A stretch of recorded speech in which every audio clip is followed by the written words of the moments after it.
Nexus. How you doing, ladies and gents? We're back for another day, another morning, another game of Counter-Strike here in the CCTs. My name is Nexus. I'm joined by Overseard. And, hello. Well, I'm a bit sad. I just lost because I couldn't concentrate a game of GeoGuessr, and I don't know what's happening. You know, I thought I had a good morning going on, but suddenly it's not so great anymore. I won my game. You lost yours. Maybe there's I told you exactly correlation. But I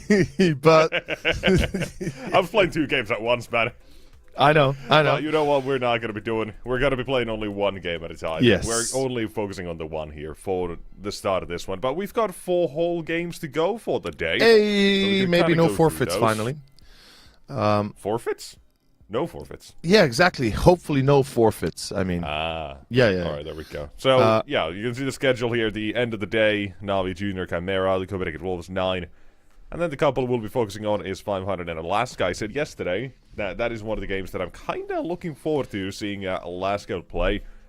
But the one we have before that and the one we'll be putting the spotlight on for now is Monte versus Cybershock. It's still round 1 and no one's going home. There's nothing crazy. We played the first couple of matches of round 1 yesterday. And today we'll finish off this first round of games. We've sorted out half the teams into the Hogwarts houses and where they belong. And now we have to find a couple more in which way they'll go as well. Yeah. So, you asked me the question yesterday. I'll ask you today. Now, out of these 4 games, because we've already had a couple, which ones really pique your interest? Ooh, the one that would really pick my interest is probably, well, I don't want to say first off because it's our game, but I think I have to because I want to see how Cybershock is going to do, which is obviously Monte versus Cybershock. That's going to be my first game that I would choose from. We know how good Monte can be. We know that Hades, Demka, Ryu, Gizmi, you know, they've been incorporated well into the squad, or rather Demka and Gizmi were. I think they're doing a great job. Excuse me, Ryu and Gizmi, not Demka. What am I talking about again? I really am looking forward to this match that we're going to be having out first. But then the second one that I really am happy to see is Copenhagen Wolves versus 9. I think that's going to be another great match of today. And I think these 2 will be the ones to watch out for. Alright, now let's shine the spotlight a bit more than on Monte versus Cybershock. Now, Monte, they made grand finals of Series 16. They only lost to a brand new Paravision featuring Jame. And that's the only one where they actually ended up losing there, I think, beyond 1 in the group stage, if I'm not wrong. Maybe I am, but nonetheless, second on that one, and then bombed out of 17. 22nd to 20th was the placement. So, you know, we had that sort of thing yesterday for Ecstatic as well, almost. Made play of 16, bombed out of 17, here they are kind of again. But for Monte, they're very exciting, right? I think last we saw them, I kind of mentioned this as well, and you were kind of there with me, maybe, right? In the sense that Gizmi's kind of allowed Hades to become him again in this team, to be unleashed as a machine, and you kind of get to see that in his statistics as well. That's been reflected. Then you have Ryu, you have Demka, who's just been a consistent, insanely consistent throughout these last years or 2 or 3, I don't even know how many on this roster. So you have very, very good pieces on this Monte roster, and I want to see if they can keep up the consistency, if they want to continue to play as well as they kind of have shown now to stabilize early on, right? Obviously, not everything's figured out just yet, but give them time. They're working on it, and the promise is already being shown. So I say this looks good for the future. I like this team, and I want to see how well they'll do today. Well, you want to see how well Cybershock went up to. Yeah, I also want to see Cybershock, obviously. Obviously, the team that will be facing off against Cybershock, a team from the CIS region, and additionally a team that up until recently had housed one of the more... Levantino and Notineki, great players, Notineki staying, Levantino going. You know, we saw Cybershock at the start of last year or the year before, I think in 2023, when they first came out with a bit of a random bit of a random roster. But with Phenomen now sticking to it for almost a year and a half, and Lovikus Notineki being there with him for about a year, I think they might have found the team that's going to work here. They take Glowing and Blixie. Glowing, obviously, for all the experience that he has. You know, being a part of Nine Pandas, One Win Trident, you know, back in day Space Jam, being a part of different old teams, and just having the experience here for the young guns to be taught and under tutelage of. I'm kind of excited to see what they can do. I really am. And they might look weak on paper at times, but if you look at their past games, they're anything but weak, anything but a paperweight. Usually they would be able to bring out the A game in them and defeat any team they go up against. Today should be no different. Monte, definitely a target they can take on. Yeah, just to, prove you a little bit wrong here because I want to. There was the Cybershock. They did have a 7 losing streak. They had a couple of wins when they added Glowing and Blakesy. But things looked real bad for, let's say, about 2 weeks there. They weren't really able to get anything done. Barely showed any life. But they're bouncing out of that. You know, only takes so long, you know. The more you lose, the more likely you are to win and all that. You love your mathematics and statistics, so... eventually they're now getting out of that. But for right now, we'll see how things end up looking at the end of this Veto. What maps we're going to be playing is we're going to be starting it off with a little bit of a Nuke and Inferno band. Now, these are both... Oh, okay. An interesting band, because Cybershock, they share the same permaban of Inferno with Monte. So they're floating that immediately. They're getting rid of Nuke, which is a pretty damn good map for Monte. It's a one where they've kind of poor on. Dust 2 kind of also fits into that same pool. I doubt we're going to see that unless Monte now decided to punish into it. Surely Monte go for Train, yeah. Like, the thing is, Inferno banned by Cybershock, by Monte, feels like a little bit of a weak choice, but the fact that the Train doesn't get removed here by Cybershock is maybe a bit of a bad sign for them due to either... Well, there's 2 options I'm seeing. Either they prepared for it and they're taking this as a bait and switch, or they're like, surely they don't pick Train against us, right? Even though that doesn't make sense because they have the best win rate on it, even though a few maps played. And what? Ban Dust, okay, you're happy. Ban Mirage then, or play Mirage? Oh, it's going to be ban Mirage. Yeah, it's going to be Ancient, third and final. Damn. This is a super one-sided veto for the first 2 maps, and then it's basically balanced for the third. And I fear that Cybershock, they might not get to see that third map. Like, Anubis might be good for them on paper, but as you said yourself recently, you know, their wins obviously on Anubis pretty good. Like, they've had quite a few wins in a row against decent teams like Nine, like BC, like Amcal, Fireflux. But I'm not sure I trust the fact that they are going to win here. Let's see. I mean, this is a setup for a 2-0 if there ever was a setup for a 2-0. Like, with Anubis and Train both being the first 2, it feels like Cybershock is going to have to win Anubis to avoid a 2-0 for sure.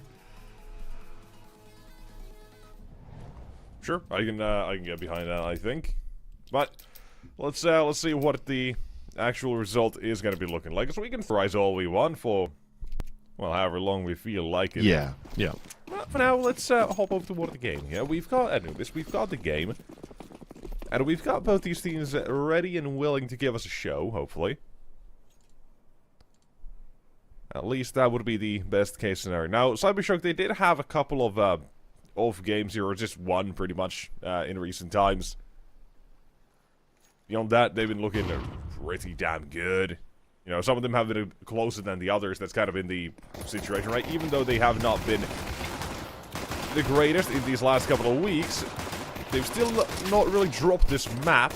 But for now, you've got the pistol, you've got a site completely filled by Monte's players, and what remains of it now. The smoke's still deployed. Ria puts down the bomb. A 2-on-2 quickly commences, and suddenly left onto just the Diha.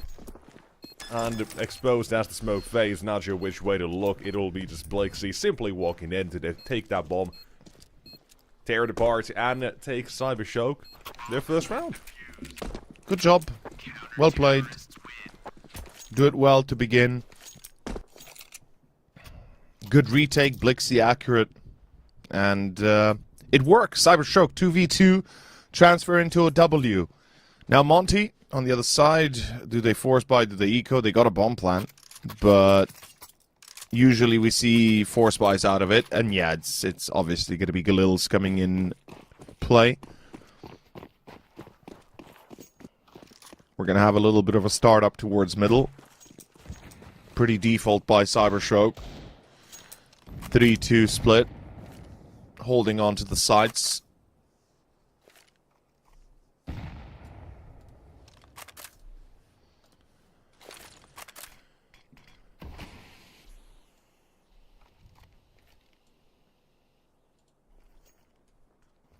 Oh, A split, huh? And a fast one at that. Very fast A split. Wait, Not necessarily. How did Gizmi make it towards Temple? Wow. Okay, he's going back. Let this position go, and right, because of how much control Cybershock are giving away in mid here. Smoke deployed as well, just to make sure that split doesn't happen easily. They have been forced to kind of respond to this on Cybershock. They're rotating into CT to find what's happening. And now, utility fades. They want to go searching for mid. That is a very nasty double swing as well. Up high, then down low. The double swing, and now here on the side. D-Hop. Good for the first. Then apparently Ryu's jumping for glory. This is a quick denial of the bomb site. Cyber just walk in, jump in. Same as Monte, but only one team comes out victorious, and there we go. It goes as expected. Yeah, now falling to a force buy here.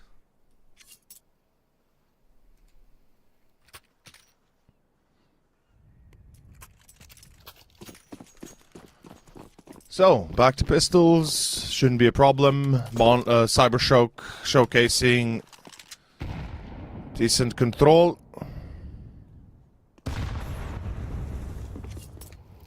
And we're going to be waiting here to begin that first gun round. I mean, it's effectively a waiting game right now.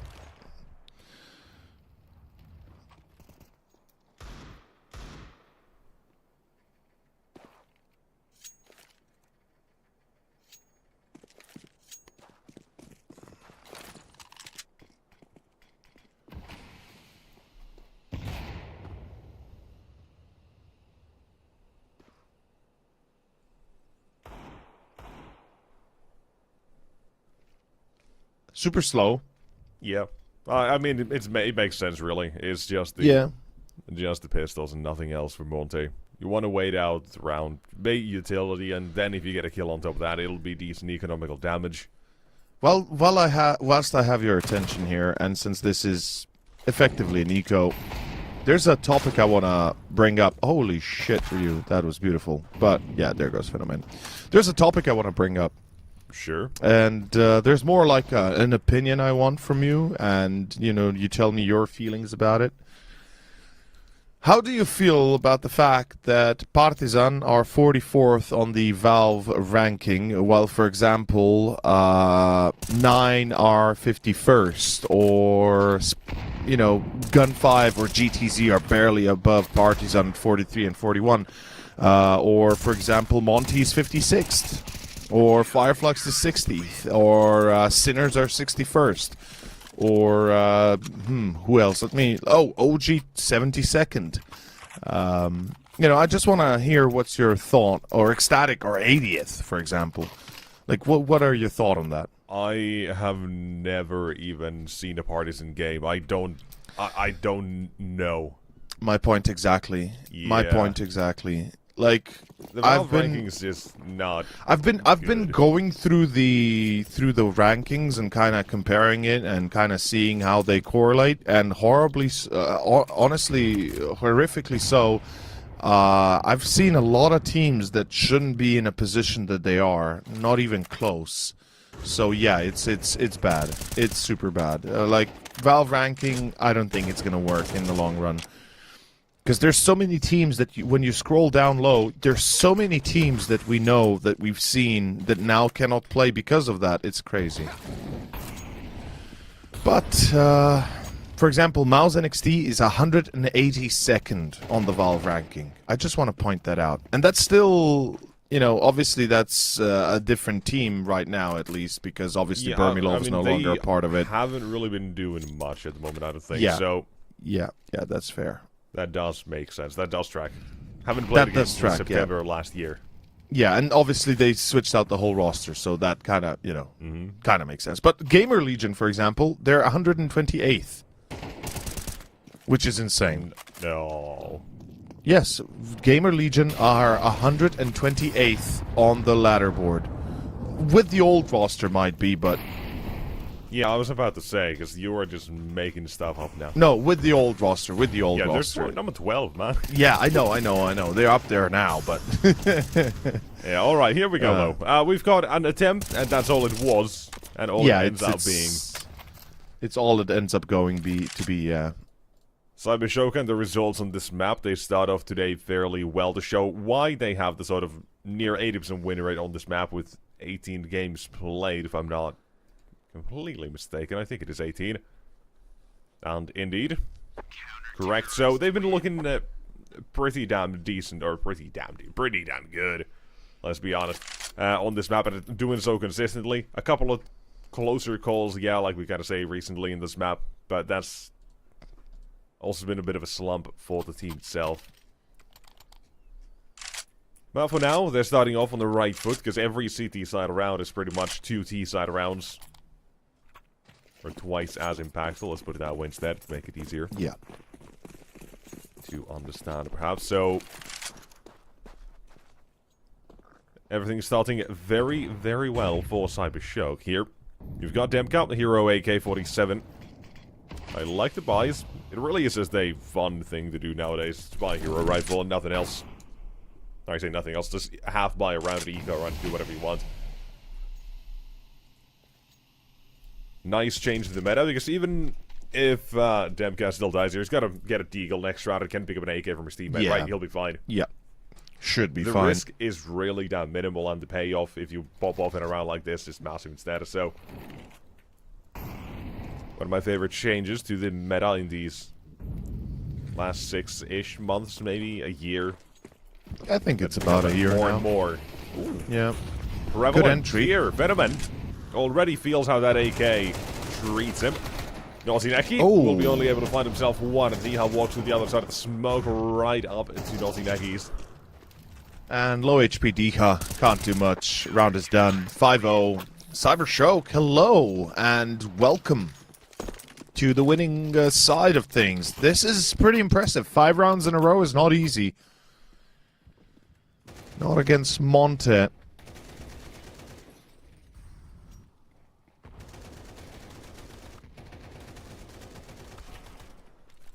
That was a close call. Diha right there. Could have easily died without even a kill.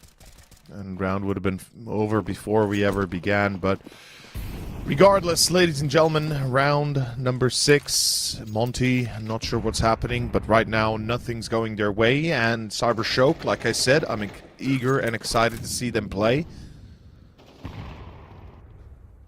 They're a new team in a way, or rather rebuilt roster with of course Glowing and Blixie seem to be working out pretty well. I mean, goddamn, if you look at the individuals, they're doing splendidly. Phenomen, he's been missing a few shots in the past, but here he is as accurate as he goes. Hadish on the other side, Glowing finds Gizmi. This is a gun round, by the way, Nexus. This is a full gun round that is falling apart fully here for Monte. Yeah, it's never gotten started. Two HEs, one from each side. First one doesn't blow it up well enough, the second will. And it's still a one-sided round. Looks like it'll continue to be that way as well. Demka's not going to be ready for Lovikus at the moment. Oh, apparently it's just Venom. It's not going to be kept clean. We'll at least find one here. But you're not looking at a round win here, because CyberSoak, they're taking a 6-0 here. Clean CT side. They are. And Ryu, his time is already limited. Or rather, it soon won't matter. I don't know what's happening here, but Monte, this is not what I expected. Sure, a 3-0, a 4-0, you know, I can see that. Even a 5-0 I could get behind, but this is starting to be a very distinct first half on the CT side of Anubis. Monte, T side is where you should reign supreme, yet you can't even get a round going. I mean, kill-wise, okay, at least everybody's on a kill, sure, but when you look on the other side, it's CyberShock that are not dying. So something needs to change, something needs to give. Love the aggression through middle, that deep smoke, block off the view towards mid itself, peek through doors, down into canals, find the free entry, and voila.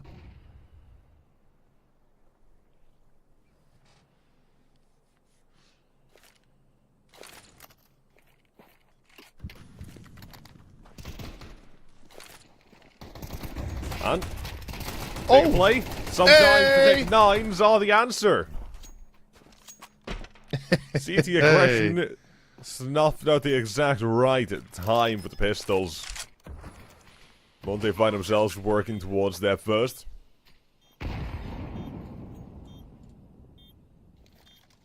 Never that easy though. Venom and Naughty if they're given a chance here, any overextension, they'll try this, but seeing as time is ticking down, they decide not to. Or are they still? They're still lingering around here. Right, it's Venom who has the kit. No smoke, that makes things most likely to actually pull off here. But a kill or two, still not out of the realm of possibilities, and Demka at least will be denied an AK. And as such, well, hot damn. First round. Monte. Sometimes it is just the Tech-9. Sometimes it is just the pistols that will do the work for you. Literally took them 6 rounds to get here, so I guess this is what it takes. As you said, Tech-9s only, run in, gun in, and voila, round is done. Let's find out where we are headed into round number 8, though, as kicking it into high gear. We got a rebuy, the op still on Phenomen. Money still running in for CyberShock, or at least a lot of money available. Love the boost, usually predicted to be checked or something of the like. We see Glowing playing it smart, a few nades thrown towards canals, trying to be cheeky. Pulls it to safety in a 90 seconds on the clock. Oh, Glowing spotted Deke, I believe. I'm 99% certain, yeah, he did spot him. But he also knows to take a fight here. Or rather, to not take a fight would be better put. Oh, that is a massive move by Naughty Nikki. He goes in for the kill on Demka. But it's an A-split. He's the only defender available. It's going to be Glowing to be caught. That's round. If you're the CTs, you're looking to save already. Bomb has been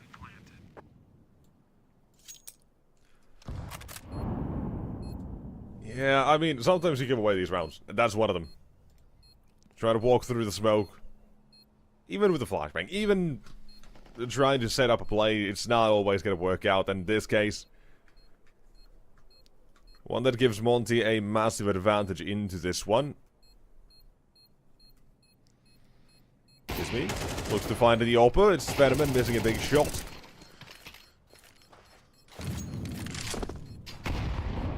Trying to stay alive. Trying to live. Trying to live, yeah. Not happening. Now forgives me. No. Glixie, he will. So you at least keep a couple of weapons alive at the CT side. And it's not like CyberShock, they're out of luck in any situation either here. Because they've got money. They got 6 runs in a row. They were pretty damn clean. So they're not all too worried about that financial status for this specific round. But ramifications for the future ones, potentially. Depending how much they are looking to give away to Monte now. Because it is a unusual T side for sure to get started this late, almost into the half, you could say. Right, 6-6, you can still manage that. It's not the worst of all things, but No, not a team no. that you're expecting out of the map, and that's kind of what's already hurting Monte and their chances when it comes to map number 1. But now, you did say that you kind of see this as a one-sided veto for Monte until that Ancient, right? Map 1, you also see this being a very good map for them. Yes. How about now? Because Cybershock, they've had a couple of rounds to sway your mind. I admit that I didn't think that Cybershock would be able to put up a show like this, and they are swaying my mind. I'm still sticking to Monte for the moment, but if this map continues the way we started, then, well, anything can happen on Train. Honestly, I still don't keep out hope, but let's see. Good entry. Demka eliminated. They're still aggressing A main, and the timing here. Oh, Naughty Nicky survives. That is crazy.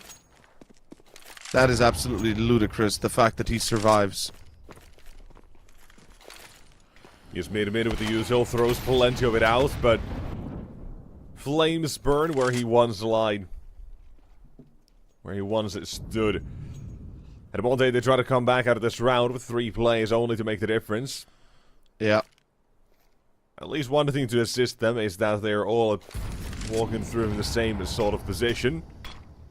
Hades throws in the utility, tries to make the approach as easy as possible, and they've got a pretty much full exec going on for the A side here. All they're missing now is a couple of flashbangs to assist on this follow through, and they've got the first one even without it, all too well necessarily. And that's 1, and that's 2. In from the back, Hades down. Now they know main is a problem they'll have to deal with. They've got DL set up and ready to address this as well. But with an HE flying, the round gets decided. Sure, you got a bomb plant for Monte, but you've got another round for Cybershock, and you've got a 7-2, and they are looking to take this first map convincingly. From this position onwards, I don't see any struggles. I really don't.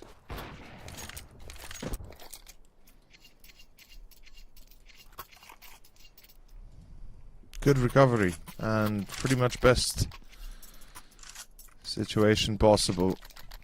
7-2, Monte T side, losing money, losing rounds, losing hope. It's kind of the best case scenario for Cybershock here, and even with the lost 2 rounds, they don't care. Like we said, as we mentioned time and time again, just in case somebody forgot, it's frickin' CT side Anubis that they're winning on. If this was T-side Anubis that Cybershock would be having a 7-2 result, we'd be saying, okay, you know, still doable for the CTs. If they can get out with 5 rounds on the halftime, maybe 4, you know, we can see that work. But, good entry. Cybershock will lose the first. It's going to be Monte with the 1. Diha there on 10 kills already, doing the legwork for the squad, making sure that they are surviving the intrusion.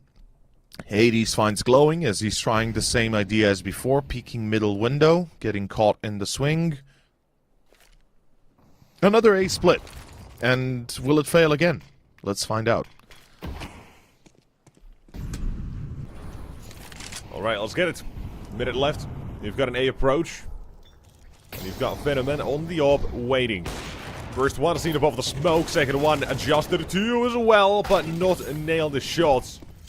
You leave it to Naughty Nicky, and while he's getting Gizmy here, he ain't getting the round. Bomb has been planted. Try to stop the bomb plant, but HE's now flying in. Not the way he wanted, and so... Sure, you got a third one from Monte. You've got something to work with, but...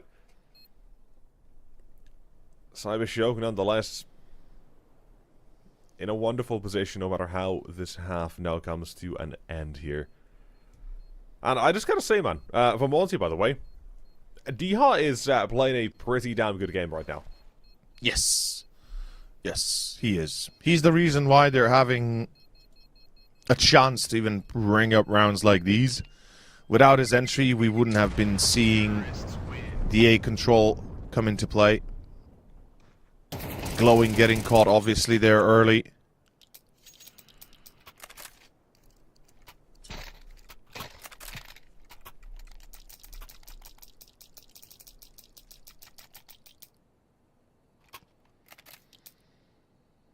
Seven to 3, round 11.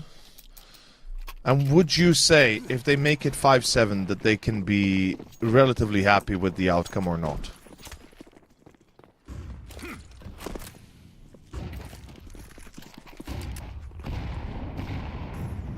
Okay, I guess you would say no. Okay, fair. That's fair. I'd have to agree with you in that case as well. Now, I feel like I completely blanked. I was enjoying my coffee here. oh, all good. I meant, would you say that Monte will be happy with 5 rounds if they can get the 7-5 on the halftime? Yeah, no, I would still go with that no. Presumption would have been correct. Yeah, I presumed no. I just wanted to know if we're on the same level here. I'd have to agree. I think they'll be still unhappy, but hey. Yeah, it just depends at what point are you asking. Are you asking at 0-0? Are you No, asking right. at 6-0? Obviously, yeah, but it's just all is relative and yada yada. yeah, I guess you whatever, could go that far. No, they would not be. Current, no. And of course, with everything that's been happening, Monte, they're looking to split B again. Perhaps a little bit less eager than the last time, but they do seem to be looking out for that control. Lovicus is going to pull the smoke criminal move. Yeah, he will. Yes. Holy And shit, we'll get Lovicus. rewarded as well. That is massive. Demka, meanwhile, finds both towards A main, and Lovicus still staying in the smoke. Oh, what? Lovicus, how do you go for 3 there? This is insanity. As Phenomen hears the rotation through water, they know there's somebody. Time as well for Venom. Yes, we can't run in immediately if he stayed alive for a couple more seconds, but the orb drops in. Venom still. Oh, that's the bomb. Clutch happen. 1 shot miss. 5 seconds. No more time. There's no time. It needs to be a win for Diha.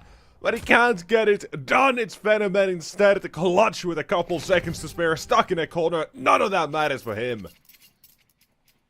Holy hell, what a sick play there by Phenomen. And the fact that he realized he needs to jump down to take the attention of the player in water to make sure that the C4 does not get closer to Con. And that's exactly what he does. Plus hides in the corner until the very last, takes the fight when he knows he's running out of options, and yet still wins.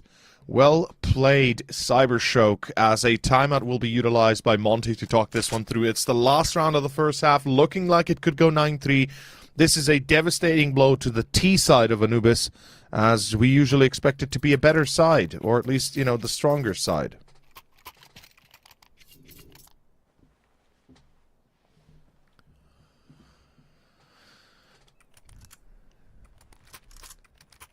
After a brief respite, it's time to do it all again. Run it again. It depends on this contact once more. First one, Cybershock so far. I think they'll be extremely content with the 8 they've gotten. First contact for Glowing, running down canals. I love this aggression. I don't think it's been heard. And they're going to miss him. Yep, Glowing is just absolutely criminal here. He pushes into the flank of theirs and now knows everything he needs to know. No. Oh, A side is empty. What? Oh, they've God. had so much contact when it comes through mid and connector, then this time they've just completely forgot it because they think Glowing had the information to read. He didn't see anyone. Nope. It's backfired. Yes, it has. Mistakes were made, and they're going to pay the price. That is going to be... I'm not even sure they can go for the retake. Like, it's a 5v5 retake, and they will because it's the last round, obviously, but in a normal round, if this wasn't 8-3, if this wasn't round 12, I wouldn't be minding too much of an eco here, or a save, rather. But, like I said, as it is the last, they have to go. Even though they probably don't want to, as less than 20 seconds is about to remain. Cybershock, they made a fatal error that costs them a round potentially here. Lovicus with a team kill gives me with another. Yep, it definitely costs them the round. That is going to be Monte revitalizing at least for the 4. But anything beyond is yet in question for the moment. I still can't believe what Cybershock did here. With the push of Glowing, you'd think they'd have more control towards that A site, but nope. I mean, I'm just surprised, like, with as much... or as many rounds as Monte were throwing through mid, even just lurking, that they completely abandoned that for the gamble stack of B. Like, you have 8 rounds already. Sure, you can absolutely gamble on a round just to make Monte feel inadequate toward the end of the half, but it's backfired on you massively in just because that glowing sees nobody. Like, Yeah. and because you have no one in mid, right? Where's that one man in temple just wanting information? Where's someone waiting in even a camera? Like, somewhere, anywhere, please. Yeah. Absolutely. Though at the end of Where's the any day, sort of info? Yeah. yeah, at the end of the day, no matter how we look to spin that round, it's an insane half of Cybershock either way. So It is. Yeah. one miss, 7, 8 hits for Cybershock either way. CT side specifically, and Monte, now they've got a gargantuan task ahead of them pretty much. And now for that first half, right? You had warm up for Diha. He's got 14. No one else is above 5. So you need a CT side individuals to start delivering, to wake up and get a game going. That's how things pretty much go, but for right now, you've got contact on the CT side, and it's gone positively for the first one. A Venom Oh no. watching for Oh, Digression. not like this, He's looking Monte. to assist his teammate as well, and they've got a setup quick to deal with this one. Very adept with the USPs, Okay. it seems. Okay. Nothing but heads. Looking like 16th century France over here. Yeah, for a second there, I was a little bit worried for Monty, but it seems like, you know, Cybershock decided to run into them there. And it's going to be enough. That's number 5 on the board, Monty.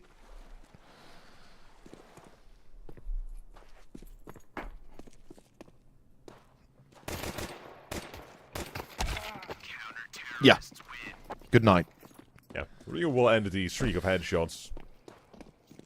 That's about it. Also, a quick correction. 18th century French, that would be it. No, 16th.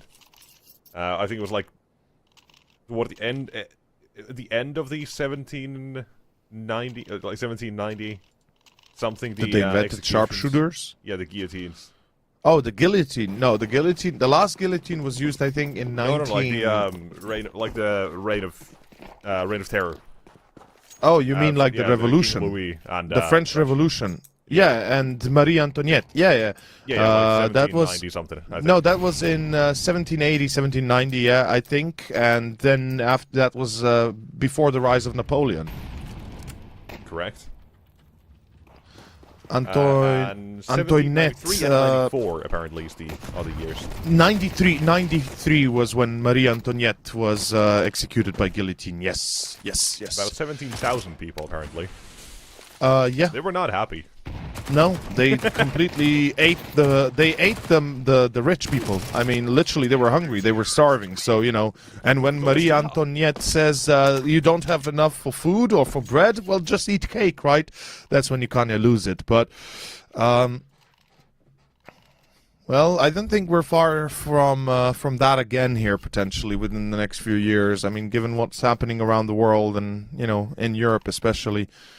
But that's a discussion for a hot topic on a podcast instead of a broadcast. It's going to be 6-8. Cybershock 2 rounds ahead. They are not winning just yet, but they've lost the pistol. They've lost the second round. Let's see if they make something out of here on the gun round.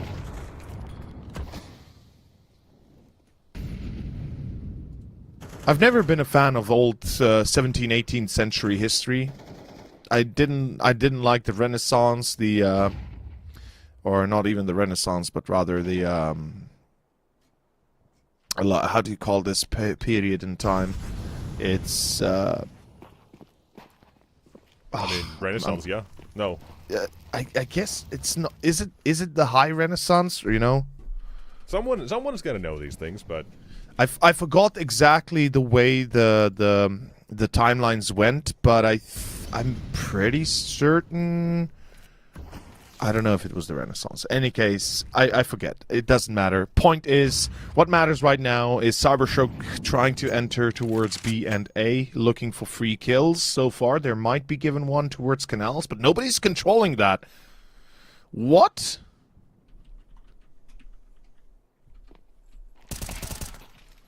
Here we go. Demka. He's got himself into position. He's got himself a kill, and suddenly Monte, they're looking for their 7th with a...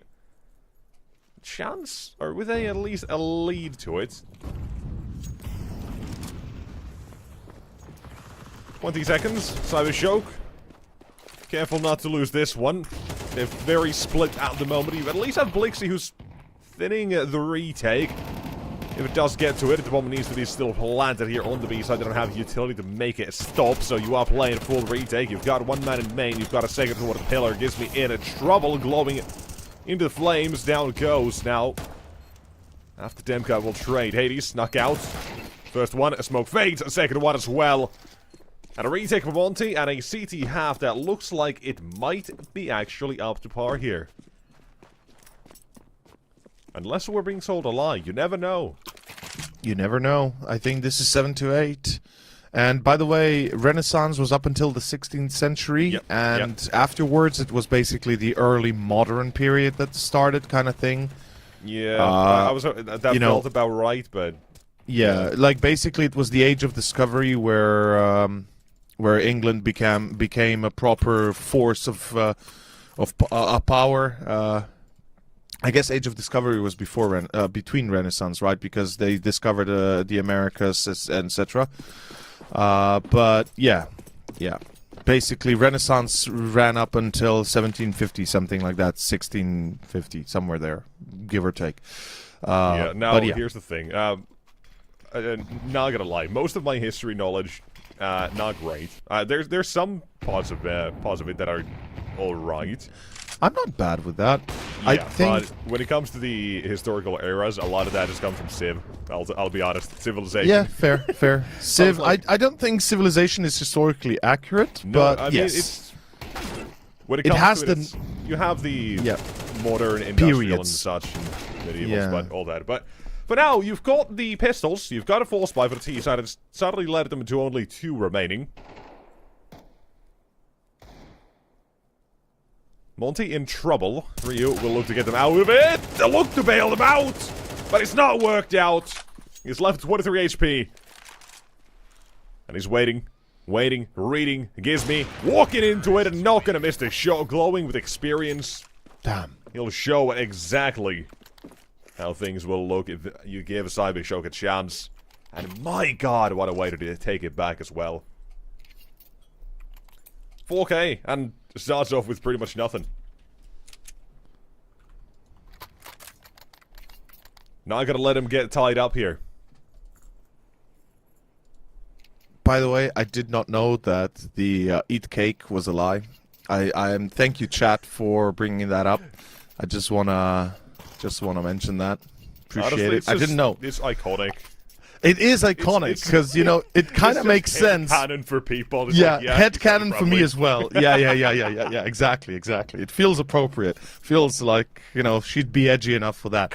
But edging closer to victory, Cyber Shock. I mean, they are 3 rounds away. Well, actually, this would be 4 rounds away from victory. But Monte, I mean, the fact that they're catching up to them, the fact that they lose the half as they do, and then bring it back in such a manner is lovely, and I hope to see Cyber Shock in a good light. I mean, Glowing just brought them back in the previous. Let's see if they can continue on the shoulders of Glowing here. As we're going to start off with Demka, very aggressive out of A main. He's going to peek into first. Where's the... What? Oh my god, that is disgusting. How do they let that one happen? How do they let that happen? How do you let Phenomen be caught towards stairs and you've got Notineki in the corner waiting?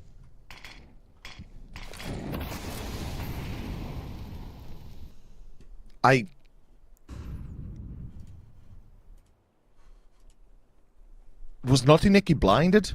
Was that it? Was that a flash that I didn't catch? Maybe it's just my eyes, but... Okay, Notineki, first in, first out maybe. Let's see, Lovikus.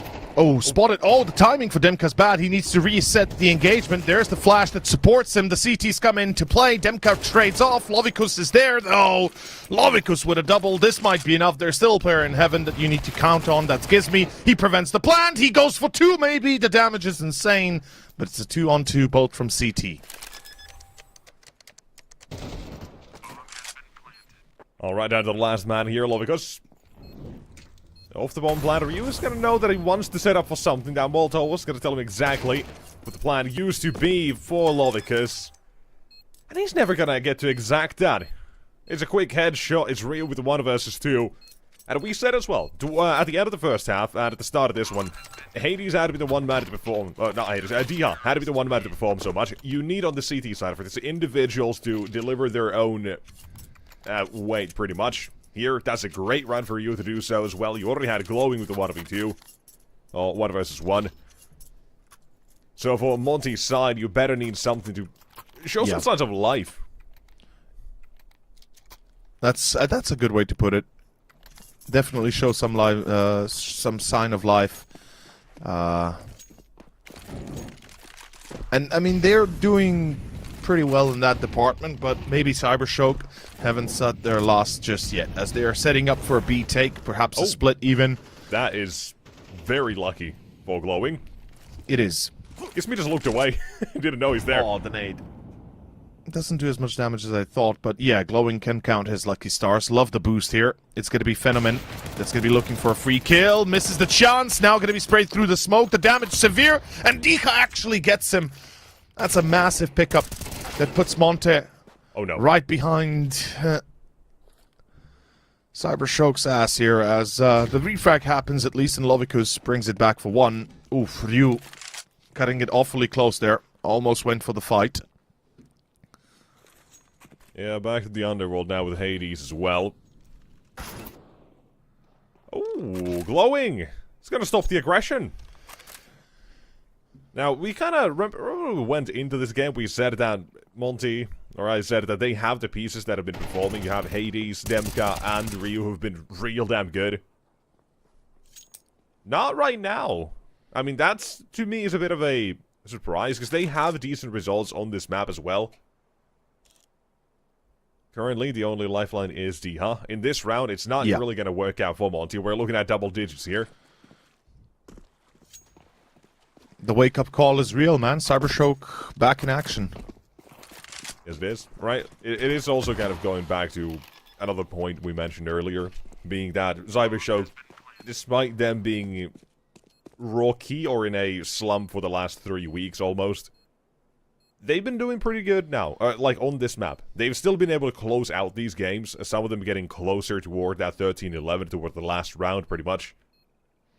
But they've still been consistently getting wins on this map, and even right now you can kind of see that, in the sense that no one is really doing the Diha at the moment on the other side. No one is doing that for Cybershock.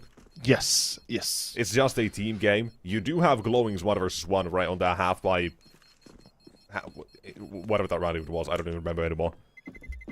With Tech 9, whatever that... Yeah. So you had these situations, yes. Kind of same as now Ryu's 1 versus 2. But Cybershock, they're performing consistently. They had a great first half, but... The thing is... It's a bit underwhelming for the second so far. Or, yeah, that's just the start deceiving you to win that pistol when the first gun around Monte. Now they've got themselves a couple of rounds on the board, but... Cybershock, they're looking to pick up the pace. Monte, they're using their final timeout.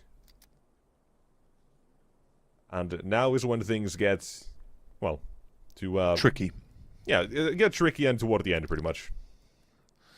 One thing I think that Cybershock have going for them is, as you said, the whole team is performing. What that means is, if you can get a solid engagement going, even if you don't get an entry, and perhaps if you're lucky enough to not lose the entry, you got 5 guys that seemingly can pop off on their own anytime, anywhere, right? So if you can space them out well enough, if you can pull them into the right positions at the right times, you've got yourself a damn good chance to make this a round of your own. Cybershock, on the other side, dealing with Monte, who, unfortunately, as you said, only have Diha, who's really activating, who's really playing as at a highest level possible right now. For the rest of the team, they're barely scraping 10, if even.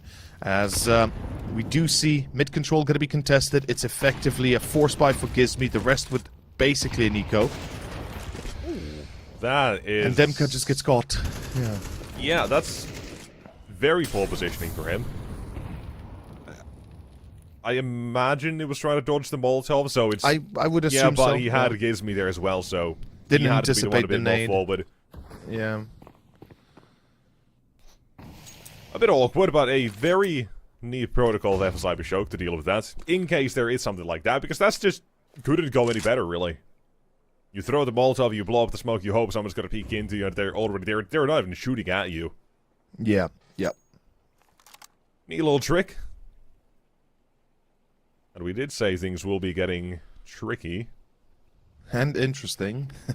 How about Gizmy? What do you got here? From us, a life round required, but that's just the ordinary nothing gained. Nothing burger as the defense all 4 here, but it matters not. Round is done. Cybershock.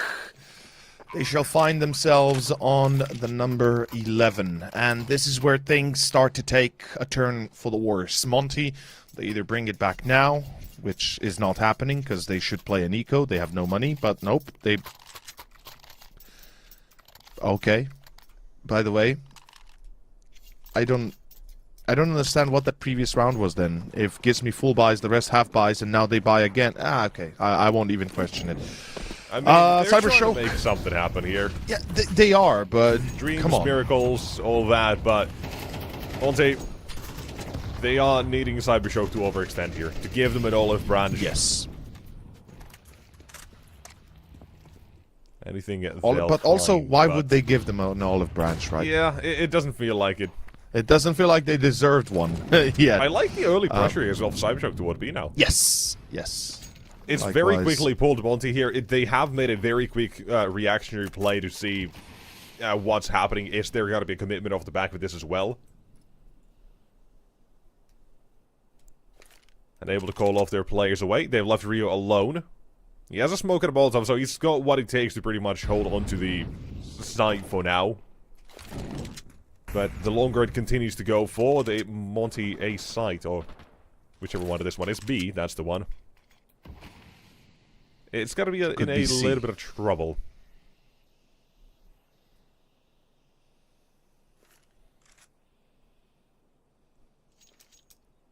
Are you going to play the classic pillar spot? The gamble is not right. No, unfortunately, it isn't. Hades finds glowing. The problem is he dies right after. That's one of the rifles gone. Yeah, and now it's got down to Ryu to find a multi-frag. And oh, hello. No, he's not. He's not gone. He's staying his ground. Buying time for a rotation. You've got them now. Time is an issue. They have to get rid of Gizmy as well. All he has to do is survive.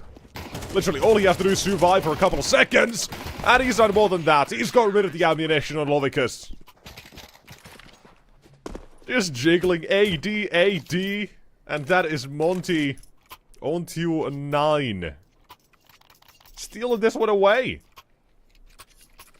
We said the worse Fantastic. it gets, the more time gets drawn off the clock, the more trouble Ryu's in, and I thought he was a dead man.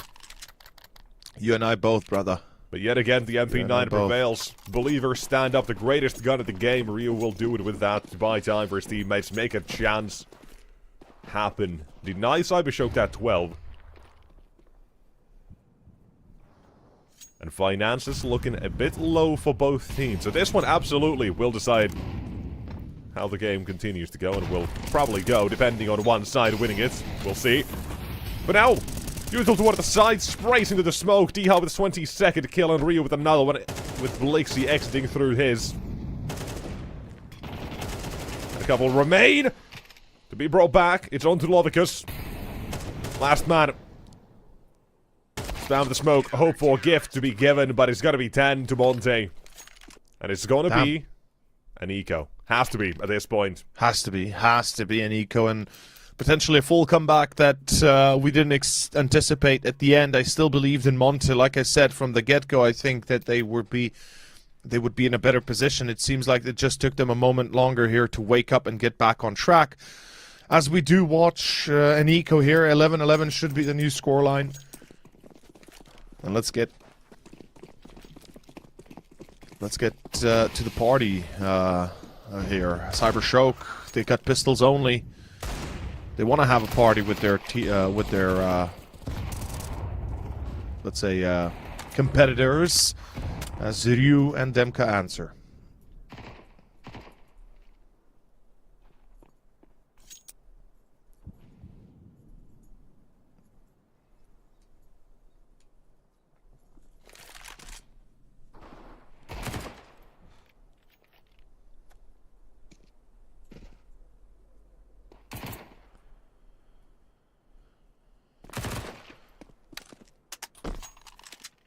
Pretty easy. Yeah, I was gonna ask you the Expected. funny question of how many casualties, Oh, fair. but yeah, this is not really. This is too easy. Yeah. Yeah, it no, is just too easy. Dem guy just gets not even a himself challenge. 3k, farms with the MP9.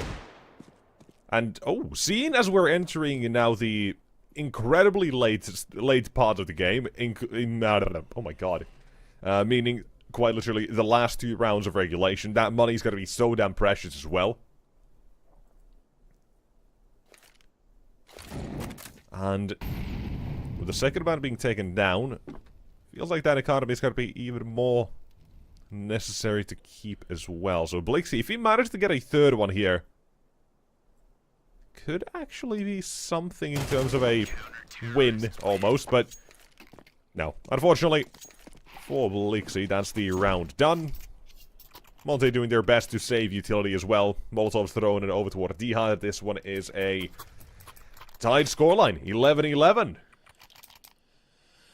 Pretty impressive. Good comeback. Maybe this is what makes the whole thing possible. 8-4 Monte. CT have of Cybershock on their map pick. And Monte are delivering up to that same sort of level at the moment. That was not the expectation. You did, to be fair, say that you see this as a one-sided Veto from Monte with map 1 and 2. Yes. But That's what I said. were you expecting this? Because they're CT side, right? They have 7 maps played on this in recent times. Obviously, I will not admit. all of them with Gizmi and Ryu. I But didn't they expect haven't them... had good CT sides before. It's like a 40% win rate, and today they've just decided to play an absolute masterclass with Diha carrying them through that first half, giving them a chance even in this game. They've activated from that as well.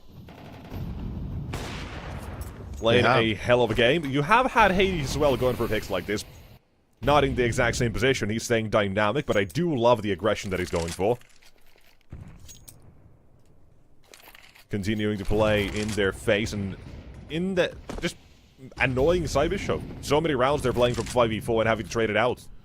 Yeah, consistently keeping them under pressure. And we can see right here. It's gonna be an attempt from Cybershock towards A again. 3 players of Monte ready for it. They have control of Connector, looking towards Canals potentially as well.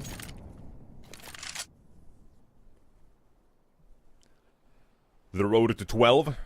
It's paved with the comeback for Monte. Paved with the blood of their enemies. Cybershock, but Hades yet again. More aggression. round. I say he's staying down, he's on Bay now. Yeah. Started completely else when, well, is leaning glowing, realizing, wait a minute, that's not the AWP anymore here. Maybe this is going to be left undefended, unmanned perhaps, but there's always going to be someone here. They wait for Diha to swing into them. They go second as well. Hold up. Rios, suddenly a 2v5 turns to 3 only on the side of Monte. Round to be complete. that is insane! That is for the insane! C side as they tie it up now. 2 versus 5 like for this. that point. Oh my god, not like this. No, I'm Monte, mistaken. what They are you don't have a doing? kit 5 either. They versus can't- 2. They can still find a kit somewhere inside, but that's going to be an issue nonetheless. I think they, if they know what it's good for them, they pull back here. I mean, yeah, they'll go for this. Obviously, they don't want to let 12 Get on go the on the round. board of their opponents, but they've lost the round. Glowing and what phenomenon? What? 2 versus 5. Monte, how do you fumble that? You completely and utterly fumble it.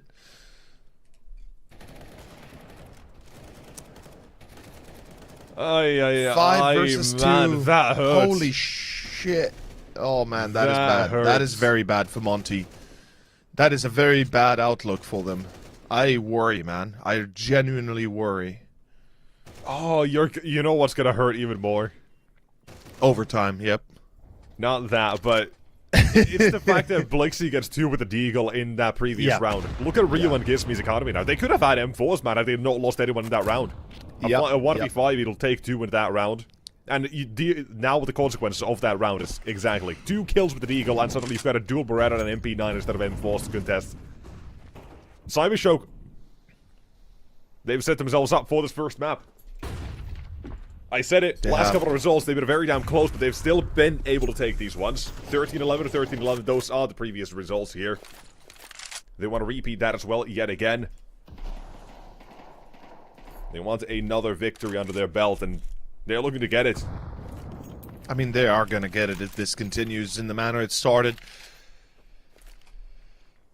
And we're going to be seeing an A-split again. 2-3 defenders this time. Demka. Ooh. Oh, Demka takes a bit of a lucky shot. Makes 2 possible. Damn, Demka. And Gizmi finds goal with dualies. What? This is overtime. Yep, it's overtime.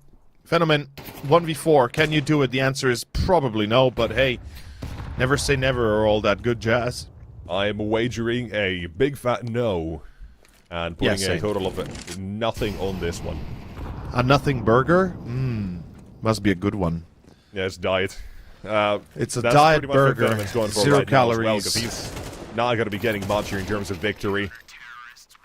Snap pad for 1 more kill at the end, but it's going to be a round being picked up for Monte. It's going to be overtime.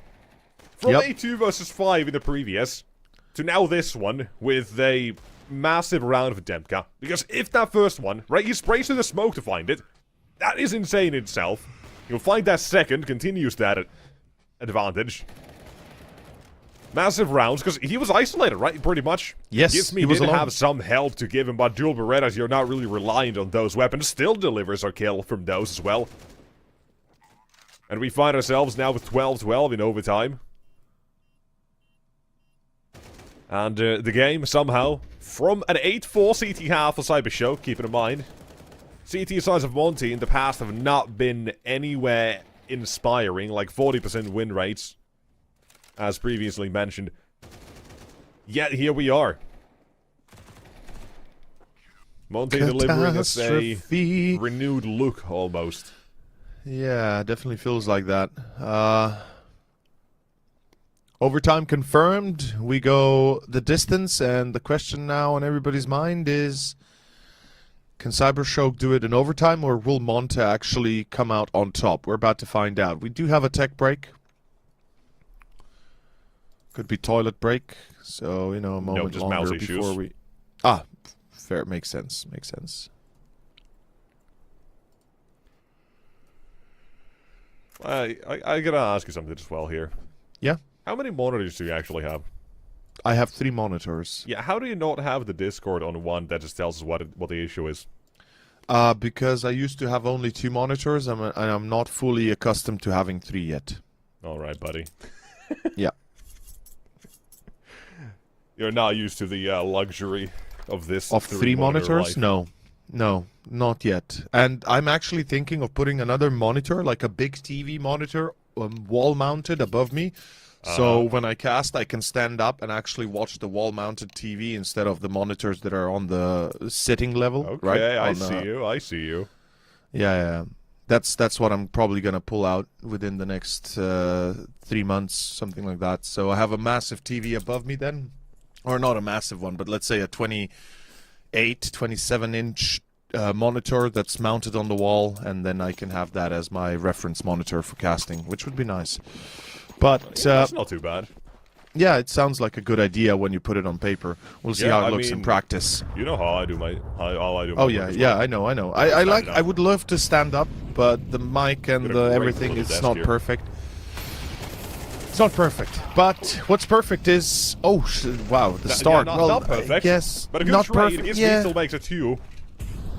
Yeah, Gizmi somehow delivers 2 there, but at this time, it's going to be a side that's lost. The bomb is going to be planted, and it's a full 3-on-3 retake. Let's see if they succeed.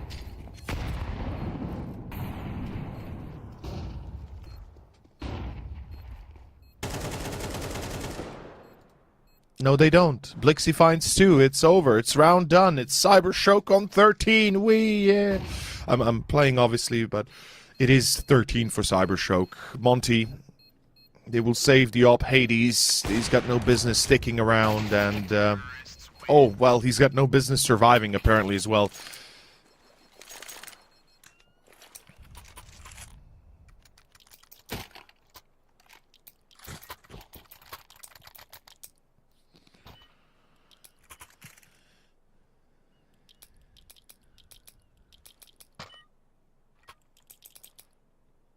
First to 16, by the way, to those that don't know. I mean, everybody should know, but hey, just in case. And Monte? Well, they've got the op still on Hades, surviving. They've got the rifles, they got the firepower. Let's see if it's going to suffice. They need to cancel out Cybershock's early success. AKA, you know, you don't want to let them run into the wind with the result. As Gizmi gets caught, that's the day defender basically gone. There's one left, that's Demka in main, but he's about to be encompassed from multiple sides, as that is technically enough. Good molly. Oh, that molly is perfect. Hades doesn't have an entryway, and the smoke helps, but it doesn't change anything. This is 14. Cybershock, they've stepped up. The aggression definitely ramped up. They've had enough of the jokes, they've had enough of the plays. It's time to win. They want to close this out with success.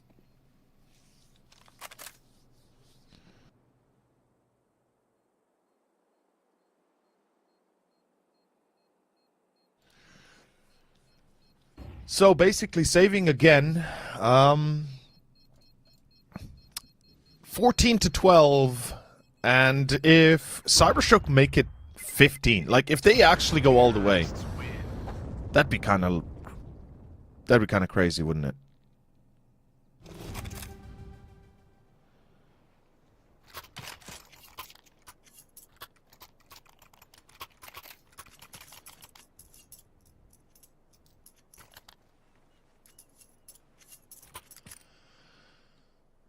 Last round, first overtime, first half of overtime. Everything now relies upon this.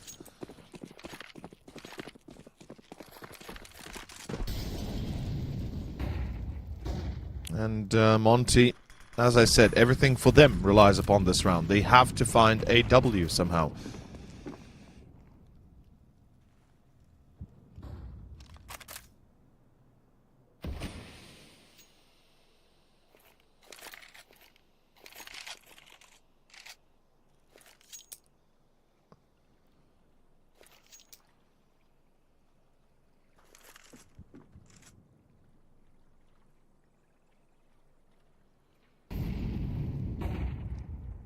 Starting off, peek into Con. No, they won't. Never mind. Nade's thrown, trying to damage Blixie, deal a little bit of it, but nothing just yet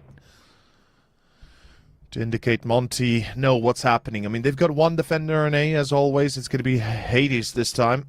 And they've got Gizmi in the back lines. They've rotated Demka off of the position. Same with the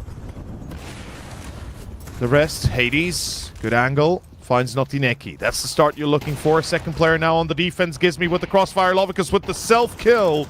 I think he might have naded himself or even mollied. But it seems like Gizmi finds glowing. That's going to be number 13 on the board for Monte. No problem. None whatsoever.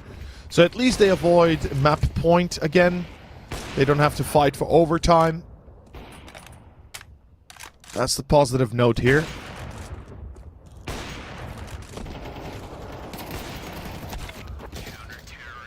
And Phenomen is gone.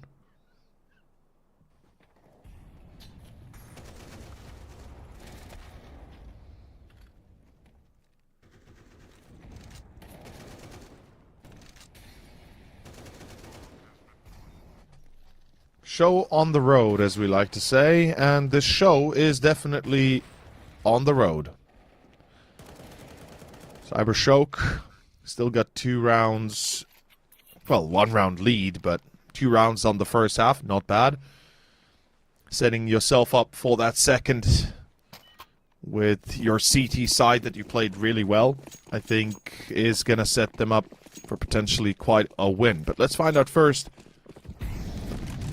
how this gun round goes. Oh, they're going to contending connector. Oh boy, that's not going to work out. Lovicus and Phenomen are dead. Oh, Nexus, I think we could be watching a 14-14 result. Monte, do they come back in overtime? Do they win in overtime? Well, we might find out soon. Dika finds another. That's B, that's round. That is 14-14. Pam. It's looking pretty impressive.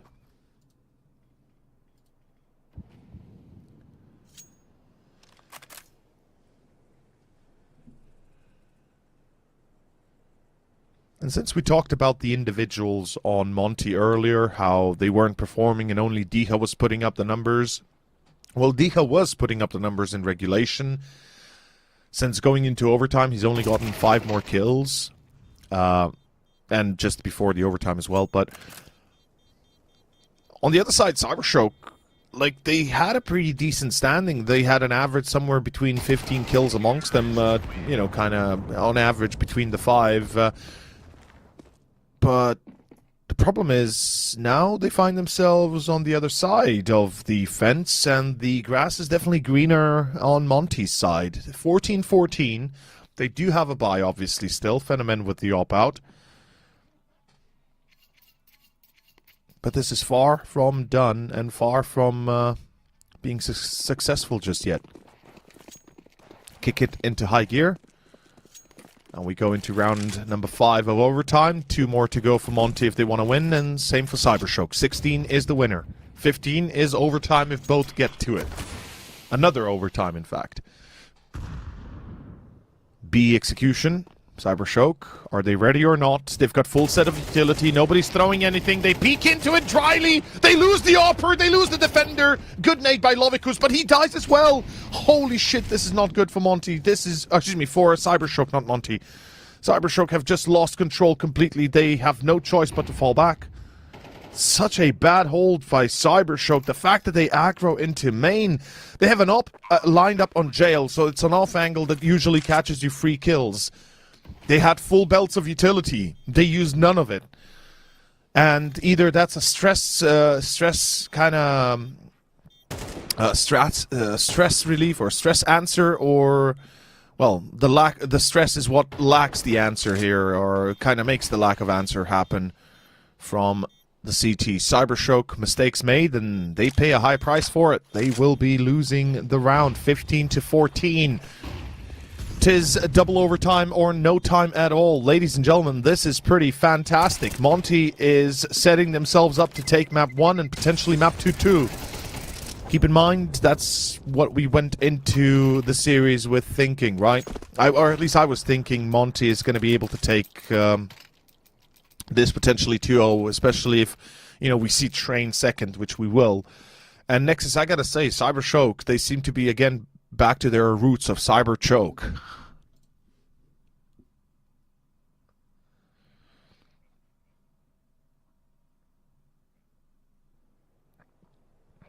Yes. There we go. Sorry.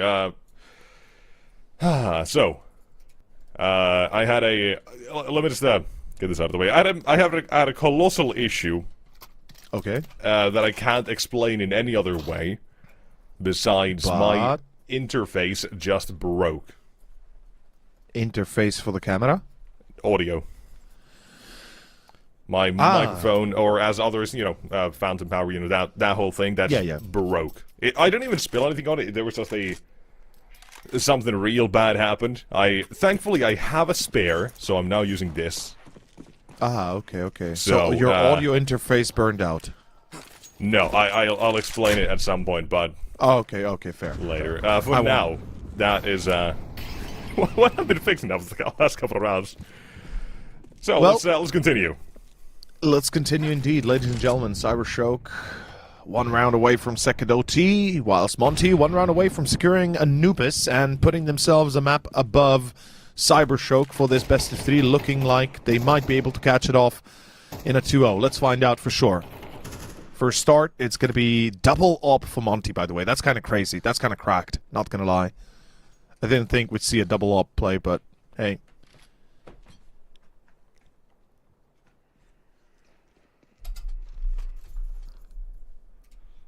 Well, that absolutely is a interesting choice, and that's exactly especially what it is. T-side. It is a choice.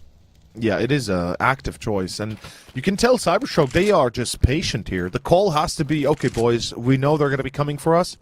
Let's just not make the mistakes. Let's not make the plays, you know, let's not give them a reason to push aside.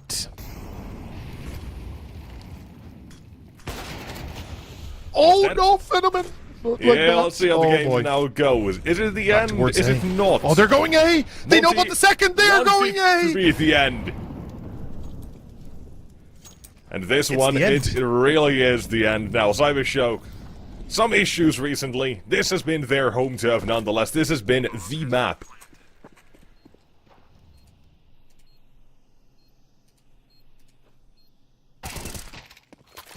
And this certainly has been the map for Cybershock to do something on, but unfortunately this is where things come to an end. It's going to be Monte 4v1, Lobicus, last man alive.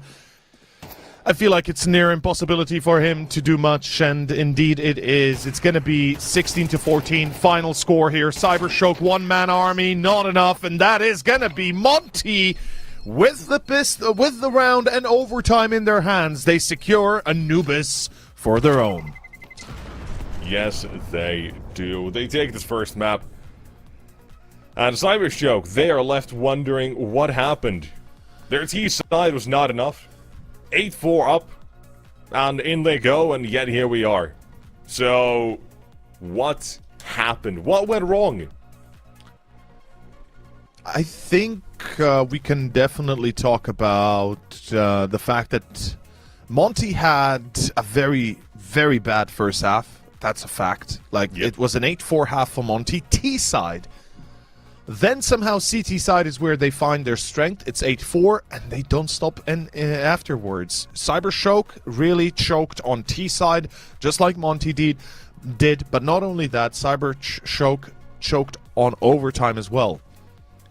They had ample opportunity, they had ample positioning, they just couldn't close it out. The individuals didn't prove to be enough, and there it is. That's going to be map 1 done. Train is up next. I mean, what the hell, man? This should be Monte 2-0 now.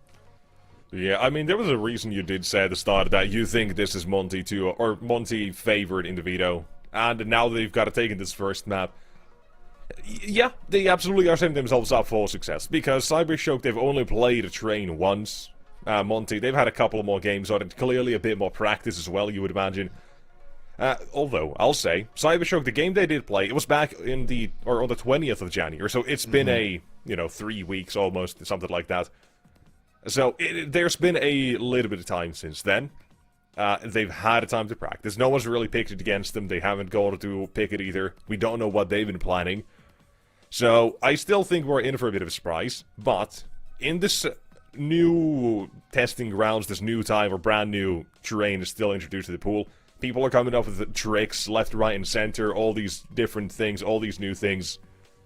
So, there are things that will catch people and teams off guard. We'll see what it does do to Cybershock today, because I'm sure Monte have what it takes to really show us some tricks. And that's what I'm expecting here as well.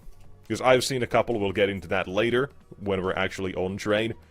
But I think for now, we are going to go to a break. Because we need to figure out if Cybershock have what it takes during this break. They're going to try to figure out if they have what it takes to make this a 3-map series. We gotta see an Ancient here. Ladies and gents, we'll see that in about 10 minutes. Don't go too far. We'll be right back with the train.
Yeah, we got some noise being made by production. We're getting ready. We hyped I each hope other that up. didn't go live. But yeah, How you doing?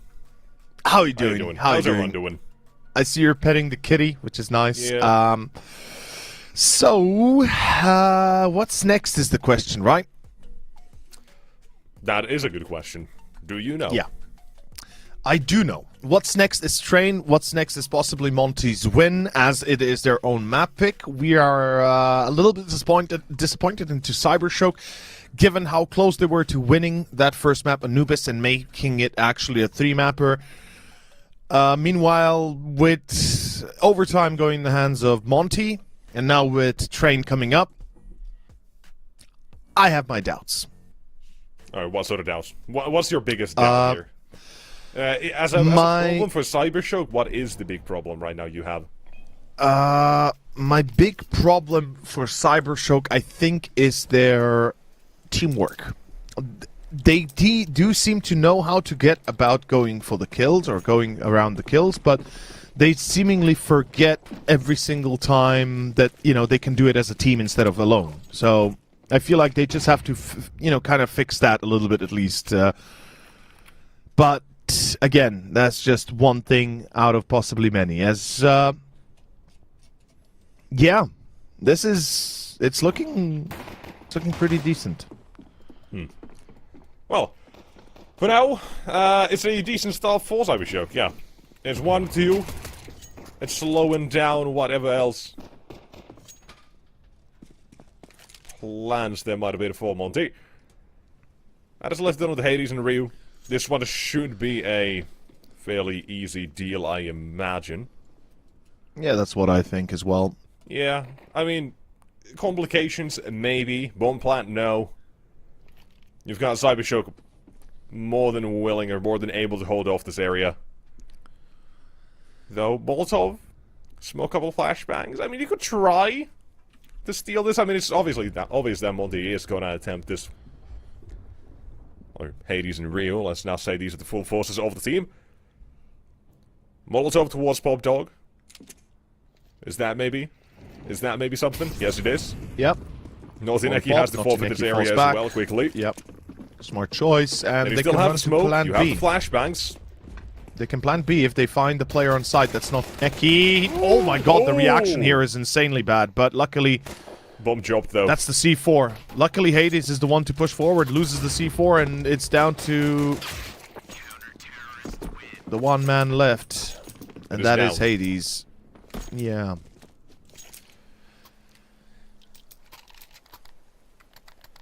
And yeah, okay, that Cybershock, they win the pistol. I mean, great. Is it enough? let's not go that far. You know, I know I'm having a real rough morning. But that Yeah, even you I can do. tell that's not that's a bad question. Yeah, I know. I'm just playing with you, as if we hadn't just started the game. As yeah, we are gonna be watching a full eco. Obviously, no bomb plant, no nothing. Monty don't have a choice; they have to play it safe, and it makes sense. For now, it's gonna be Lodicus to farm only 2. I was gonna say a couple more maybe, but no. Glock to the face sometimes happens. But again, that is going to be all it is, finally. You don't give much here to Monte. All is fine. The only thing you lose is an MP9 either way. So, let's get back to reality. Let's see what exactly Monte prepare. It is Train. They chose to play this map. And on Train, the T side, they have a few options they can work with. Ivy control, upper Paul's B control, Bob Dog control. All of these places are very familiar, like very famous to be handed by the T's. Main is going to be fought for. I think that's one of the biggest changes from the old Train to the new one, where main is now the main, like the principal approach for the CTs. Basically, without main, they don't really do much, and with the main control, they avoid taking Bob Dog a lot of times. We see. I mean, that is fine. I think it's a decent enough of a change to the old Train, because I'm in the minority. I enjoy this Train more, but that's because I don't care as much about the map at the moment because I'm not really... Fair. I'm not as actively playing, right? Yeah, So, yeah. I'm just kind of here to watch, mostly. In casual, all I do is plus W and boom, it's 20 headshots, Just you chill. know, that kind of thing. Yeah. Yeah, Alone. Like, yeah, I just yeah, have yeah. fun. But Dust 2 Well, that's the whole But point. this one I do like because it's kind of changed things a little bit in terms of how not claustrophobic the map suddenly has become. I hated the old train with a passion. That is a fair way to put it, actually. I know a lot of people old obviously train, disagree and think No, the no, old no. train was better and bring it back. And your opinion's I feel valid. like- Sure, I don't mind, but I No, enjoy I the think less you're on the claustrophobic right- version. You're on the right path here. It's definitely true that the old train felt a lot more enclosed, where you were limited to only one or two options realistically, and even that could have been cancelled out by the CTs. Here with Pop Dog, here with Upper Hallsby, and both sides being remade a little bit, it makes it easier for the Ts to actually engage, and it's no longer a suicide run to Split A or something like that. Monte, of course, as I said, we're going to be seeing control of Ivy, at least deep control. We are going to be seeing Upper Hallsby and Pop Dog control to a degree. I think they're still looking for an A split. That definitely feels like it, given what they're setting up here. Don't you mean Long Dog? No, that's Yeah, that's no, that's no one- just no a one should cursed ever name. call it I that. don't. Whoever calls it that is an idiot. I'll You're call it getting right a brick now. to the head. Yeah, you're getting a brick to the head, and you're an idiot if you're calling it that. In any case, it's Phenomen that finds Gizmy. Ryu brings it back, but Blixie... Is it enough? The answer is yes. Phenomen with a double of his own. 1v1 against Demka. Both low HP. Oh. The nade, though! The nade! Oh! No way! Stuck in Luckily- the geometry, but it's not good enough. It's a Famas to finish it. It's a 1v3 for Venom as well. He just plays it up close the entire time. And Cyber Shock, they will be taking that third. Deny Monte their chance to get things started. And, maybe getting a bit reminiscent of that first map already and how it started. Was 6-0? 5-0, 5-1, At least 6-1, 5. something I like think that. 6, but we'll... Yep. I think 6-0 maybe, semantics yeah. when you want to say in this case doesn't really matter because it was one-sided as Yeah. all hell to start it off nonetheless. Now, here as well, I kind of want to give this train a month or two more to see just the statistics and how things do balance out eventually when teams start catching on to some of these Sure. tricks Sure. and gimmicks that are currently very brand new and maybe not every single response is going to be correct. Because I've seen one-sided T-halves and one-sided CT halves, so it's going to be currently a clash of a play style on this map that really decides it. Yeah. And which area of the map do people decide to approach often as well. So it's a bit random, almost, in that sense, in terms of one game looks like this, the next one looks like that. Yeah, that's fair. So, this is fun to kind of view the game in this sense, to figure it out. Naughty go for the knife. Nope, he's just watching. Oh! I love it. Oh, he smells you! He knows you're there! Oh, man, that is unfortunate. Naughty doesn't even get a chance. He does not. Just waited a little bit too long. Oh, that is lovely. Just a 180. No shenanigans. 20 seconds. The bomb's been dropped. The round is done. That is 4-0. And that is only 2 kills. Now for Gizmy. Second one being fouled. Hold on. Oh my god. He's actually making this one for Cybershock. Oh my god. Gizmy. Gizmy, what? How?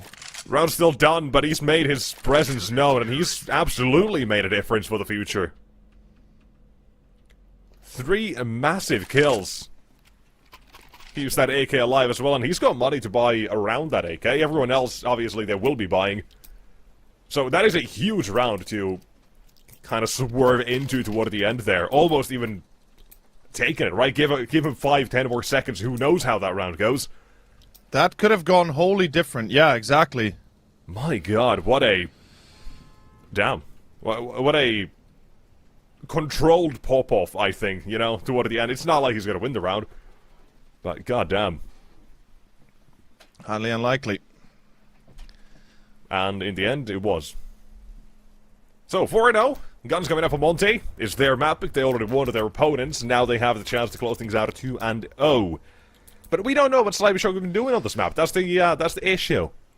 No one knows. Yeah, no one knows. No one knows how they will play, what they've prepared. And like I said, there's always that option, you know, that Cybershock knowingly let train through. I mean, they did let it through knowingly, but also intentionally, right? Thinking, okay, they might think we're not ready, but in fact, we pracked for the last 3 months for this. No, it maybe, last 3 weeks. or maybe not. Yeah, three last weeks 3 weeks since they last played this. Sure, 3 weeks, let's say. And so far, I mean, they got the basic protocols down when it comes to taking domain control here. Setting up glowing behind Olaf, or around Olaf. I mean, we gotta be honest here as well. It is a CT-sided map, and heavily so. So it doesn't make it. It doesn't.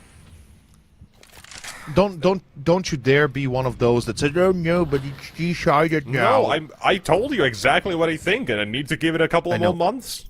No, absolutely. But what yeah, I'm saying, it's it's always been out there for the sake of it's nothing. always been CT-sided, and it's it a will different remain map, so most buddy. likely. Get with the times, old man. It's not 2015 anymore.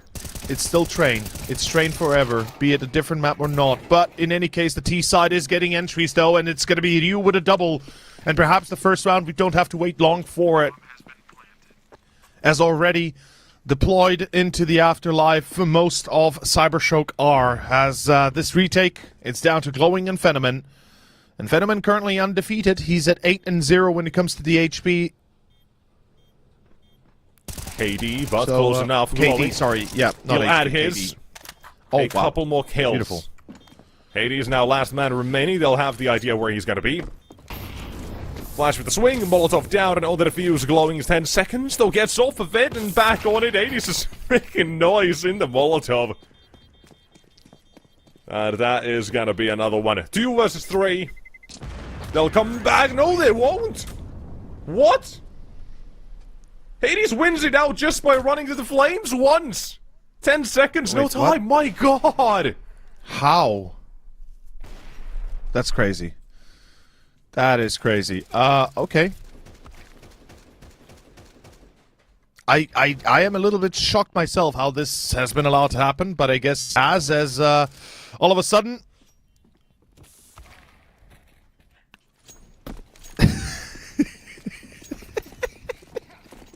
I don't know. It's crazy. What do we get to enjoy here? But then again, that's the beauty of this game. As yeah, we are going to be enjoying a little bit of a different approach here. Seemingly a bit of a default. CT's looking towards main control. Not pushing into it though.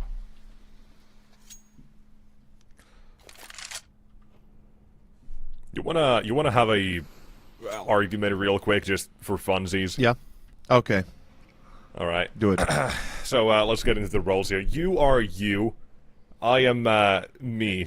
You are old. I'm young. This is not 2015 train. This is not. We don't know anything about this map anymore. Okay, get with the times, old man. You really need to figure your shit out. You need to change and adapt to the times, man. You need to change. Never, bro. You're Stop this ways, right man. now. You're so stubborn. Dude, this is still train. This is still the best map there is on the map pool. End of story. And train is it just doesn't matter the how goated good man. or bad the map is, man. Yeah, it does. We don't know anything about this map, and no one knows. Demka doesn't know, and he's got a couple of kills here. How can you argue you don't know? It's train. You've known it for ages. I've known the it same one. longer than I've known you. Okay, buddy, you're done. You're done. You're done. Get in the coffin. Real for the first one here. Venom as well. Let me nail this. Bomb planted will be covered for as well. Demka headshots number 3 comes out for him, but the bomb needs to be retaken and defused by Blix. He's stuck in the connector now as well. Tries to look above it. This is a good addition. I like this one. You can see a bit more of the side, makes it easier to retake. As well as give it a bit more accessibility. But in a 1v2, no kit. That is a big issue for him. And the closest player, the closest corpse, is right behind him. Don't think there was a kit in that one either, and As so, Blixie backs off, not finding anyone. Monte's not going to give him a chance, and this one, a second for Monte. Yes, it is. Popping off very nicely. Also, thank you for the argument. Very nice. As soon as you said you are you and I am me, I knew where it was gonna go. But... Yeah. I was just like, I knew where it was gonna happen. Oh, I love it. Oh. Well, yeah. to be fair... Obviously, we're both, in a way, right? Like, you can say the train CT side, historically, yeah, this is still different, there's changes, it's gotta be played out differently. It just depends on teams' playstyles, who wants to be hyper-aggressive and such and whatnot. Yeah, the argument There's so can many be made. nuances to this one, but... Yeah, the details changed, right? That's the argument, right? So the details of the actual pushes and the way you go about them has changed, and here we see Ryu out main alone, no support, no nothing. I'm not sure what the idea was there, but certainly not a good one. As Gizmi takes control of Pop. They've already got B. What? Oh, yeah. I mean, it's an eco, so, you know, it kind of makes sense that you have B control here. But I think but I know that the core principle of this map remains the same. On the T side, you're in an inferior spot, so the fact that you're able to get 3, maybe even 4 rounds already is a very good sign. If you can get any more, that's perfect, but generally speaking, Cybershock right now, great start, not so much of a great midsection here, especially if Monte are able to strike back on the gun round as well. Yeah, I'm gonna go ahead and for now look up the stats, the numbers for this map. Now that we've had it back for a while, let's take a look at Train. It's been what, 2 weeks now? 3 weeks? Like a month. It's been a month. The bounty Okay. was like the start of last month. I don't exactly remember when. Like yeah, 11th, that's 10th, fair. something like that. I know that it's been one of the lowest played maps recently, just because it's a fresh map, so the stats might not be as extensive. But I'm going off of 2025 filtering on HLTV. Yeah, we have fair. had a total of can I even see the? Hold on, where can I see the amount of maps? Total played? maps played. Yeah. Total maps. I can't find it immediately. I'm kind of bad, but nonetheless. We've had 55% CT win rate and 44.9 T-side win rates. Yeah, so that sounds about right. Yeah, it does. Yeah. I mean, I wouldn't be surprised if the percentages drop even lower for T-side, because as soon as teams are going to get accustomed to the new changes on the map, right, CT-wise and T-wise, I think we'll see the CTs rise to that top very much again. But this round, well, we see the rise to the top for Monte. Like I said, this gun round, if they win it, they will create quite a little bit of chaos in the lines of Cybershock, as they're once again being choked out of a lifeline here. This is going to be 4-4, unless Notineki goes massive. Let's see if he does. It's a 1v1 against Hades, the Alper against the masses. Oh, Hades in to see him. Notineki, all he has to do is wait. If he doesn't see him in the next 10 seconds, he can just go back to B if he wants to, but they're both getting back out.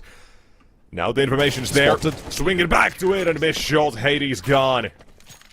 Swimming to the sticks. As Notineki clutch for him.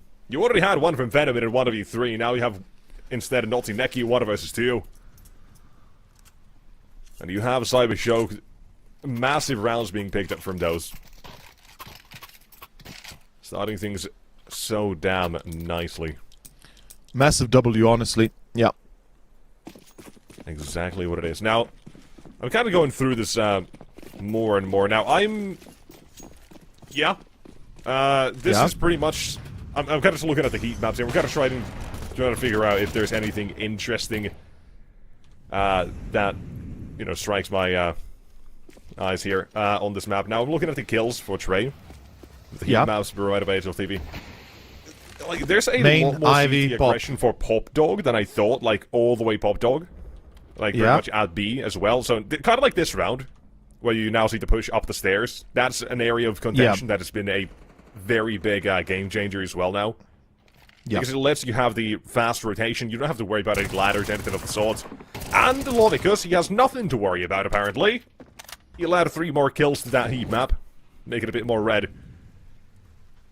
And beyond that, I don't think there's anything too crazy. You have a couple of spots, maybe, that have changed, a new angle or two that's come into the map. We'll mention those later as well. But things are pretty much the same as they've always been. You decide if they fight their way out of main, maybe a bit more slower nowadays. Maybe not. Yep. Because you don't have as much cover, maybe. But you have ways you can walk out of there as well. You have the smoke between red and back 6 that lets that T side to pretty much just walk through or run through, whatever you want to do. Slightly obscured. The thing is, they changed the Ivy, way... Yeah, they changed the way that main entry works. So with the tilted train car, it creates a lot more of a safety net for the T's to smoke off, as you said, and push out without having to worry about being absolutely destroyed by the time they get out towards main in the first place. But then again, as you said yourself, the heat map tells you the story. That's why we see the CTs aggress towards main so much more. That's why we see them in the face of the T's so much more. And right now, Cybershock, good kind of stabilization. The fact that they get the 6th on the board and, you know, kind of keep Monte on low money. The force buy, or rather the buy fails. This is going to be ample opportunity for Cybershock to pull onto an 8-4 halftime, potentially even. Maybe more if they're lucky. As we have a rush B. And surely this does not succeed. Surely this does not work. Right? Righty-do. Oh boy. Oh, there's a player in heaven that's going to be Mr. Naughty Neki. And oh, he's dead. Okay, Mr. Naughty Neki's gone. Luckily the flank. Glowing. Wait, what? Bomb plant? Oh, no. No. No, indeed. Glowing is his round. Yeah. That's a problem. Not sure why Glowing doesn't commit to the bomb plant there, whoever it was. Sorry, not Glowing, Monte, aka Hades, or was it Ryu or Gizmi? I'm not sure who it was actually on the bomb plant. Wow. That's disturbing, problematic, and a little bit concerning. My life in 3 words.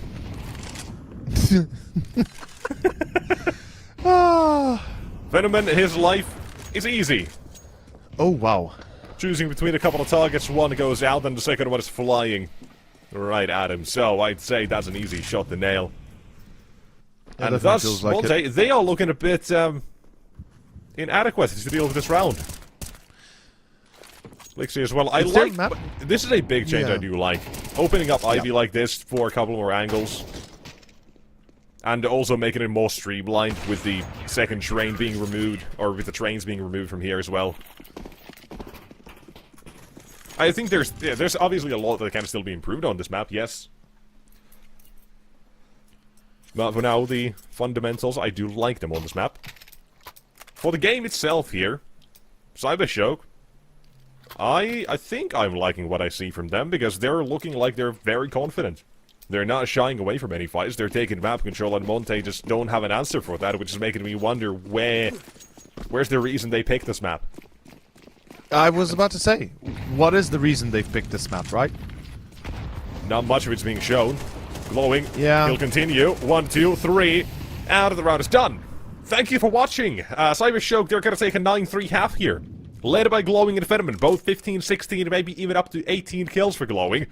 If he decides to get an ace out of this one.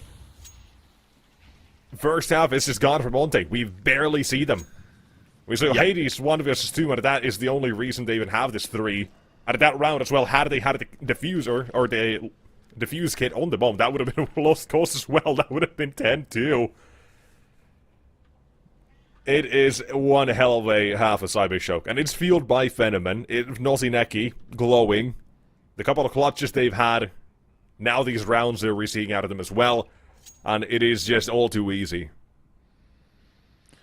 It does seem like it, doesn't it? A little bit too simplistic, really, at times, as we see Hades alone and dying. This is 9-3 first half. This is absolutely a fantastic performance coming from Cybershock. Much better than you and I probably anticipated, or much better than probably anybody anticipated. Hell, I genuinely believe that this is a much different result than probably most people anticipated, even at the end of the day, as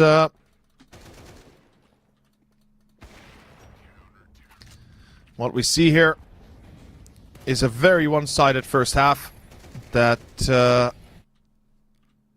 not sure has a solution for Monte available. I feel like whatever Monte do, it's not gonna suffice. Because 9-3, like, surely that's enough, right? Surely that is plenty enough of a difference, of an advantage. Let's find out. Second half is live. Pistol is live. It's a B rush. I like the idea. Gives me still finds 2 though, which is impressive. Ready for the behind upper as well. Molotov's not all that great, actually lets them just walk out. And one last matter, they'll know where Lovikas is coming from. Now you say, surely this is enough. Can I introduce you to a concept called comedy? A comeback. No. No, not comeback, may comedy. Not. Oh, just comedy. I know it's God. rarely really there. You guys have this thing called dark humor, maybe that's kind of similar. We have dark humor. That's pretty much the only comedy we know here. Central Eastern Europe really is just... It's the best place to live, It's a state of mind, I guess. I mean... Sometimes you feel Eastern European, sometimes Central. Just depends which side of the bed you wake up on.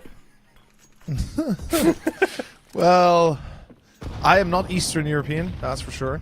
Not I am today. Slavic, though. That's sure. I am, if anything, Southeastern European, right? The Balkans would be Southeast Europe, if anything. But yeah, let's not really get too arguing. let's not get too political, because it's it's never gonna be a never-ending topic, you know. You and I yeah. both Someone's know gonna that. have an opinion. Someone else is gonna have a different one. Yeah. Oh my God, who's gonna believe that? People have opinions. Oh wow. People are real? Wait, what? Yeah, this is a pretty simple round. We've got a minute remaining. Cybershock, they're just testing the water, seeing what's up. And while we're talking about this as well, do you have a favorite opinion? Do you have something you really, really like that you want to talk about for the rest of the round? Anything in the world. Anything in the world. I'm trying to think of anything right now. Huh.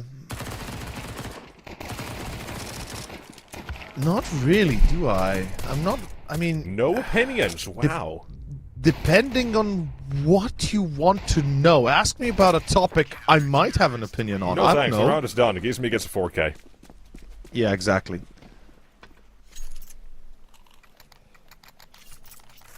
So... yeah, let's get the guns out. Let's see what Cybershock want to do. Is there a thing called comedy in this game? Can we add that to the mix? Will Monte come back? Or will this be headed toward that third map of Ancient?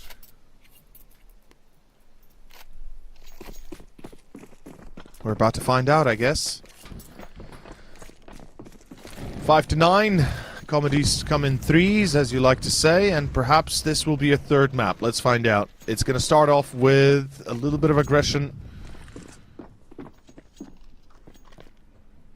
towards main, towards upper halls, maybe looking towards a bit of a different kicker. Did he really want to poke the bear towards the B, though? I mean, one smoke and you're locked out. Yeah, exactly. I love the fact that we see Hades also getting into control of the site towards upper B, or rather old... How did we call it? Catwalk? Yeah, we used to call it Catwalk, yeah. Yeah. Back in my old days. Now it's split, right? So now you have 1742. yeah. Now it's the catwalk is split. So I guess there's two parts of it. So you have the T side or the upper halls or I the. would just say catwalk in heaven, probably. There's no yeah, heaven anymore. but the thing is, we don't have heaven. Yeah, I guess there's no heaven outside. It's kind of freed up. So I mean, obviously people are going to come up with their own things, or just say yeah, it's upper for the sake of simplifying. I think upper is the actual hallway of upper halls B, right? From I'm Bob not Dog here to to argue the semantics. I'm just giving you options. But no, I know. It's easier to argue. Why should arguing Monte come myself back? here. He wants to make it happen. He's calling for Yes. team, and currently he's calling 3 frags, maybe even 4. Domination, Oh, no what? ace, but that's his job done. Twice in a row. Last round was against the pistols, now it's against the buy. Still delivers even better against the rifle, still with an MP9. Absolutely impressive, all I'll say. Suddenly he showed up with Absolutely 17 bloody kills. impressive. You had Diha on map number 1 giving Monte lifelines until the rest were ready. Now it's Gizmy. Yep. And suddenly, we've got a game on our hands again. 8-4 Yes, we do. was not enough on Anubis' T side. Or CT side for Cybershock. Then move it on to the T side to close things out. And now on terrain, you have a 9-3. Last map going to overtime. Surely 9-3, like you say, is going to be enough. I say no, because I want comedy. Yes, you do. And Monte, they Comedy want to genius right here, boys. They want to give us that show. They want to tell us why they picked this map. But right now, we're still waiting for the rest to activate. If your name's not Gizmy, you're not really in it. Is your heart in it? Well, let's find out. Cybershock be hit. They're being expected to a degree in, from what I can tell, Pop Dog. Nobody's really checking the deep ends of it, though.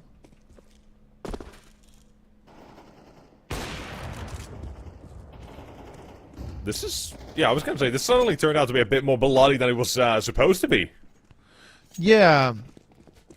2 versus 2 definitely is. against the Pistols, and even faking things out, headed back towards A. He has vacated the middle of the side and smoked out. We'll let him know. Maybe he made a bit of a mistake going as far back. Can't contest the bomb plant more than watch for a cross, even that. He's going to opt to sneak up instead. Stay cautious. Careful about your shadow. That's one. That's the trade for Lovico. Suddenly a 1 versus 1 of this round. It's not supposed to go this way. No, but all that gives me is out of these last couple of rounds. Now you leave it on to Demka instead. Last man up watches and won't miss. But a bomb plant, dare I say, is too much. You add on top, it's down to 1. It's way too much, way too close for Monte. It is. It is way too Giving away close. fights when they don't really have to. You already had a 2 toward that B side with Hades there to support D at the start of the round, pretty much before the play was made of Cybershock. They started to fight, they continued, and it nearly collapses.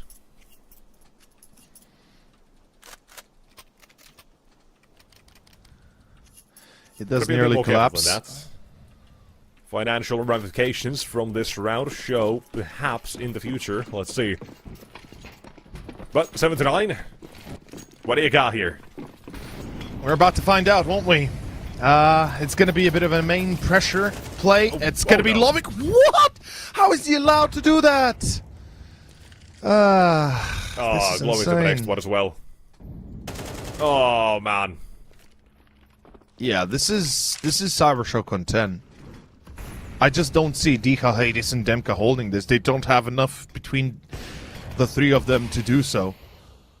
Firepower-wise, maybe if Hades goes massive with a hat-trick, then each of the other 2 can get 1, but that seems like an unlikely scenario right now, to me at least. Yeah, I'm looking at the util as well. It's not inspiring confidence in me. Nope, not even by a little bit. The only way I would see this round perhaps going their way is if Phenomen drops the bomb to Lodicus, he goes to plant the bomb, D-Hard nades, and suddenly there's chaos. But that is a big... Maybe kind of scenario, yeah, very many unfortunate events in a row for Cybershock required. Yeah. Here's one of the change angles I was talking about earlier, by the way. From catwalk, you can now see towards ramp, makes things a lot easier, but this makes it a bit more difficult, because glowing's got to be a threat in connector, but it has still become a 2-on-3. Monte's fighting back, but rotations need to be made. They decided to split up here, one a CT, one con. Stop the bomb plant, perhaps. You can see the legs! You can see the legs and take the shot, Hades! Now he's making this a bit more confusing. With time like so I said, low, Hades, hat-trick. That's the one thing. Dika, if he... No, he's going to be caught. Good angle check, and now Hades with the bomb down. He misses the shot and gives Cybershock the 10th effectively. Yes, that is going to be all there is to it. Money is effectively on the down low as well for Monte, so they've got one last buy, and even that one is going to be limited. Some utilities will be lacking, some firepower will be a little bit lowered. Yeah. Oh boy. that's the round going down to 1 now, showing itself again. It's the same situation we had on Anubis toward the end. Yeah. All in all, that round from a 3v5, I think still goes fairly alright for Monte, nearly kind of coming back into it. Wasn't completely given up, they didn't let Cybershock walk all over them.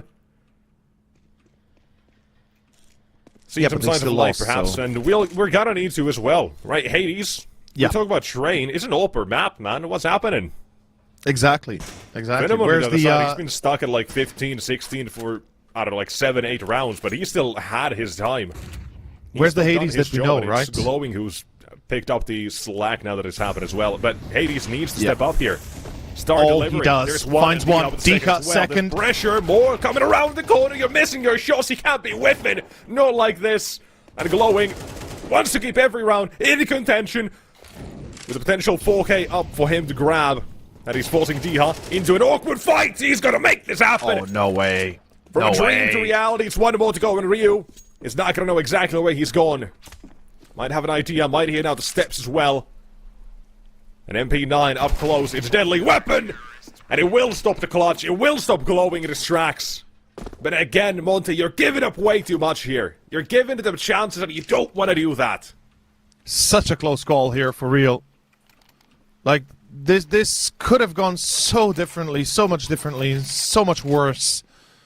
But lucky for Monte, Ryu at the end there is able to get close enough and wins that duel without too much of a troublesome ending there. Nonetheless, tough spot to be in. 8 to 10, money still pretty much non-existent in a way. Yep, goes both teams in this case, and here we go, fast A. You run out, you get 1 to 2, 3, but I think bada boom, magic is done, and here we go. The round is sure to be as well, unless... No, Bomber does not get dropped there. Neither does Blixie. And looking at the HP, we talked about the economy as well. Monte should save this one.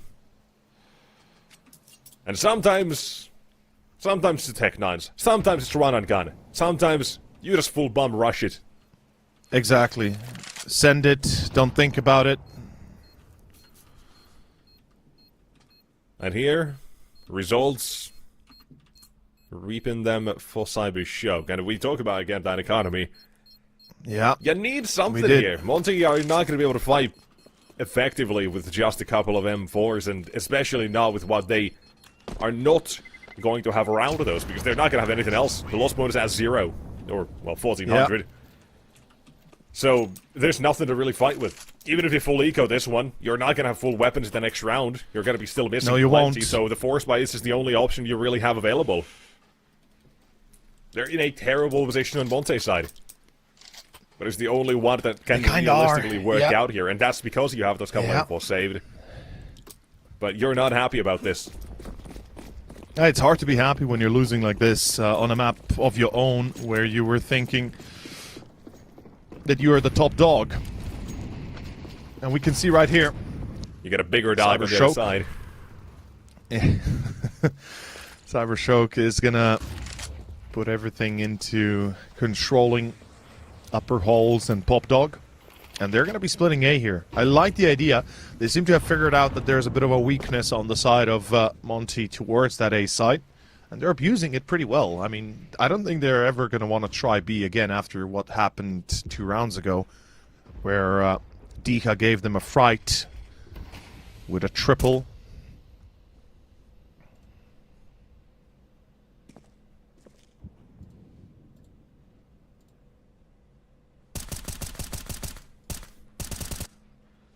But here goes nothing.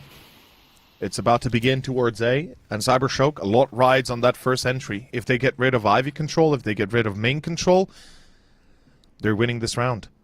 Yeah, you can say here goes nothing is also a double meaning in this case, with Monte having nothing and they're about to go. Yep. And be taking an L here. And they know about the flare towards twice red. Already. He won't get anything. Diha will, though. Okay. Some challenge. Caught. Some Hades more. wins the duel. Again, we say this man needs to step up here, and Hades only good for 1.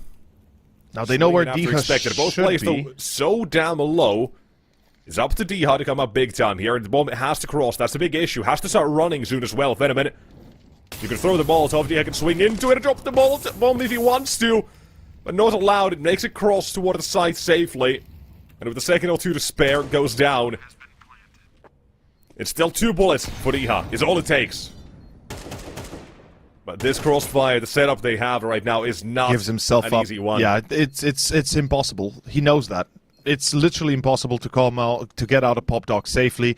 He had to go before they got the bomb down. Then maybe he had a chance, but as soon as the bomb is planted and we see the crossfire, as you said, set up, it's basically gone. Round is done.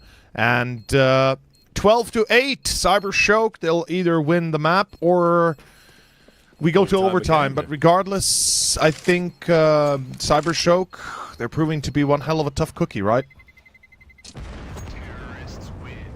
I mean, I think that's just part of the course almost. It's just a... Yeah. It's a disappointing first half of Monte. It's not giving them enough here. And Yeah. even this Yeah. half, No, it's... no. You have glowings near 1 versus 3 or 1v4, whatever that was. And Absolutely. You still have these clutches where Cyber Shock are more than able to step up and deliver. You obviously, first half, Naughty Neki had a 1v2, Phenomen had a 1v3. You imagine those rounds go differently. We're talking about Monte pretty much looking to tie things up in this round or something along those lines. That's not the case. They lost those rounds fair and square. And here we are toward the end now of what seems to be an uninspired train, almost. Yeah, I'm a little bit disappointed. I expected more from Monte, given that they chose the map.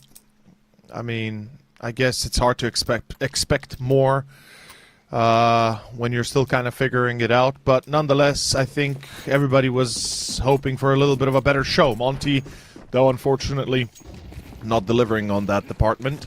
I mean, my issue is that both maps, they have incredibly slow starts for everyone but one player. Yes. No, that's completely fair and valid.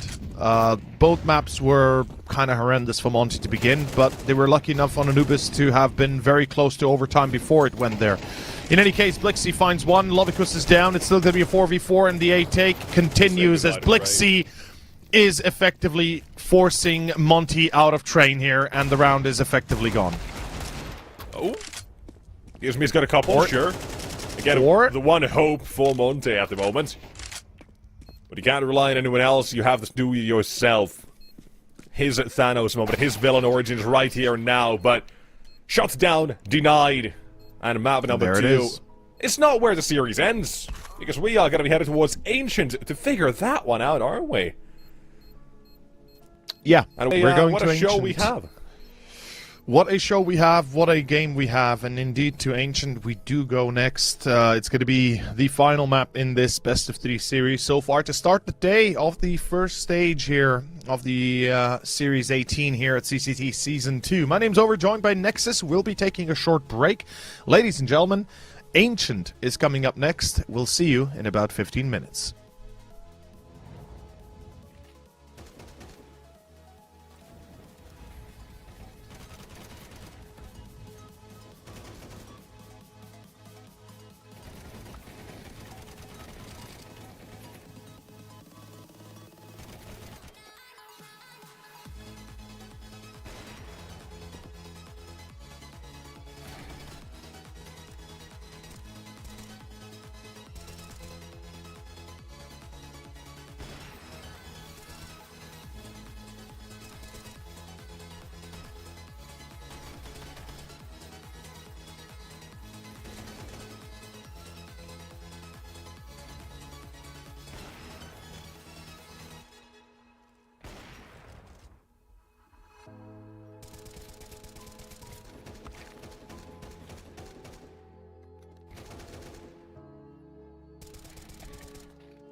And welcome Hey. back, everybody. We are back. are back We are indeed. alive still. We're here. Nexus, we got ourselves the next series coming up after finishing... Oh, excuse me, the next map coming up, not the series, apologies.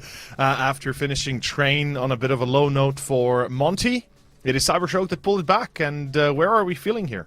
What are we feeling here? That's a good question. I don't know, is the answer. Because we're headed to the decider now that's become the most... Ancient, yes. Yeah, the most common decider. Everyone plays it. Pretty much. There's nothing much to it. It's just ancient. That's it. It's... I wish I could say more, man. It's just become the kind of... The problem I'm normal. having is that we always default to Ancient as the third usually. It's either Ancient or a lot of times we see Mirage, you know, and on Ancient things can go wrong very quickly. It really depends on who wins the knife, who starts where, and then from that point forward we go into the next kind of chapter or stage. And on Ancient, I think I've heard correctly that Monte won the knife, so they're going to be picking the side to begin, most likely I would assume CT. And as we said, with Ancient, if you play well, if you start a good game of CT to begin with, all of a sudden you've got yourself a pretty, pretty hefty start, maybe an 8-4, 7-5, and it's going to be about that mid battle. It's going to be about that lane battle. We're going to have to see duels there, and I think Cybershock is going to be the one to force out those fights. And obviously, as the T side, you know, that's what we'd expect. Yeah, we'll see how the game itself now is going to start to look. Now we got word. We know the knife run's done. Should not be more than a moment, or maybe two, depending on how things will go. There's also the question on Ancient of the pistol. The pistol seems to really signify, like, a lot of times when we watch Ancient, and if you take a look at the stats of Ancient, the T side, if they can get the pistol going, they'll usually get a 3-0 start, right? Especially against CTs. They're going to get a really solid opening, and A side is usually a weak point. Now, Cybershock have been losing Ancient recently, but they've been pulling into either overtime, pulling into a pretty late, 20-plus rounds. So I'm expecting them to be a little bit more on the nose here. The last time they played against Monte as well, they lost it, I believe, in overtime, and that was like 2-3 weeks ago, I think in Series 16 that we did. And honestly, Cybershock starting T-side, I really want to see early aggression and conditioning Monte into thinking, okay, we gotta fight for mid, we gotta fight for lane, or, we let it go completely. Either way, Cybershock, let's see what they do. T-side for them, and of course, Monte, CT. Let's get it. Now, here's well, right? You say Cybershock, they've had some issues maybe on this map, but so have Monte. So it's going to be a bit of a scrap fest if the series hasn't already been that sort of indication that it is going to be one. If you have, or maybe I'm just tuning in, it has not been the cleanest. It's been slow starts as well for Monte, which has been an issue. And here, D-Hop, he looks to start off with a couple of his own. He'll at least do that. His dually is now gone, but the T side, they'll continue. On to B, you've only got one man here. Gizmi has fallen back, running all the way towards long to hide and cowl for the moment, and we'll have a couple of players walking his way. And through smokes, into smokes, and sending them out of it. Glowing with the first one of his own, and will be able to back away, but not for too long. It'll be Deb going to remove him, and suddenly Phenomena all alone. You have Hades and low. Makes things easier, yes, but 10 seconds on the defuse. not planted for Fenneman and needs to quickly run out toward the site, find 1, 2, 3, but it's not happening. Not gonna be there in time. A second, maybe. Gonna try to stop it, but unable to do so. That's gonna be the pistol for Monte. The defuse comes through, and all the kills as well required. 1-0, the start for the CT side. And you mentioned as well, the pistol round, it is gonna matter a lot here. Yeah, it sets the stage. It sets the kind of predominant feeling for one or the other team, depending, what they prefer to play. But we know Monte are in-your-face kind of team. They like to abuse that. Hades likes to play close. Dicha, a lot of times we see him do some risky plays. Demka as well likes to be very aggro. We saw that on Anubis especially. But Cybershock, we see that even with a bomb plant, it's a pistol buy. So this is the classic move that we get to see more and more often lately. I believe this is the, as Hayes would call it, or was it Grammy? Freddy. It would be the Fury... yeah, Freddy, sorry. It Hayes, would be yeah. the Furia One buy, of right? Yeah, I think one or the other. I think it might have been actually Freddy. But this buy is, in a way, made to give you a few pistols, give you a few nades if you have the money for it. Still make you potentially contend for the round, as we see Hades is gone. But it also doesn't endanger the third one for you. So with the bomb plant, you still buy on the third, and you possibly can do something with that. Unfortunately, the lineup here is perfect, and they can't do really beyond the Hades first entry, nothing much. Yeah. Now, just to, kind of clarify, the Fury buy is going to be more toward the CT side, where it's actually going to be seen, the full effect of where you buy down to 1,000 on that second round, you eco, so then you have for the first gun round, when it comes, you have full nades and utility and all the weapons you want. That's kind of the idea there. But it also is applicable there for the bomb plant, so continuation nonetheless. It's the idea the principle that, is there. It translates well in certain situations. Or in that case, we just got a half buy as well. But either way, we continue to round up 3. It's going to be a fair bit of neutral going out towards mid, towards B lane, and some attention thrown to mid, where you have to be very cautious not to let his back be exposed to Blixie. Not for now. More utility continues to go. The CT side. They are going to be somewhat aggressing back to this. That is a smoke going out. Blocks off the cave entrance. Fighter flight. They are going for the fights here. There's going to be one given. Gizmy. Down he goes, and Diha's not going to try to force the trade. And the cave becomes unknown quantity for both teams now. The problem is, Gizmy died seeing one of the players through the smoke already. So knowing that Diha didn't take the chance, even with the flash being absolutely perfect, really, Diha did not know in the end if it is safe or not to proceed. Didn't want to take the risk, didn't want to lose another player. It's a smart call in the moment, and he re-rotates back to B ramp, finds Glowing for free. This is going to be a 4v4 A take. It's going to be a player in Temple kind of holding the line. That's Mr. Demka. He's usually a great anchor player. This time he misses the chance, re-engages and loses the duel against Notineki. The white swing from Dicha as well doesn't help. Monte, they're on the verge of losing the round as Ryu 1v3, a clutch needed. And this would be a massive one, a 4K in fact, in a very dire scenario. No defuse kit that I can see close by, which means he's also very much limited on time. Oh, yeah, time and HP both. One more so than the other, in this case. Those were taps by Notineki, right? I heard that correctly, right? It went tap, tap, tap. Like he didn't spray, he just tried to click the head of Demka there, okay. Or sorry, not Demka, Ryu.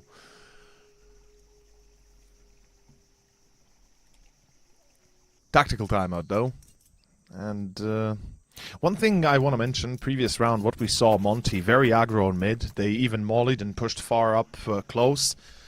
We talked about how they like to play in your face. As soon as the counter utility was thrown by Cybershock, though, everybody pulled out. They didn't want to risk losing their heads. Unfortunately, Hades still caught himself a little bit early, but Monte, they looked to take mid aggro, didn't fully commit. I think the problem is also the fact that they didn't take cave control, so they couldn't really move out to lane and ledge. So they kind of decided to reset the approach. Hopefully we'll see more of that in the future, but Monte right now, it's a force buy. 3 rifles, 2 pistols, and a bit of a stack into Donut and B. You could call this a default if they had the utility and the contention for mid, but... they're playing the odds. I like the idea.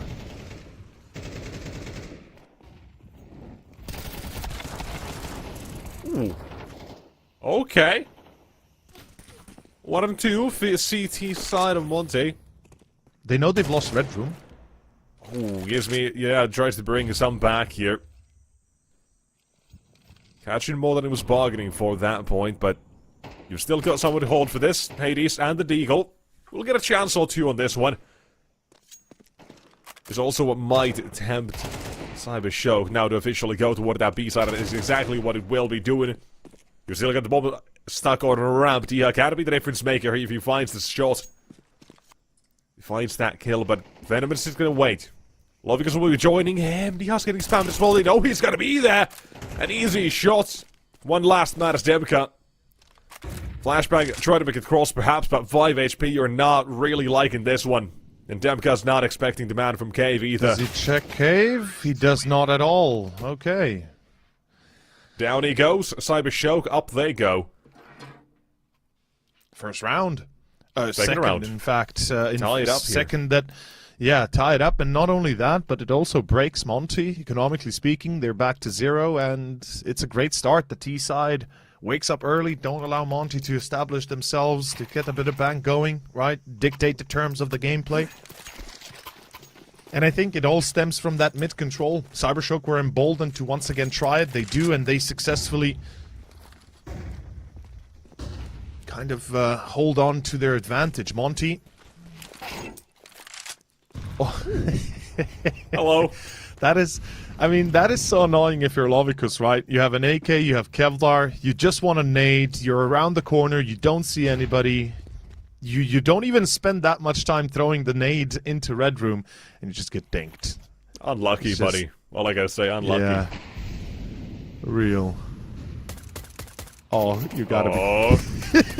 Oh my god, imagine if he got just double dinged there. Oh, I'd hate that as a player. I'd be absolutely furious. Please don't full save USPs, Monte. Oh god. No way. It's so far No back. chance. Surely they gotta look for these kills. Yeah, they're looking Look at for how exits. slow. They Like, got to. Diha's going away. He's... no. What is this? I mean, they're trying for exits at least. It's fine. It's fine. It's not saving. They're barely trying. They're the ones being hunted right now. It's This is a sad round for Monte. Like, USPs, just go somewhere as a group, please. Don't split up there. They just get picked apart one by one. I am thankful to Cybershock, because they at least say, screw your USPs. We're just gonna kill you. We're gonna take you. No respect. Exactly. As they should here, because if they can win here, find the fourth, it's pretty much lights out for the first half. Monte's gonna be fighting a losing battle continuously afterwards. This round is truly important. It's one of the half-defining rounds, in fact, as we do see mid-aggression. I love this. They finally commit to this, not through Cave, surely, but they at least commit to this, and Ryu just goes out wild. He just pulls through the smoke. I'm not sure what the idea was, but they've got no connection with the B players. What is Monte doing? If at least they push together, if Ryu is pushing whilst the B ramp is being pushed, then I can see a reality that they can win. Then I can see a reason behind these wild swings through the smokes. I am just not there for it. I really am not. I can't see that being a smart choice ever, really, without the timing that I described, you know, what could be appropriate.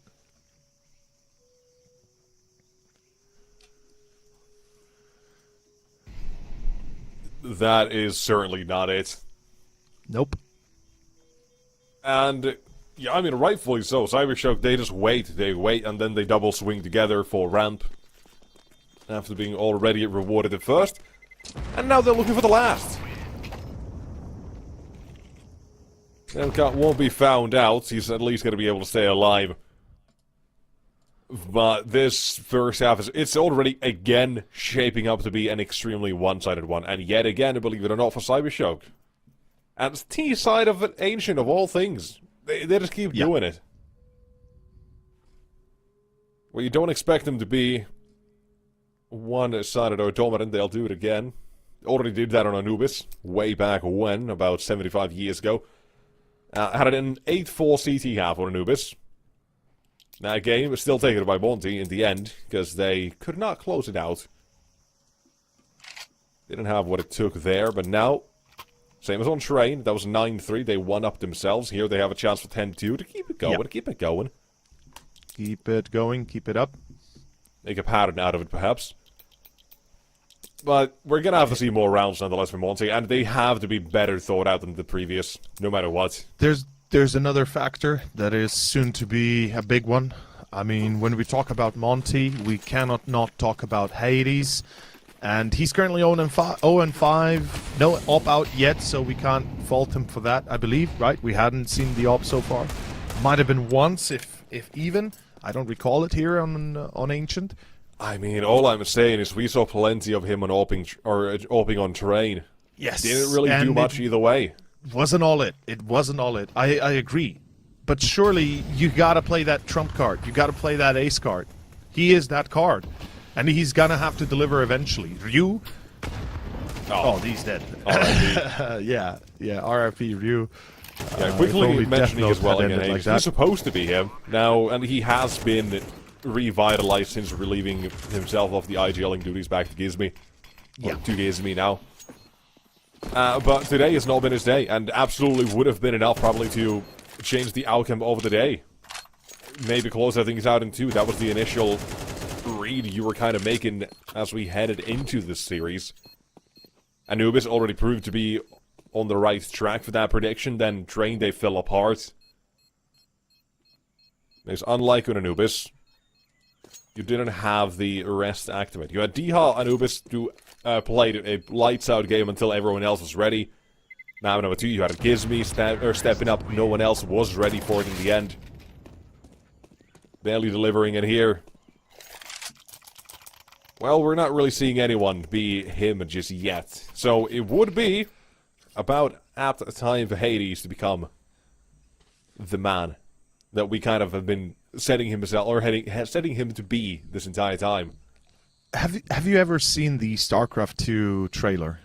No. For the video game? You haven't? Okay, no. You gotta take a look at it. And there's a beautiful quote in there at the end of it, which goes, "It's about damn time."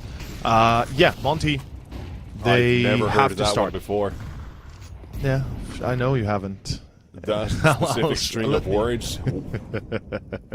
My third eye's been opened. I've ascended. That's the meme it comes from, you know. No one's ever said that before. Wow.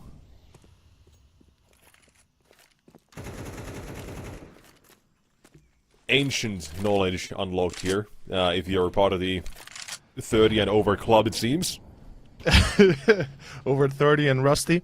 30 and over, CR'd in parentheses. Yeah.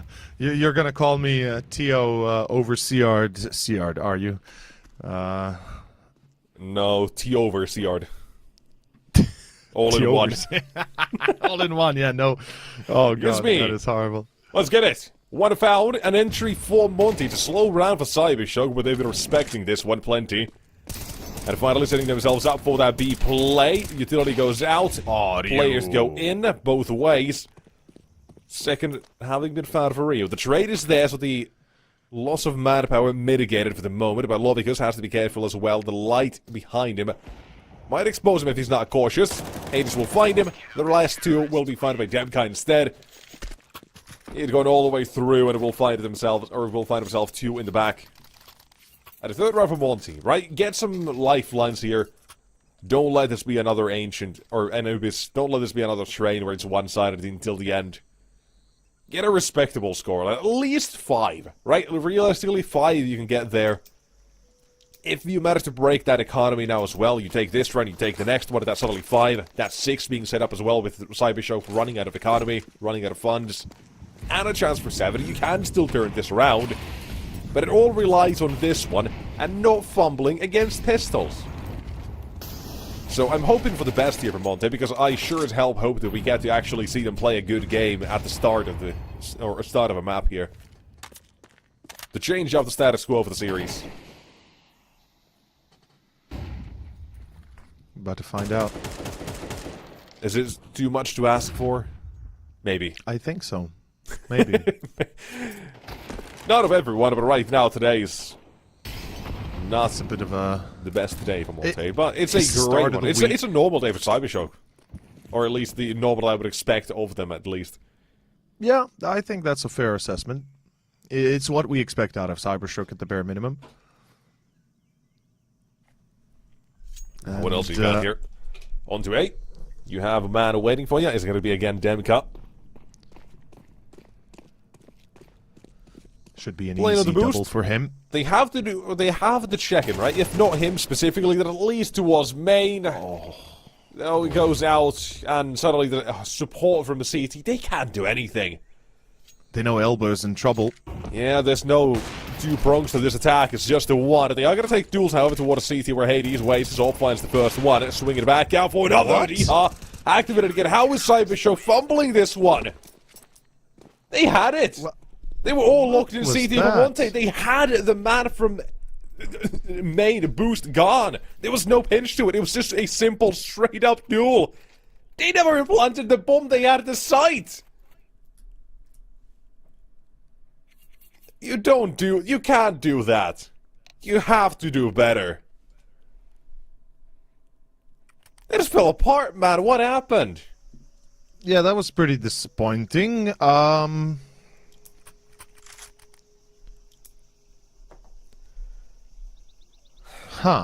I'm trying to gauge as to what exactly was Cybershock trying to eventually do. The C4 was far off the site. They had control of Donut. They had control of the site. And then 3 players decide to cross towards Temple and start dying against the op, just staying on the corner, waiting to be picked. It feels like they kind of turned off their brains there for a second, especially after the first kill. And Monte just abused that, as they should. Well done, well played. That is round 10 now ahead of us, and this is one of the last buys for Cybershock on this half. If they fail, it's an eco next, which means they'll have one last one for the round of 12 if they get some money going as well. But starting off 10, it's Blixie to fall, Gizmy with a quick peek, and fades away. Beautiful.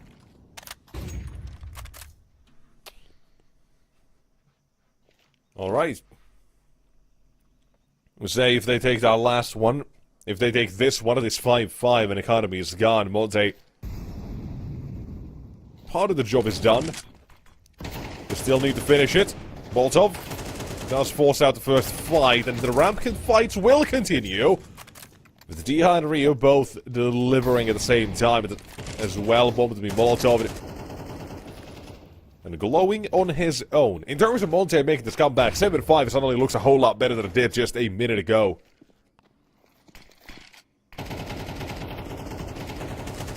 Excuse me. Back in play. And glowing, he's about to be sent out any moment now. Yeah, gonna be sent to heaven here. How much are they gonna keep spamming it? Oh my god. Just take a break, buddy. AK is gonna wear out.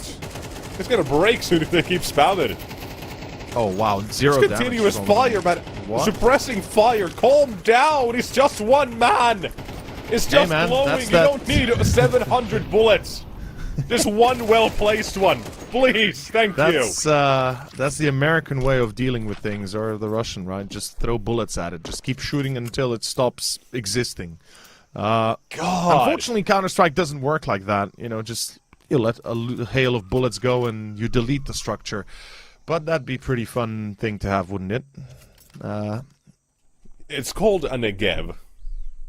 Yeah, pretty much. That's fair. Although in this case as well was 3 AKs. 5-5. We're tied, and it's an eco as expected. Glowing goes in for the partisan buy. I'm not gonna lie. I can see it work, but the way they're playing here just makes zero sense. Absolutely. That's just run out mid and die. 3 players with pistols and barely any Kevlar running A. And they lost Instead the of AK, going by the A way. together, Yeah, that was the AK they had. They Yeah, sent it down yeah, to yeah, that mid was- to die. And you don't even have the utility to really go for it. If you want to have the AK this round, at least have it go towards A where you have the chance to walk out, but you can trade more effectively. Because now, your results for the round is 1 measly kill and Monte on 6. Unlucky. But here we go. End of the half. 6-5 and Monte, they've taken the lead, and here we are. Seeing them activate, and finally, like we hoped as well, like I hoped, we've seen a good first half out of them. Or, not a good one, but at least a good recovery to a first half.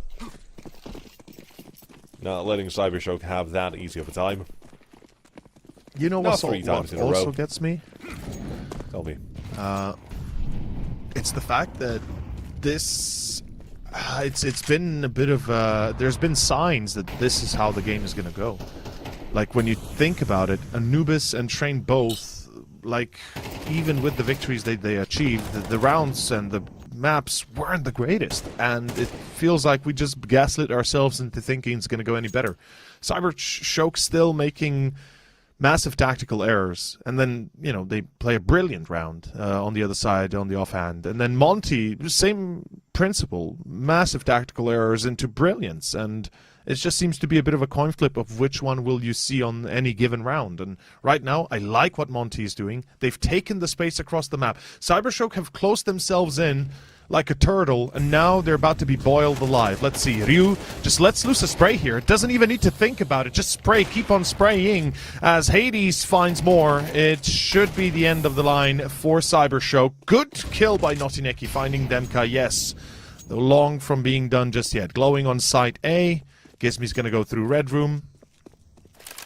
And it is going to be a bomb plant, at least. So Cybershock here at least had an idea what to do. But back to a 2v3. Could they clutch again? They did it once before. Oh, yeah. Great bait for Gizmi. Great shot as well. But it's on to Glowing. Already had a clutch. Looking for another one here as well, but Gizmi stands up, delivers the round, and a 7-5. The path was laid ahead of them. The financial troubles, and then a result that reflects that. Monte, they take control toward the end of this half. But I'm like, even with this half, even with the recovery they have, ask me, am I convinced? You know the answer, just ask me anyway. Okay. So, Not even gonna ask me. Not even, do I need, I mean, at this point, you can just say the answer, you know? The question is obvious, but what's the answer? You're not even going to tell me. Okay, No. fine. Fine. Second half, ladies and gentlemen. Second half. Second pistol. Let's see who takes this. Monte's aiming towards the A site. They've got no split through Donut coming, and whilst now being spotted, Cybershock have rotated their forces towards middle. Monte, meanwhile, looking to end up on B. Oh, this is going to be an interesting duel on mid, especially if Hades commits, but I think he's smarter than that. And yeah, pulling back to elbow, pulling back all the way to T-base. They're getting ready for B, and Cybershock should realize that in a few moments. Oh, great little double swing as well. Dihao waits for contact, Demka swings off him. Oh, well. Close enough at least. Mantics maybe get a little bit tied up there, but we start things off. It's a 5-on-3. Monte have all the space towards B. They've got Diha still walking out in mid. Getting caught as he's not ready for Blixie, but at least we'll tell his teammates, yeah, there was one guy in mid and he's not going to hide himself either. Blixie's making all the sort of noise in the world he can. And a wide open Ryu for this one. You had a second man toward a ramp, able to assist, but not seeing him. And a retake looking to be done here at least, but the problem is the time, the utility, and the lack of kills for Blixie. Monte's streak of rounds now continue. They were down, what, 3-5? Was it 2-5? 3-5 Yes. or 2-5? 2-5. 2-5. 2-5, yeah. It was 2-5 at one point. And instead of maintaining that ratio or unratio, they instead turn it the other way. Brought themselves back up. Monte convincingly taking the pistol. And it looks like it's going to be falling apart soon if this continues. Full eco should give the 9th to Monte. Also, while we have this sort of boring round with surely no shenanigans about to happen, let's see if we maybe do. The PGL, they've announced the first event for 2027. PGL Krakow 2027. There's a lot of speculation why Katowice... No. That's IEM or IEM Kato. Maybe. No. I know. Maybe not being in Kato. Yeah. That's what I mean. Yeah. But no, that's PGL. That's different, guys. I know it's PGL. I know, but it's in Poland. It's in Krakow. Yeah. So Also, that's great. 2027. Yeah, that's 2 years after. Yeah, that's fair. Yeah. To those maybe who don't know, there's been some speculation, some rumors that maybe ESL aren't going back to Kato. Oh my! Yeah, that they might be pulling out of Spodek, right? God, I didn't know you could actually spam through that part of the wood that well. Yeah. I thought it's just a little plank where the bullets actually go through very well, but mow down for the Mac 10, I guess. Gives me 4K, farms for the ecos. No shenanigans, indeed. And Very now chill. We continue. 9 to 5. Guns coming out, and Cyber Shoke. Give us a game, give us something.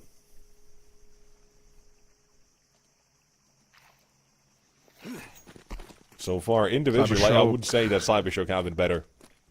To a degree, but the problem is when you see Lovicus and Phenomen, you have to ask yourself, what else they could have done to make the rounds different.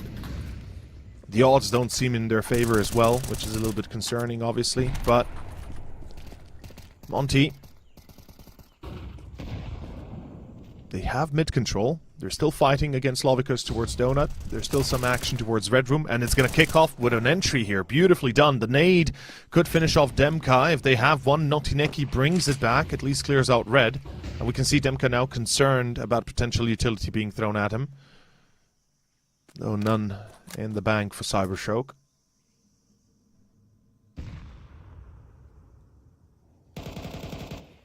A minute left, I love the grouping reposition. towards B. Monte is going to go for the exec here with a single Molotov. So it's a very hard-hitting one, as you can tell. The CT side, they've got a better... they've got a better set, a better counter utility, better executor to B side to keep Monte away. Competing, all pieces of util now thrown. Nothing except a flashbang remains. And Monte with 35 on the clock. Is it going to be an A play? Yes, it is. They have Demka in a position towards A main. The rest through Donut. Time runs a little bit low as well. If they make even a little bit of noise, it's going to be mass rotations. They hear the steps in mid. And Cyber Shoke, they're making a run for it. All Lovicus has to do is stand and win this first fight. Now he has. And now he has to buy time. His teammates, they're already arrived on the site. It's 10 seconds to get that bomb down. They can try to stop it, but see how 1 or 2, the cover fire delivered, while 2 for glowing as well. It's time to activate, to get back into the game. It's 1 more to go as Hades, just the one man, and a glowing to step up to take this round. Give Cybershoke something to believe in. Now that is a clutch that I think you can stand behind. And as Cybershoke, I think this is what needs to propel you to that mental fortitude that you needed to make the comeback possible. I mean, you're still 3 rounds behind. You know you're losing duels. You know you're losing positional advantage, and this is the last map, so it's now or never. If they can stop Monte from getting 10 or potentially 11, we could see quite a game on our hands, and I wouldn't even go past the potential overtime again, but tactical timeout, smart choice here. Monte, want to talk this one through. I mean, they have, let's say, okay-ish funds for a buy, though will be limited to what they do, so, or where, how they continue, what they pull out of or into. As in, if they only have 2 smokes and 2 mollies and a few nades, they have to commit to a single execution instead of fake. So it's either going to be mid control into fast A or B execution into straight B takes. Let's find out.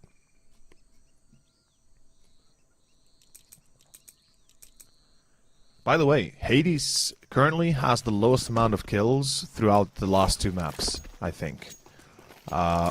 With the current 9 that he has, yeah, he is, I believe, on the lowest amount of frags.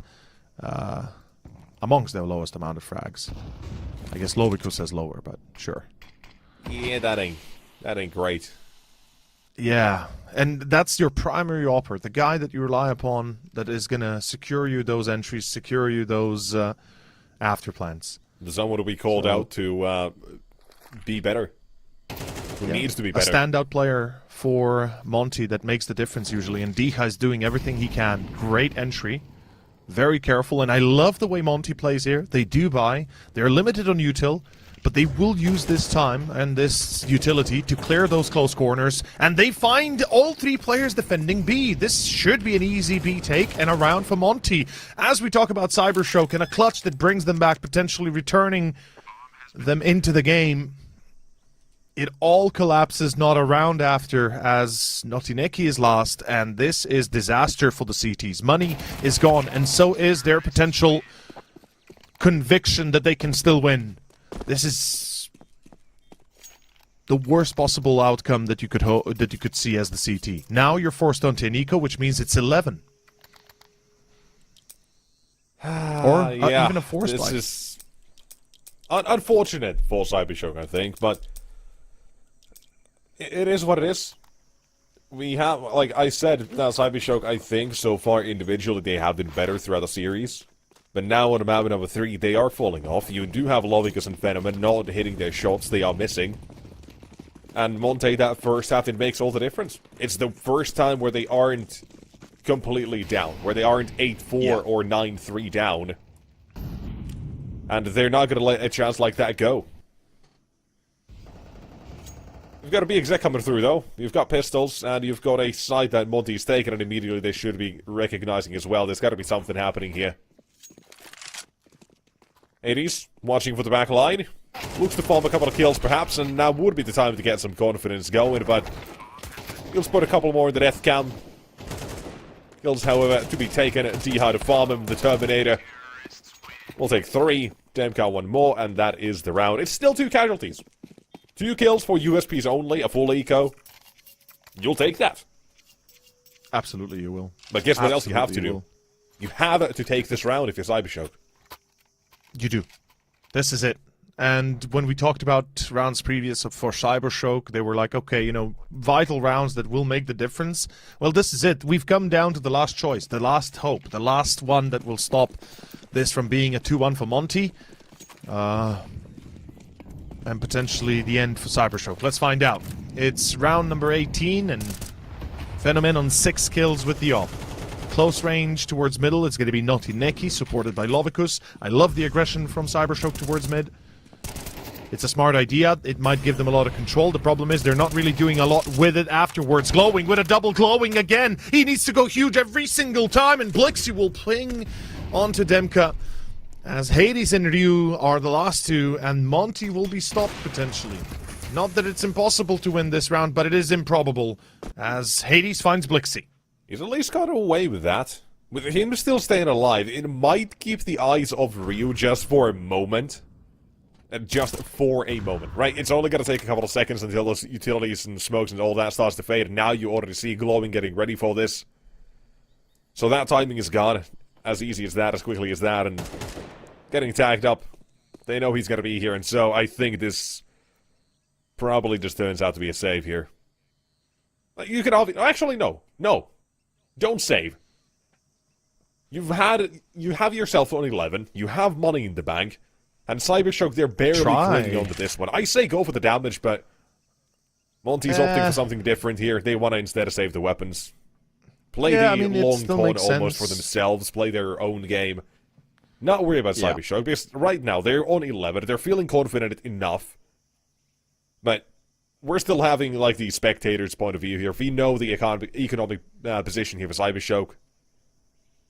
So, even 1 kill here, that would keep that economy low. That would keep it brittle. 2 kills would keep it very fragile. So, when Monte would get to 12, there could be some massive issues there. But, you know, we just say that to say it's not happening. They're not hunting them down. Up to be saved. AK is well carried over.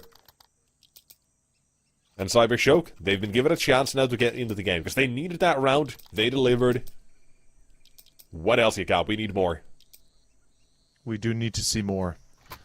This has been the kind of the formula for Cybershock. Lose one, win one, lose one, win one, but that's not how it works. That's not how it's gonna work.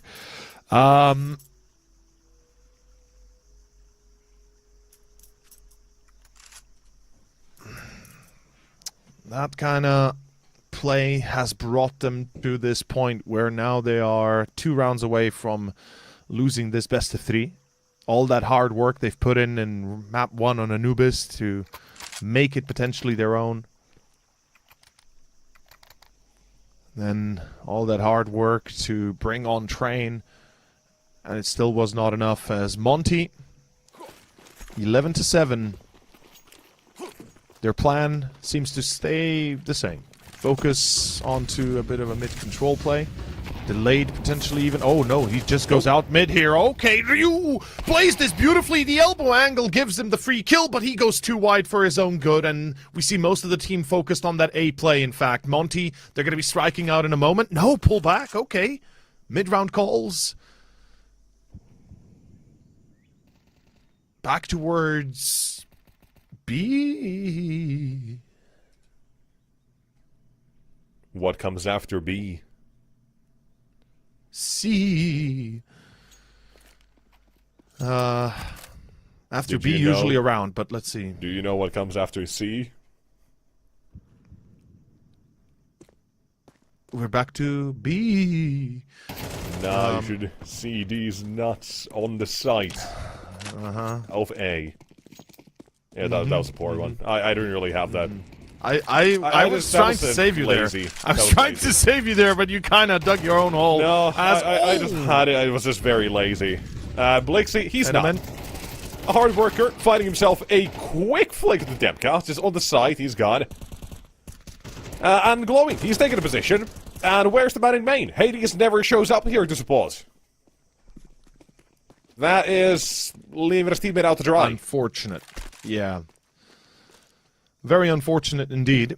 And with that effectively being the end of the round, it's going to be 8-11.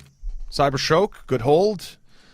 A little bit of a wasted opportunity by Ryu on middle, to be fair, but Cybershock makes sure that they get the best deal out of it, which is a trade at the very end. And then obviously the A push that never really works out, especially once you've lost that lurk towards B itself. And Cybershock, I'm eager to see what do they do here on a round like this, where we know it's going to be a half buy at best, if even a buy for Monte. The op that was saved helps, but Cybershock, if they've read the economy correctly, which usually they very much do, or, you know, you'd expect that. We are most likely looking at an anti-eco. That's what I'd hope to see. And yeah, they're not going to super aggro mid. They're going to hold down B. Molly's into lane. Love it. Make sure there's no early rush first.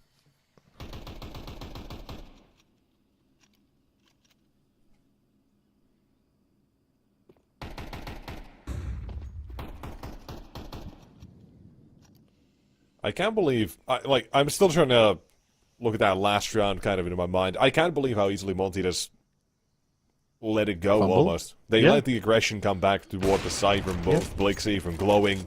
No support. And just... Hades at the end, just leaving his teammate out to dry. Just lacks inspiration. And here as well, I mean, they gotta pay the price for it. Now they're giving the Cybershock away back into the game. It's gotta be most likely 9 here. Unless we do start to see Hades back to form.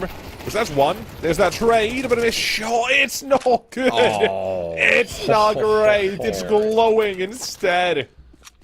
You Hot can't do damn. anything about him, man. It's like fine wine, just gets better with age. It really is. 31 years, carrying still, and it's not the first time he is as well. He's not usually a player that we go about mentioning because we always expect he's going to be performing anyway.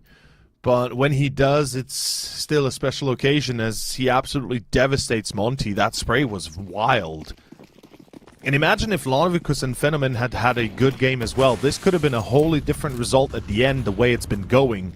And how many clutches have we seen? How many rounds have we seen go super well? Oh boy, that temple pole or that boost there on elbow, I'm not a fan. Can work, but it is risky.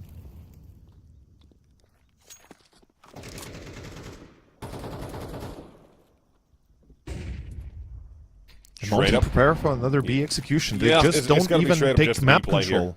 Yeah, they don't even take map control, which is concerning to me. They're at least waiting things out, right? They wait for the wave of utility to come to a halt. The CTs, Beautiful. they're going to be flash on their way in. It's not going to be an easy... Well, it's not going to be that easy in terms of accessing this, but when it comes to the results, getting the kills, that is easy. And I like that Cybershow kind of recognized this. They're just waiting, or Monte were waiting to make a play, because they wanted that utility to fade. They wanted to give Ryu a chance to activate eventually, but they needed to first get cave control. They wanted to wait out that utility to respect it, play down the clock, play down that CT utility. But it's just not worked out. The Cybershow, they felt it. They decided, boys, let's just go for the push instead, and it's 1, 2, 3. Simple as that. Yeah. And Cybershock on the other side having to make a comeback, and currently they're delivering.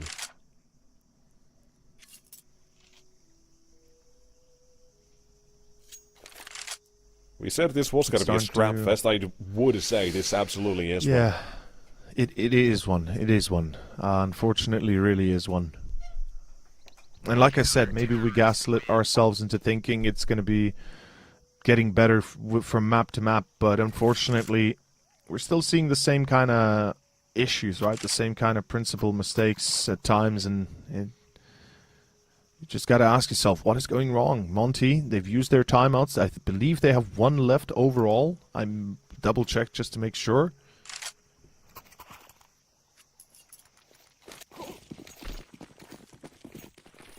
But on a half-buy like this, you don't really have much of a choice. The 2 AKs, a few Tech 9s, and a little bit of hope that you might be able to break onto A. Let's find out for sure, as we're going to open up with all 5 focusing on that A position. I at least like that Monte's playing the pack mentality here. But it feels this round of the last couple of ones, well, they've been still very lacking when it comes to the actual execution of these rounds. You do have to open it.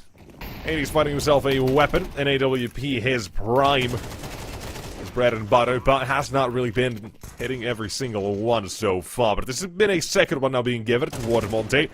A man advantage, clawed back slightly by Glowing with a 19 and now to his name.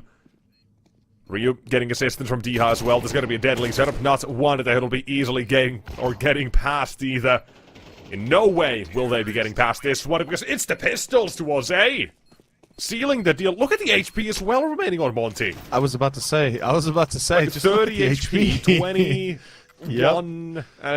God damn. It's like it's a total of very little, basically. One bullet to make the between difference there when it comes to Donut as well, right? If, Oh, yeah. was it Ryu? Was it in Donut with the AK? Whoever that was, though, right? Doesn't matter. Ryu. Yeah, it was Ryu. It was Ryu and Demka that had the AK, so it was one of the two. Ryu goes down. Suddenly, Diha can't assist in that same position. He doesn't have 2-on-1.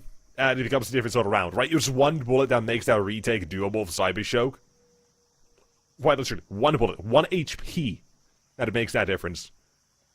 Now, with that, it's going to be 12 given to Monte. Final timeout of the game now used, unless we have overtime. But we'll see. If we go to overtime, that also means our next game is going to be delayed a little bit longer. I think, if I remember correctly, it's called 500 versus Alaska. We're still waiting for this one to finish, then we'll hop over to that one. But for now, this is the one we're on. Gonna play it until finish. And we'll see when that does come. For now, here we are. Here we are indeed. Out to B. It's a fast one. It's Monte. A fast B Lost rush. W. Oh boy. In terms of Oh, changing this is an entry tempo. for Monte. Yeah, this is the way to go. You've been slow. Now you go fast. Cybershock, they got used to this. Wait a minute.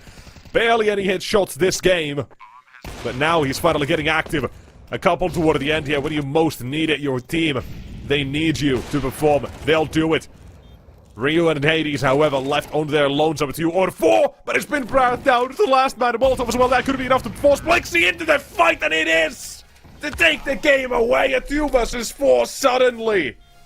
You claw right back on Cybershock and then denied. The pearly gates not allowed. Monte, they'll take the series, and it's finally a map where they do well from start to finish. I mean, that's debatable, but yes, let's say at least they finish on a high note. They don't. The first 2. They do well. Yeah. At least they don't falter here and fail and let it go too long. But that is going to be Monte 2-1 winning the series against Cybershock. Now, we don't have a lot of time, so we won't be able to take a lot of your time. Ladies and gentlemen, Monte, your victors, 2-1 final score. They win the first round of the Swiss stage here at Series 18 of Europe.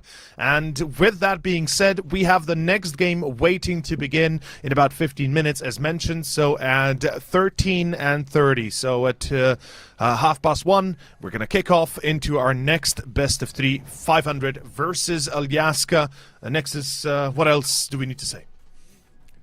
We don't really need to speak about anything, but I do want to ask about now something that you've been saying consistently. Now, I'm going to go to a slight tangent. We play GeoGuessr. Every time we have this thing called Canada, you're like, is it Aljaska? Why do you pronounce it that way? Why do you not just say it the normal English way? Why do you have to say it the old-fashioned way? Aljaska, because that's how we say it. That's how you say it in Slovenian. Yeah, Aljaska. Can you just not conform to the English pronunciation just once? Alaska. Let's go to Alaska. Hell yeah. Alaska, boys. Hell yeah, brothers!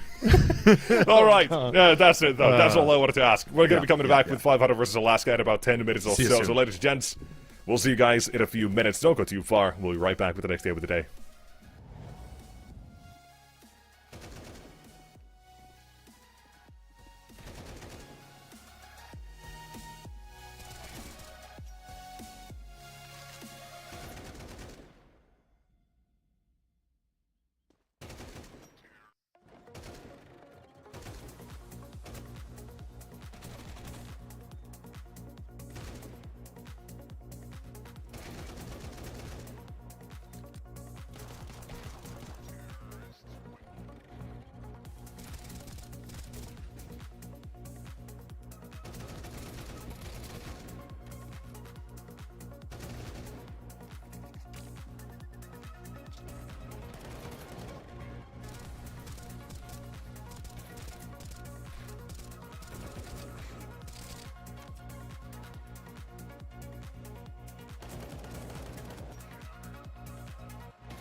Alright, we are out of the subway tunnels and back into the game now. We'll get toward our second one of the day.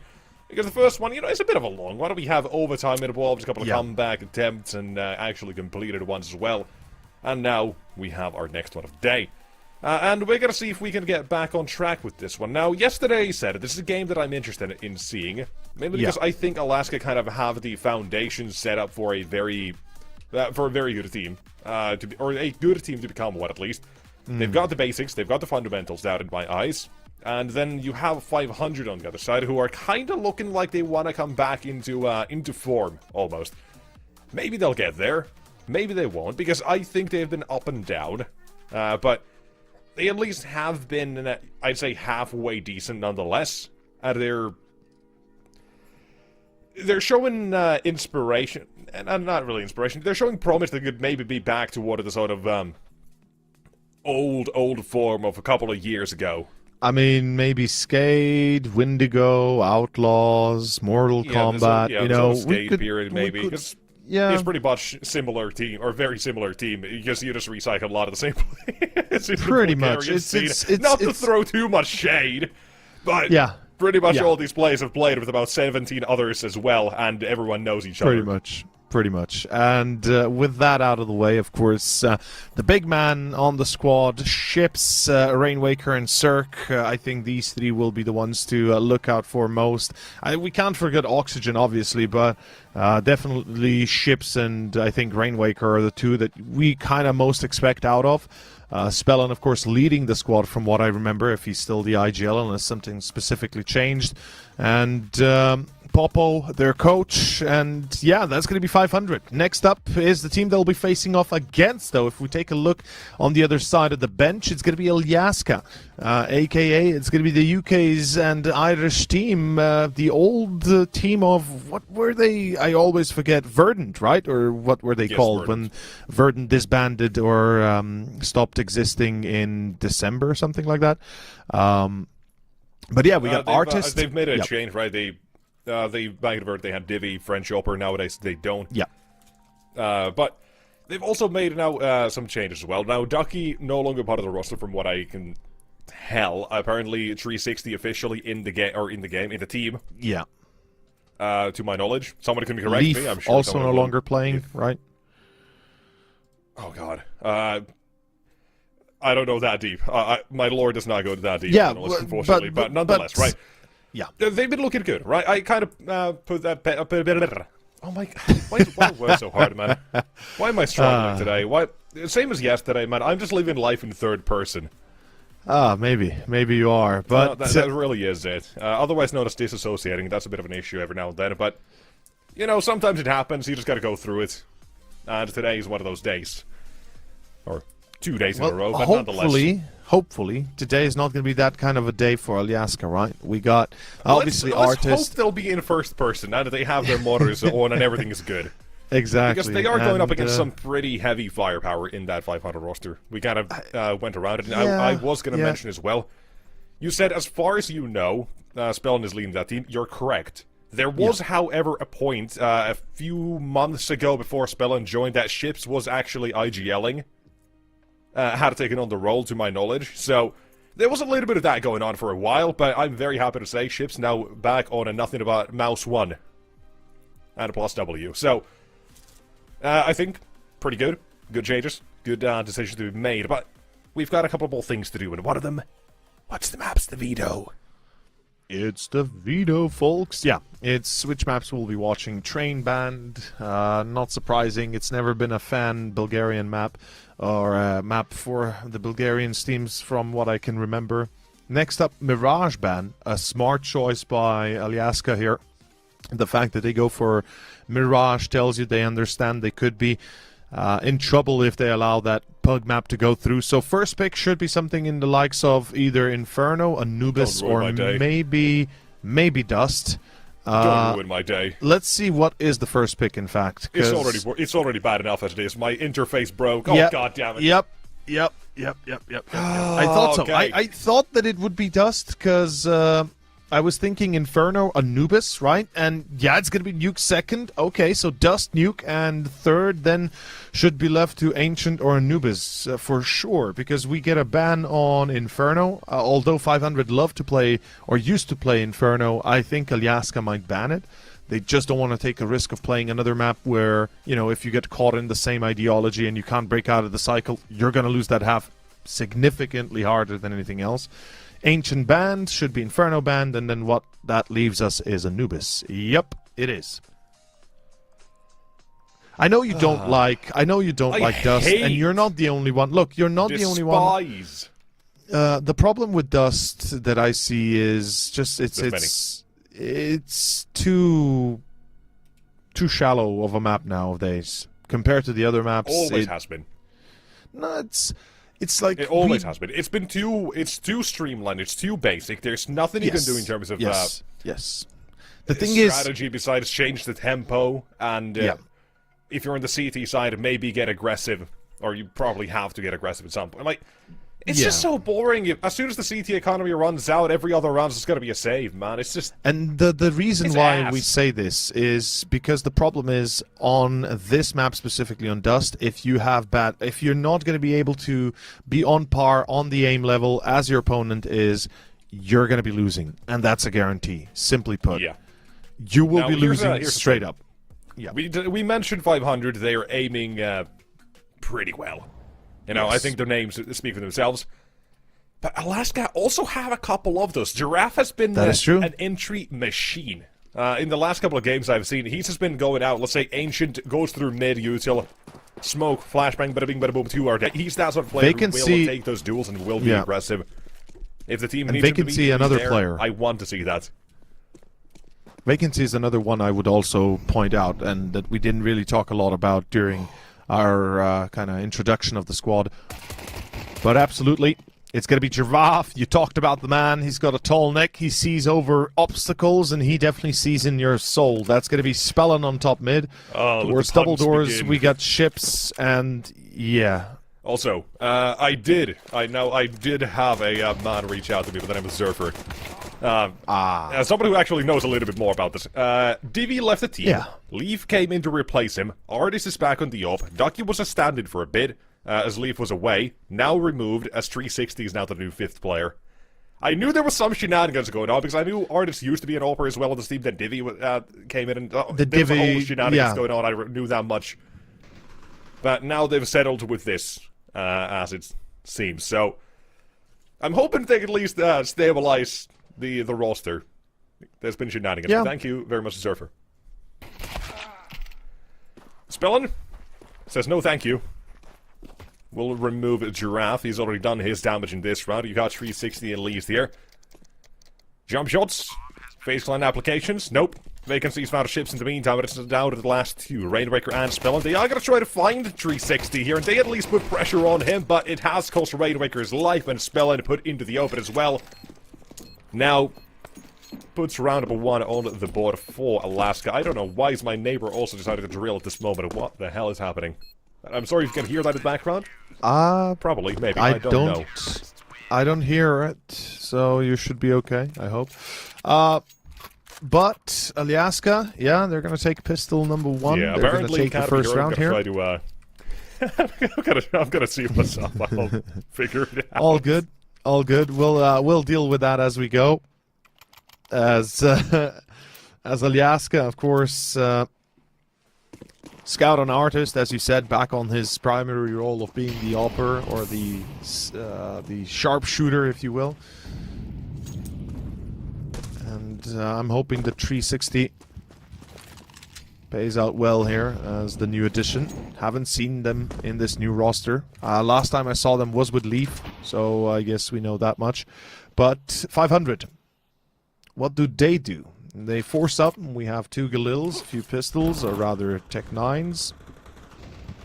Looks like B-split is in play. They've got no more util to abuse here. Double doors are smoked off.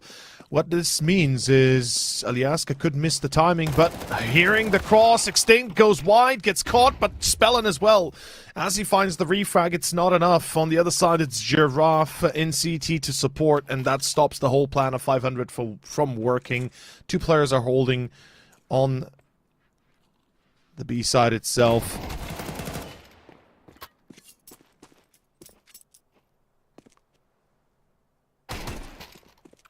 Oh, I might have spoken too soon.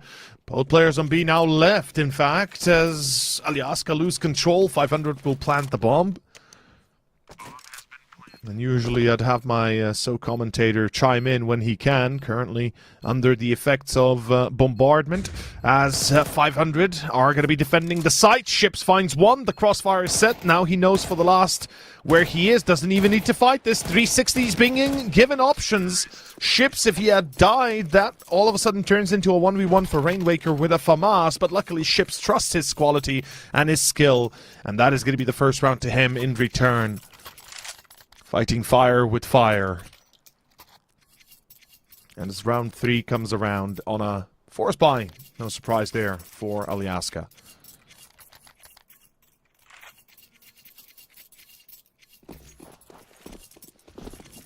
And we are going to be seeing...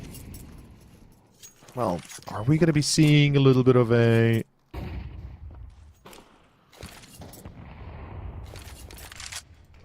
split towards B? No. They're just going to default anti-eco. They know there's a likely force buy in play, so they want to make sure they're going to be winning those duels when they come to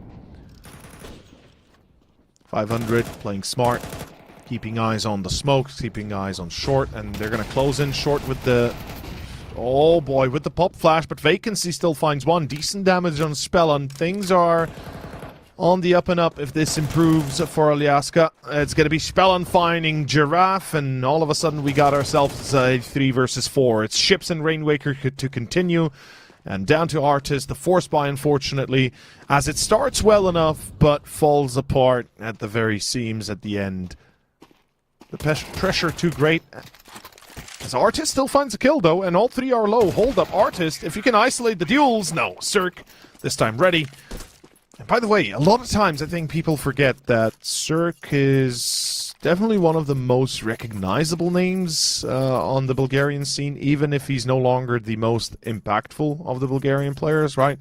He's been in some of the biggest teams in the world. Most specifically, he was in EG for a while it lasted, and they even won a few tournaments here and there. I think at one point an ESL and Blast Premier championships, and before that in NRG, where they won the IM Shanghai 2018 series. But unfortunately, his time in Bleed came to a swift end, and now he finds himself back home in the team that he'd grown up with back in the good old days. How you doing? I'm back. Welcome back, Seems... Nexus. Yeah, you kind of missed that as well. Oxen just got a triple with an HE, by the way, but... I mean, it's fine. Yeah. That's normal Triple at this point. Yeah. I need a little round. And also, I think my neighbor is done bombarding the roof. Or his roof. I think it was the roof. Because, Hopefully yeah. so. So, I think I'm good. I think we're good to go. Well, we're good to continue for sure. It's going to be the first buy round. Aljaska, they have a chance to find a little bit of control towards upper halls if they're going to be overly aggressive. But they need to win that first engagement. They're going to leave Extinct alone on long.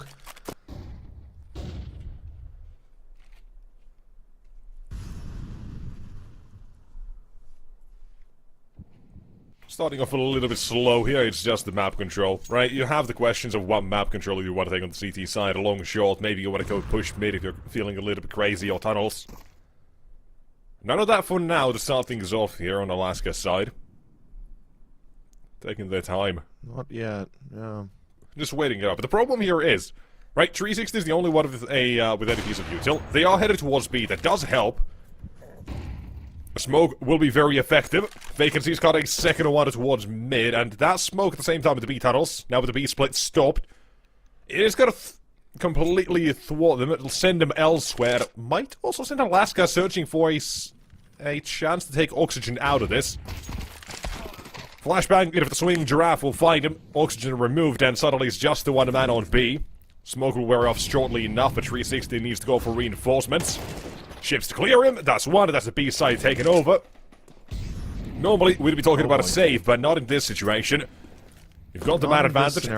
Alaska have every single opportunity to go for this. All you gotta do is not choke this one and not lose out on the chance, but Post plan is fairly strong. It was fairly strong. Now it's dead. Vacancy will take it. Forcefully evict them over the B side. And in the retake as well. You don't lose anyone. Great little round to close it out. Or great sequence to close out the round here. Perfect, really, if we're honest about it. Yeah, I mean, the only casualty is on the entry from ships and 360 here. Yeah, exactly. And beyond that, you lose barely anybody else, as not only that, you win the round, you successfully sustain the economy, and you've got yourself a chance to tie it up, and not only that, maybe force an eco out of 500 next if they fail. It's going to be Cirque on the ops, ships on the AK, the rest buying into this, and they still have some bank left, to be fair. Spellen, does he also buy an AK? He does. So, bit of bank, yes, but nothing that you cannot break if you are the CT. Starting off, default again. We have a boost in suicide, looking for free kills. And the rest of 500 looking at aggression towards lower.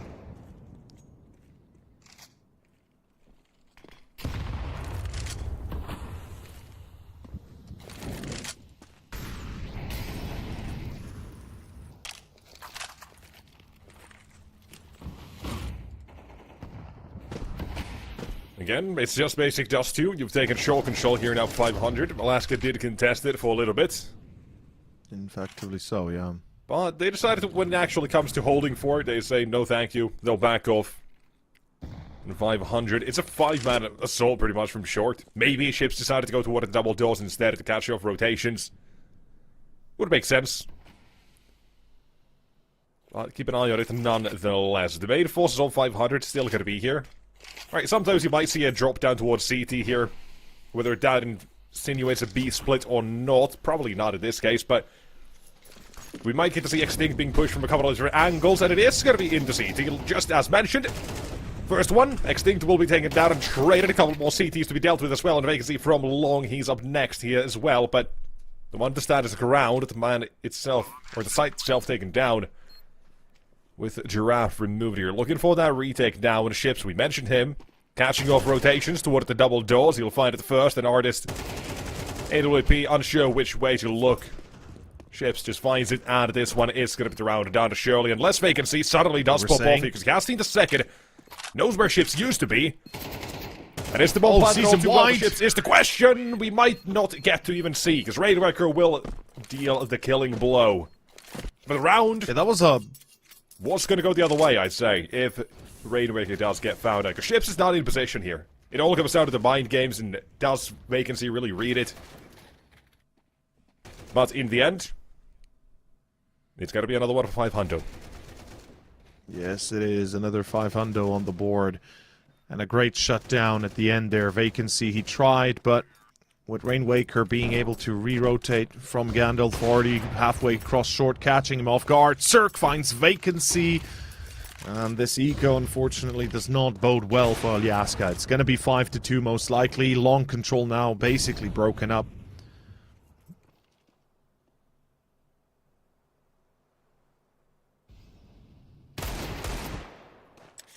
Artist trying to be cheeky with the deagle. But no luck. I think it's fair to say that the round is coming to an end.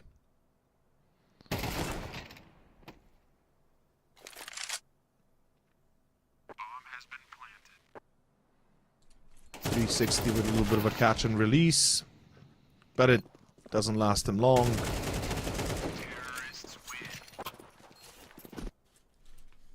Here we go, 500 on the board. They've got the advantage. They've got the 5 rounds in the T side of Dust. We talked about how aim is going to be crucial, and for Alyaska, unfortunately, aim is kind of giving up on them a little bit here and there. They're hitting their shots when they really need to, but the start is the problem.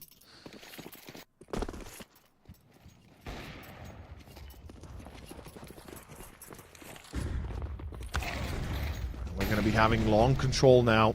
This start a lot better. Artist on the ult. We talked about how he regains his role as the artist of the team, and he indeed delivers. Giraffe brings it back, keeps the advantage for the team. Makes sure that 500 are kept at arm's length.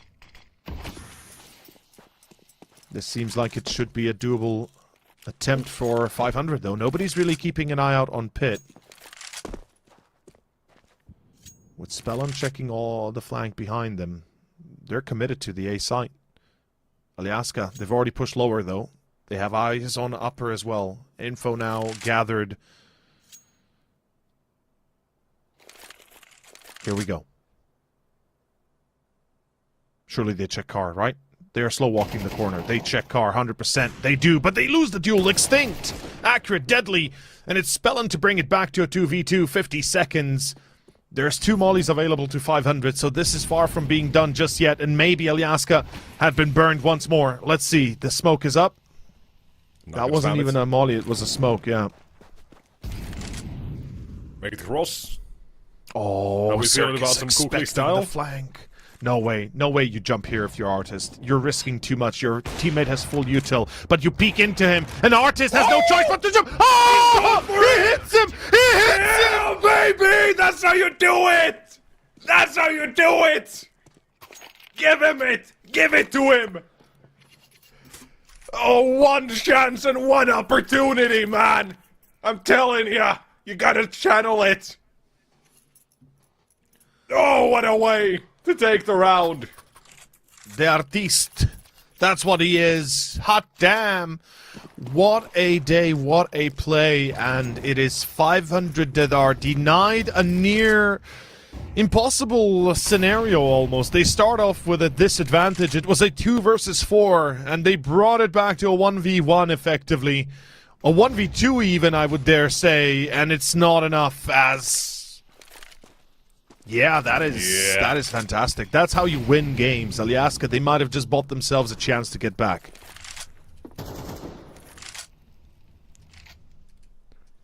Oh, I love that. I love that so much. Now, we've got a game on our hands because of this as well. Oh, yeah.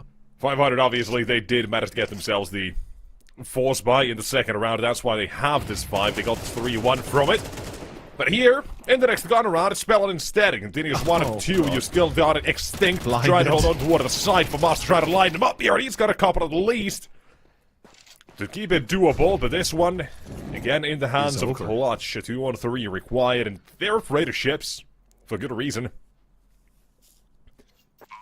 Power position, holding for the rotations, knowing there was only 2 on Catwalk, and ships. 9 kills to his name, will not add a 10th. But it's not an attempt. Alyaska, they say no thank you. They'll just do the damage. They'll walk away. And this one, it is going to be now round number 6. 500, they are making a very convincing Dust 2 case of themselves here. Right, all from the force buy they started off with. And what did I say about the issues on Dust 2 as well, man? As soon as the CT economy is out, you're going to see a save every other round. And you know what's the beauty of it all?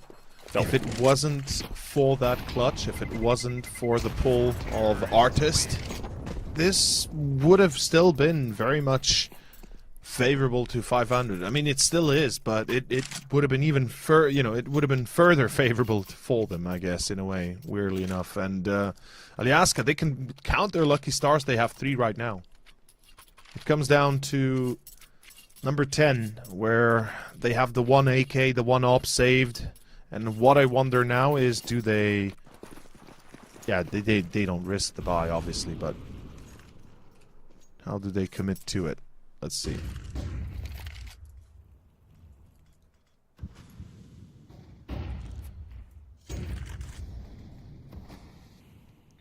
I do like the 5-man ace stack here. 500, they've been heavily leaning this side as well. Am I wrong saying they've only gone B once? Yeah, I think so. They've gone B at least twice. 2 versus 4. Or 3 times. Yeah, they split out. B, they rushed B, they had a few ideas about B, yeah. Oh, yeah. They tried a B split once, but even so, yeah, it's not been successful. So, Alaska, they have a good read, at least, when it comes to where 500 most likely would go. But this seems to be the one where we're seeing changes to it. Exploring other options yet again. Now that they know Alaska's economy is going to be a bit messed up, going for a different sort of approach to it. Spellman is going to be left watching the mid doors, guarding 4. 360 is down to 6. And the B side is taken. It's not going to be ships toward the doors. But nonetheless, it is still going to be the side taken over. It's going to be a save. There's nothing to it. It's just simple. 500 shouldn't be getting, or too ahead of themselves and just sending players out to die, but apparently dying is not part of their itinerary. All they do is kill. Plus W mouse 1. That's what they like the best, and this is why I said Dust 2 is a great map for them. Yes, it is. I mean, yeah, you said it yourself. The best. If, like, 500, they can aim, they can game. If Alaska can't hang, this is what it looks like. Yeah. Add on top of the exactly. Issues that I have with this map, and the CT side currently, it looks real rough. The side they've been given the runway, it's completely clear. In Alaska, they've barely been able to put a bit of stop to them.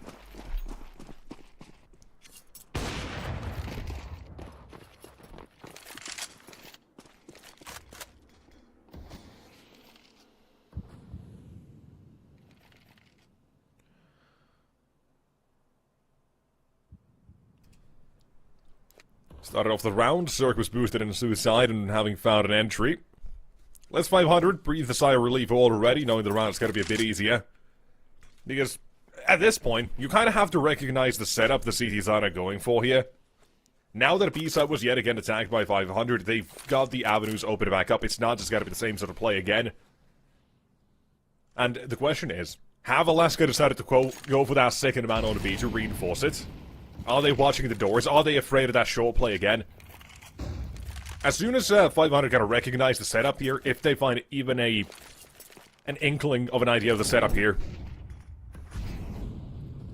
they can go for whatever play they want to do here. It's just utility toward B. It'll keep vacancy just a bit more toward the doors. I think that's vacancy, actually. No, it's... yeah, it is. Kept toward the doors, but it's again a short play.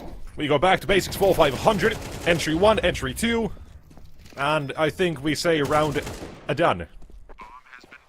Yes, it is. Beautiful round done and dusted.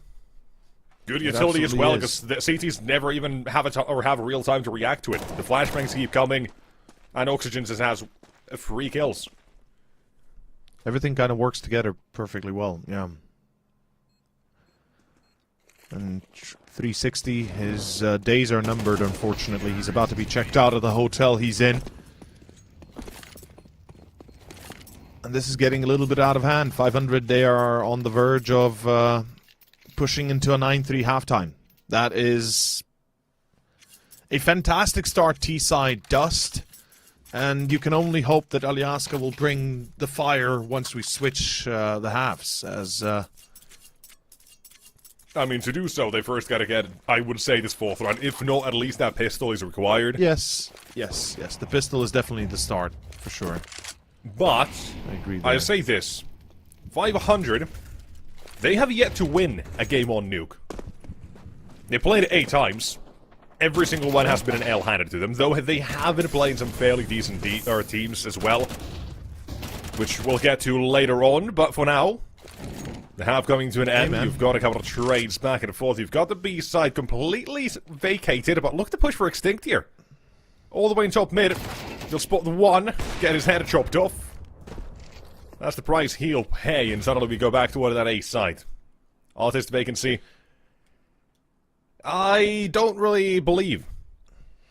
Call me crazy. Neither do I. At this point, I'm saying it's that pistol round that pretty much decides it. And the skill all secures it as well for this half. That's a fact. Absolutely. Already had a 1v2, But but 1v4, nah. there's another factor that we need to also keep in mind. As you said, you know, with Nuke not exactly being a great map for 500.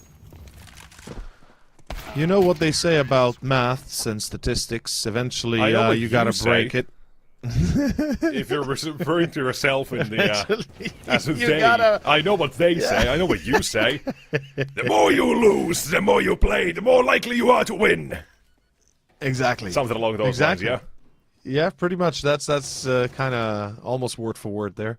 yeah. I mean, the statistical Look. probability, yeah, sure. The one thing I'm really thinking of here is also individually right now 500 are on fire. They're feeling good. They feel good here. So I'm imagining that that is also a factor that's going to play massively onto Nuke, right? They're going to go into it potentially with a map victory. It's likely that's the case. We are yet to see, of course, but there's so much that can go so wrong or so right. Let's see. 500. Pistol is here. Let's first see it. We said it. For Aljaska, they need to win it in order to have a chance of a comeback. As we see 500, they will lose ships to begin. Spellen trying to be tricky. Finds a few pot shots. No kills beyond the first. Damage is decent, and they're already pushing to site. Rainwaker is going to be holding alone, but he's unable to do so. They're running into CT as well. The CTs have lost control of the site. They have lost of CT itself. They have lost long, but they've got a big flank. And it's going to be 2 players on short and 1 on long that are going to make this work, if they can. They know about the 2 on short. Big flank through middle. Surely they recognize this. No, they don't. It's over. That's Pistol. Aljaska, well played. Well done. Yeah, round of the bag. Sure. And this one, yeah, it will be done. Yeah. There's no shenanigans anymore. Absolutely. Start of the game, I did kind of set up Giraffe to be someone who will get in your face, will go aggressive to find those entries. Here, he'll be the one to close it out, but it's still gonna be a second half now that Alaska have this pistol, where they can contend for this. If nothing else, right, it's confidence rounds that they'll go for, that they'll try to make things happen in. Feel warmed up for Nuke, and almost kind of like you say as well at the same time, 500, with the way they're currently playing, they can transfer that, or some of that over toward Nuke. Surely, things will become better, in terms of their statistics on that map. Perhaps, but you first still have to get through this map. Yes, you do. Also, just to go over this one, I want to give 500 the credit for doing one simple thing, and it's called not forcing here. I am so tired of seeing force buys. I really am. You lose the pistol, you force buy. I am so tired of it. Please stop. Fair. That's fair. So for a simple thing such as even a little bit of restraint, I am very happy to give them, give them that credit. Please stop it. I get it, you think you're him, you think you're built differently. I promise you, you're probably not. Thing is, force buys just don't... Like I said, this is the survivor bias thing. Like, I don't think if we can fully connect it through like that, but point I'm trying to make is... Yeah. We see a lot of them, and we see a lot of them fail. But we forget about the ones that fail, we just remember the ones that worked. And whilst maybe you get one force buy per series or 2 that work, you get at least 10 on the others that don't. And I think that's a factor that everybody tends to forget a lot of times. So... force buys, even teams sometimes forget they're just not worth it. Perhaps it's better to play the advantage, as it always usually is. But before we go into the deep end, let's first find out what exactly the plan is for Aljaska. They've currently got a decent buy. Let's see if they can manage it into a W. Let's see it, right? This is pretty much the round that's gonna tell us if we're gonna have a game or not. Same sort of issues that Alaska could have had, or had on their CT side, can transfer over toward 500 very quickly, if they're not careful.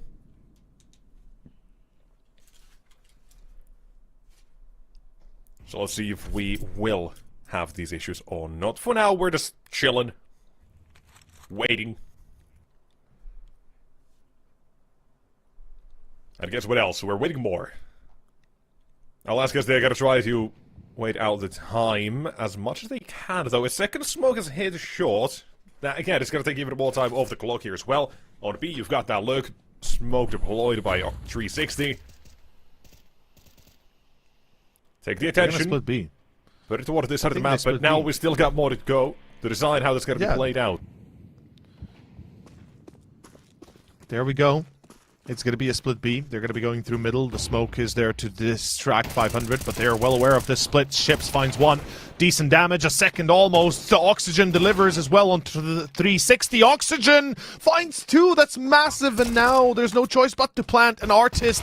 While he has no HP, he cannot survive in that environment. It's 500 that will find their double digits immediately here. The B play, it's a nice idea. Alyaska had a nice idea how to run it. The problem is they go up against the defender that's ready for them. They lose a lot of HP. They lose the first fight, and then it's Oxygen that not only kills the player in tunnels, but also is able to catch the player coming out through doors, and that pretty much ends the whole storyline here. It's 10-5. Alyaska on the verge of dropping the ball here on Dust. Well, it's not really the ball they're dropping because it never was their map, but still. They had some ample opportunities where they could have made it their own. Round 16. As we begin anew.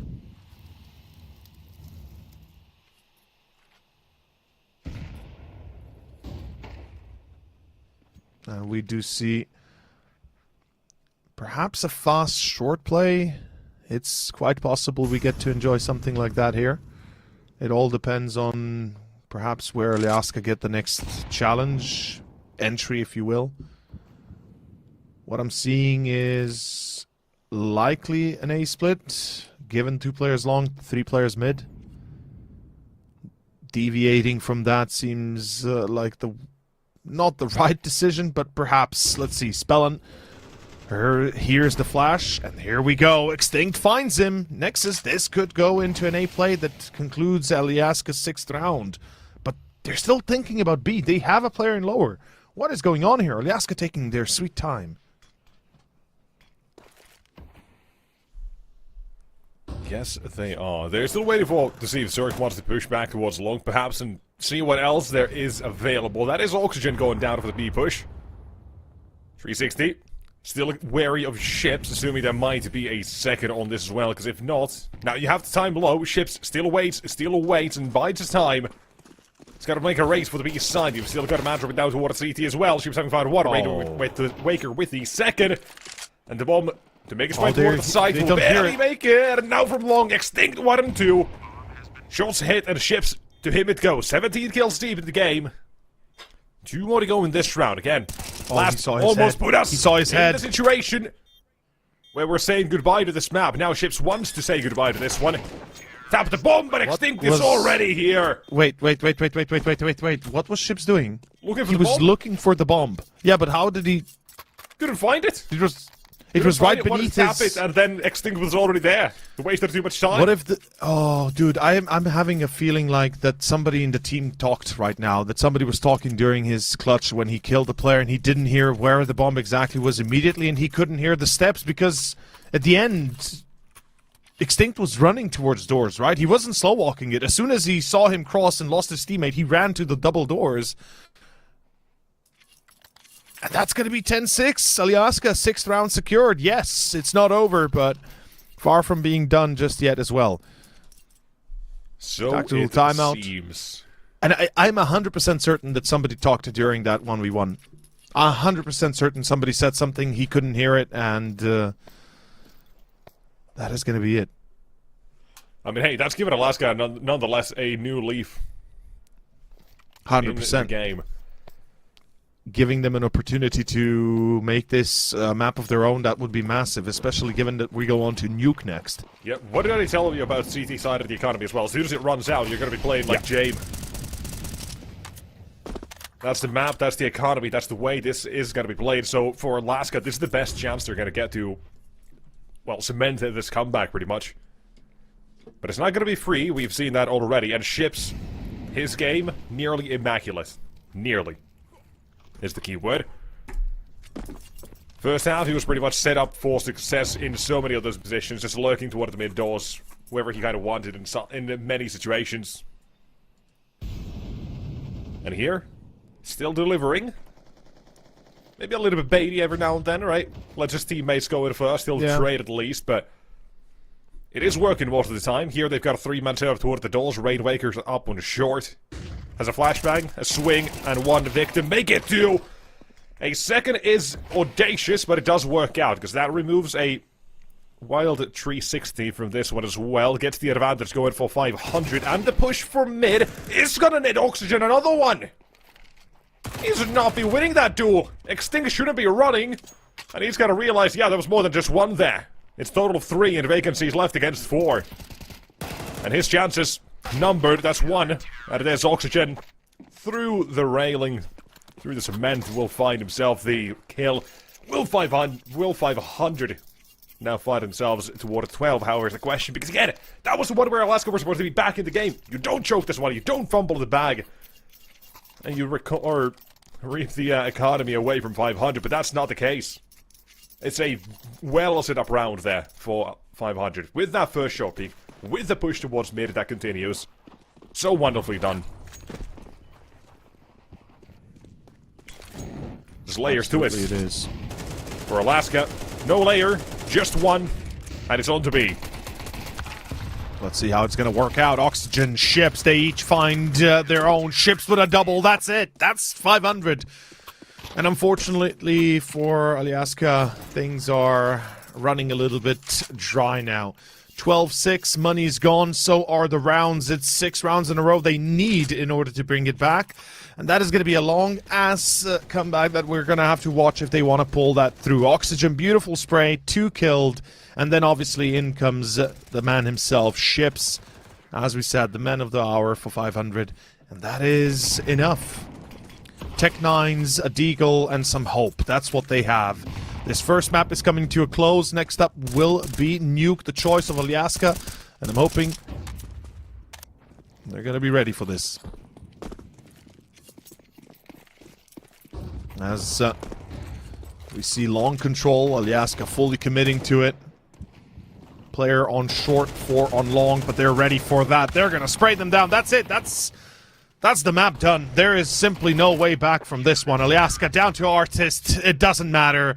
It's GG. 13-6 final score for map number 1. Ladies and gentlemen, short break is what awaits us. We won't be running into it for too long as we are getting ready to enjoy our second map soon. As I said, 15 minutes. Stay tuned.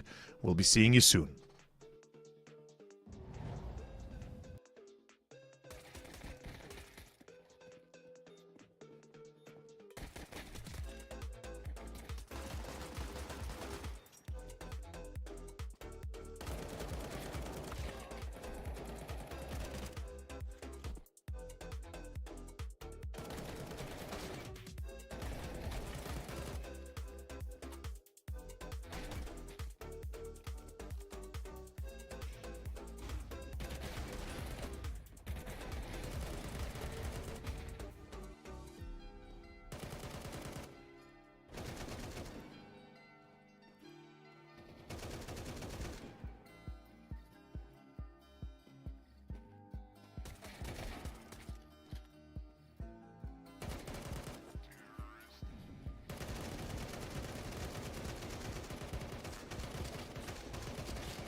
How you doing? How you doing? How you doing? How you doing?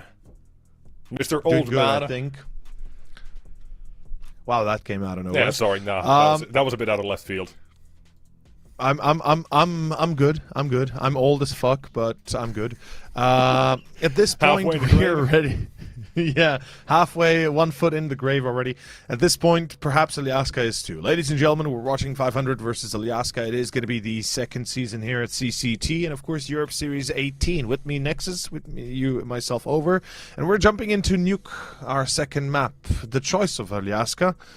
The question is, how the hell are they intending to finish it? 13-6 on Dust certainly does not bode well for the future. No, it is not.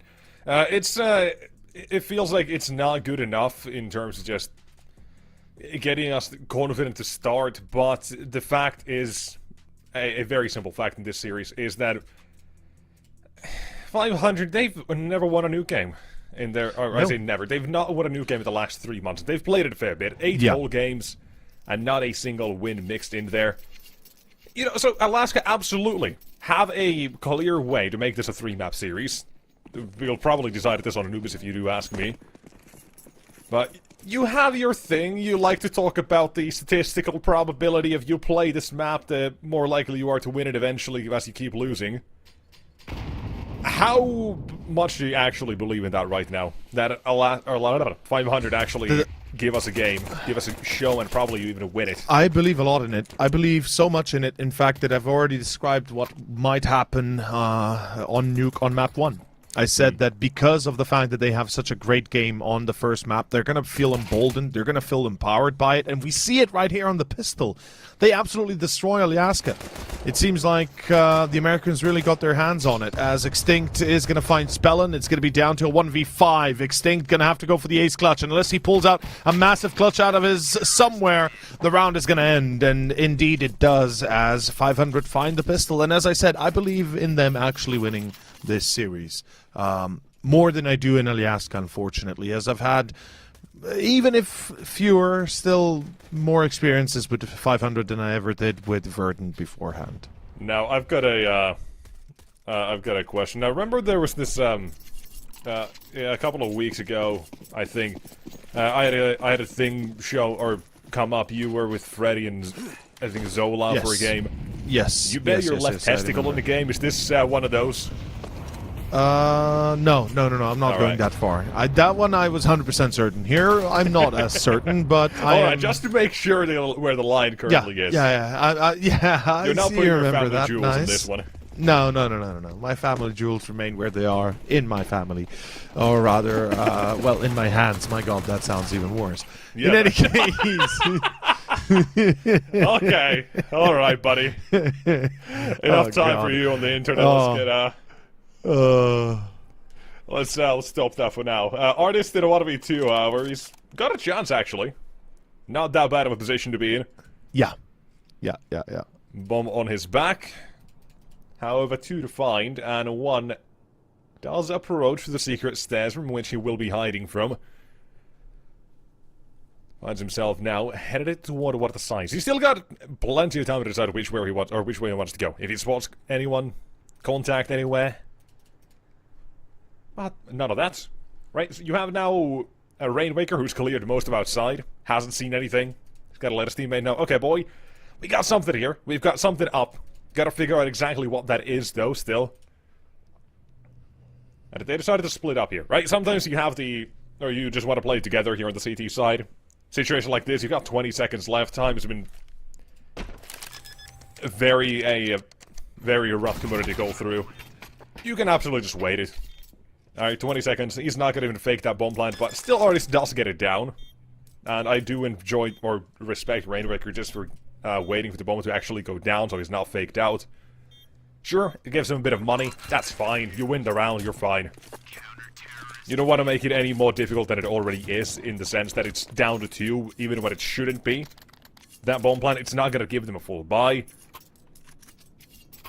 Knowing that was the force of my approach, pretty much. So you're fine. Absolutely. And 500.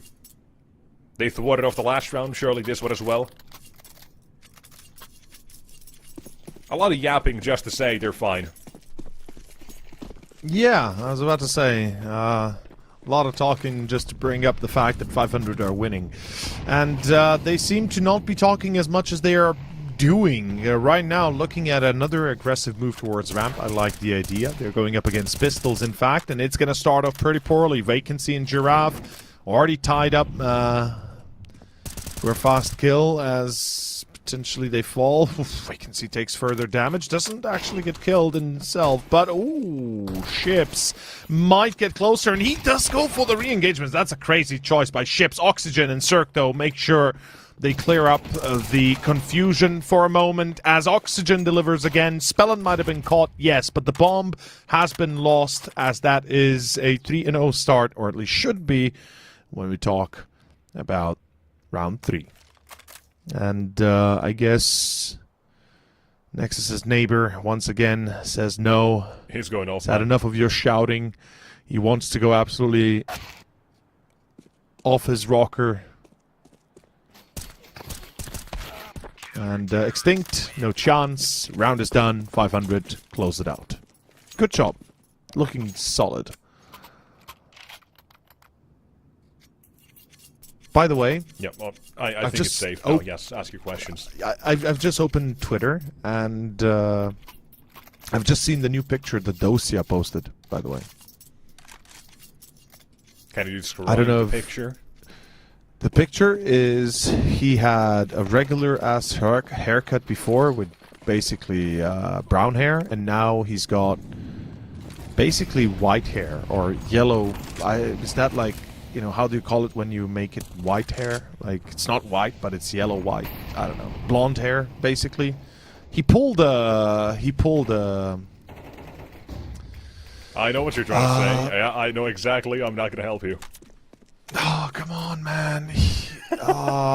He pulled a cello. That's what Cello did. Yeah. Cello got his hair. Okay. Yeah. Okay, I thought you were going to say something a little bit different. I thought you were going to go with the Aurora Power Rangers haircuts. I wanted to go for the Aurora Power Rangers, but it's just not the right color. It's more like what Cello pulled when we saw him on, of course, what was it, Dallas? No, Dallas. What am I talking about? Blast? Yes, Kato? for Blast and for Kato. Kato qualifiers, yeah. Kato qualifiers for Furia.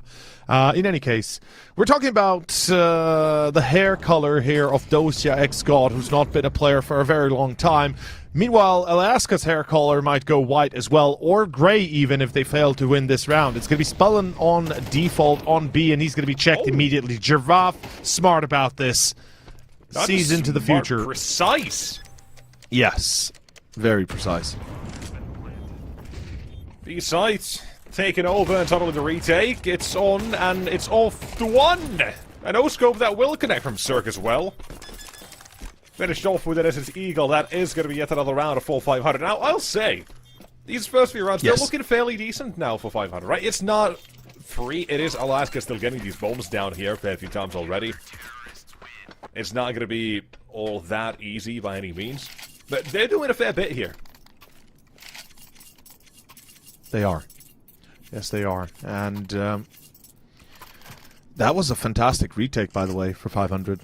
Like, the fact that they lose one player is absolutely insane. And it's only Spellin who's on site, sitting and waiting for the actual engagement.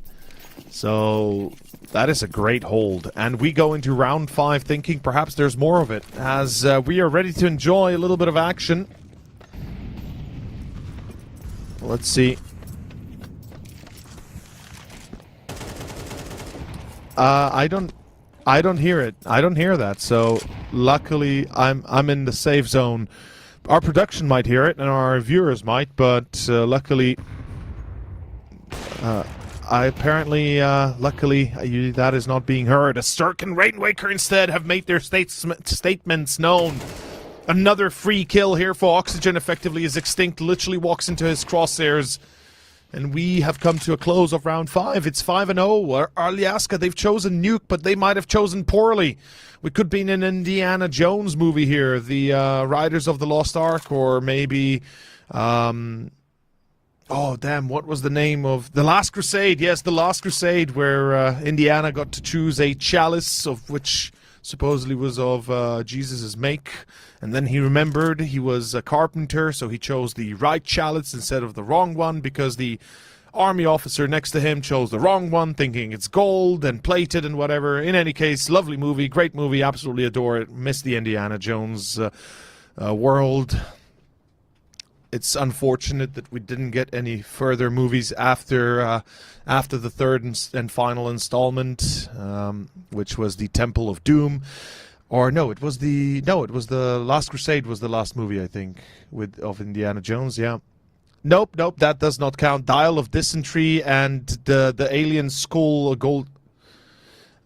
Oh, thank God. Thank God you guys don't hear what our dear co-caster has to say. But round is done. As I said, we just had to wait it out as they're saving the last two weapons. And as I said, there's only 3 Indiana Jones movies. The modern ones don't exist, and Harrison Ford didn't like them, and he liked the Star Wars movies. There's only really 6 of them in totality. And I have been the last 3 that came out are absolute dog shite. My neighbor's taking a break. I'm free to talk again. The Dial of Dysentery does not exist. It's absolute dog shit, sorry to say, but it's one of the worst products we've seen in a long time. As 500 is making easy work here of Alaska, we talk over it a little bit, and Giraffe might have had enough himself. Ships will find a bullet from the M4. Oh, Spellando out of Maine finds 2, and is going to be caught by Extinct running through Squeaky, I believe. At least they bring it back, though. Cirque on Giraffe, and it's down to Extinct. He fails. Oxygen. Too quick, too good. And that is going to be all there is to it. So you say 6-0. I say it's over as well. I was not going to say anything else. See, the thing is, you don't have a chance. You don't have how to say a say in the movies, because I know you don't watch them at all. So what? You know, you don't watch those movies. Which ones now? Indiana Jones. Yes, Star Wars. You don't watch those movies. I do. You've never been a fan. What the hell, man? Star Wars. If they're episode 7, 8, 9, they're ass. Indiana Jones. No, they're dog shit, yeah. I liked it because it's different from what the slop is now, from so many other so-called blockbusters. Wait, you actually watched it and liked it? It was fine. Wow. Ew. It was just like a neat little nostalgia blast. Nothing wrong with it. If you can. Yeah, but they got rid of his son, man. Why'd they just delete his son? In any case, let's leave. Yeah, I know, Yeah. but they could have had anybody else perform instead of Shia. But anyway, let's shy away from the horrifics of Hollywood, and let's talk buff about this round a little bit here for Alaska instead. Yeah, Alaska need it. That's as fair as it can get here. They need to start winning, and soon. Otherwise, we're going to be looking at a 7-8, maybe 9-0. As somebody's definitely going to have to call 911 afterwards. Let's see, Cirque and Spellin. Both Surely very aggro, Spellin especially. Oh, that as well. That's the Shadow Sean, man. CS2. Get owned. Cirque, he's playing an insane game. He still finds the first. Hold on. Cirque is alive. Oxygen as well. This round is not done. You've got Alaska currently very split up at the moment. Oxygen, however, does get removed, and here we go. So, couple to remain. This one at that point as well. As soon as Oxygen gets removed, the round is done. For a second, there was chance, but what we're looking at instead is Alaska first round on the board. Finally, about damn time. Took them long enough, and thankfully, we do get to see it in a bit of style as well. Good clearance down secret. And Cirque looking to save the op, obviously. Okay. Interesting. I mean, that is... He's assuming he might get hunted here, I think. I mean, sure, I can understand that, I guess. I mean, he's still, right. He is a dead man. No. He's not going to give away an op. But he doesn't have to push out either, so... That's what I was about to say. He didn't really do much to avoid dying there, to be fair. But in any case, round number 8 ahead of us. Finally, a little bit of life coming out from Alaska.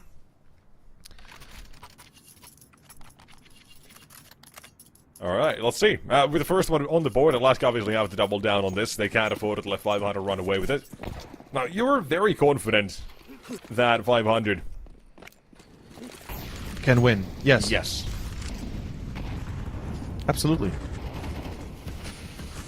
Vacancy. Find Cirque. Good. That's a good start. They're going to be aggressing outside. I like what I'm seeing here. 500. They're trying to fight for control, but after losing the entry, I feel like they must let go. Spellon is going to be caught. 1-for-1 trade's not really worth it when you're 500 here, especially after losing the first. Rainwaker's going to have to play one hell of an A-anchor, though. It's going to be a tough job for him, especially if oxygen falls too quickly. The crossfire can be very deadly if well utilized, and I think it's going to be an A finisher here for Alaska. It's got to be.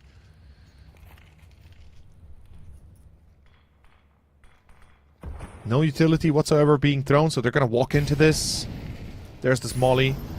This is a good CCT crossfire, event. though. Nobody Rainmaker. checks cross. Oh, never mind. Oxygen. Finds two. Yeah, I was gonna say, was gonna have a chance to do something, but Artis took away the crossfire, just shot through the smoke. Oxygen was gone, and suddenly was Rainmaker left to his lonesome for the initial defense. It's 2-for-1s, pretty much, that Alaska have with the entry on the water side, and they have the trades efficiently set up. And looking good now. With the second one on the board, suddenly 500. They're at a bit of a loss here. Their economy on the line. They gotta win this round, otherwise Alaska's gotta take control of this one. That's just how things do go. That's the way of the game. That's the way Dust 2 kind of went as well for a moment. But this one, not to the same degree. Maps play differently, laid out differently. Alaska, more proficient when it comes to this map as well. That is one big difference. But my questions here still are, right? Yet to win a map on this, yet to win a game on this map for 500. They played some pretty damn good opposition, though. That has to be mentioned. You know, they've had Bet Boom, 9 Sashi, 9 Salt Australis on this map, right? They've had some real good teams on this map. And a lot of these games have still been close. So you can kind of excuse some of them. But, right, you kind of... the Alaska against some of these other teams, you wouldn't rate them as high. So I do see why you could have faith in a 500 here, especially with the start they already have as well. They look like they're fairly well drilled, and at this point they pretty much have to be. Know what they can and cannot get away with. Oh, Spellon didn't notice him. An A play coming through as well. They've got all this control towards lobby. They're thinking about what if there's one on the roof. They are looking for it, but Spellon should be getting caught. Maybe not. Oh my god, he missed it again. Down the ladder, into Spellon. He was not ready for that. Extinct.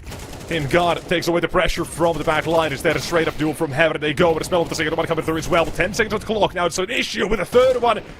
Multi-frags galore coming in for Spellon, but it's Giraffe and Artist instead to pull this one out of the hat. Alaska recover the round, take that third. And it should be a fourth as well coming from this one. The streak continues now. Absolutely sickeningly good recovery by Alaska here. A 4v4 springing into a 3 versus 2 effectively right here. Spellon finding both kills was massive. And if I think if Giraffe doesn't drop down here, he likely loses the next engagement as well. As that is going to be the third round for the, well, the UK lads. And we are going to be going into a half pause here, aka just a break, just a timeout. Few moments required to level yourself and see where you're at. Economically speaking, kinda in trouble. Should be an easy fourth for Alaska. That's what we're thinking, but the Scout and Cirque might dictate a bit of a different term. The Deagles as well. We've seen them before. This could get wildly out of control very quickly. Anubis... sorry, Dust. What am I talking about? Not Anubis. Dust being an example of such rounds. But in any case, Anubis is what follows next. In any case, Oxygen. Aggro towards Squeak. Good night, goodbye. And that should effectively be round done afterwards. Because there's 0% chance this succeeds. Pretty much. I mean, it is easy to say that when situation's already looking bad.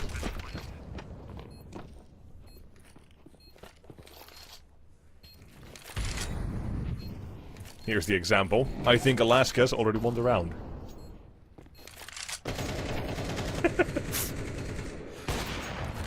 Would you believe it if I told you I'm right? Okay, fair enough.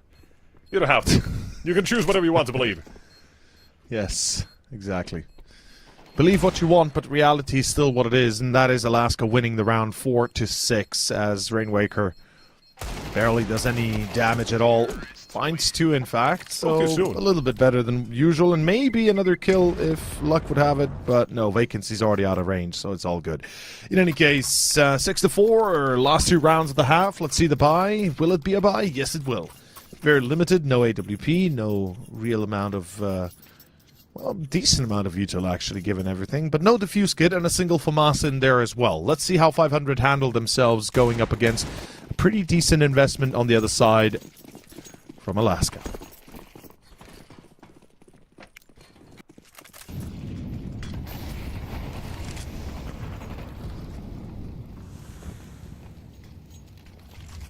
I say, if 500 can get caught up to here, looking at Alaska setting themselves up for success obviously on the second, but for now, round is a bit awkward. You've got some fights happening, goes both ways in terms of damage, and an opening eventually for Vacancy, down with the Glock only, and ships will find a trades. There's 1 and 2 being taken away, Spellin trading positions through the smoke, and Artist is down. Still the back line's not fully clear, they know where ships was. With him now left alone, 15 HP to his name, this is not a life he'll be living. Not a round he'll be winning. Alaska, 5th one. And the end of the half rapidly coming up here.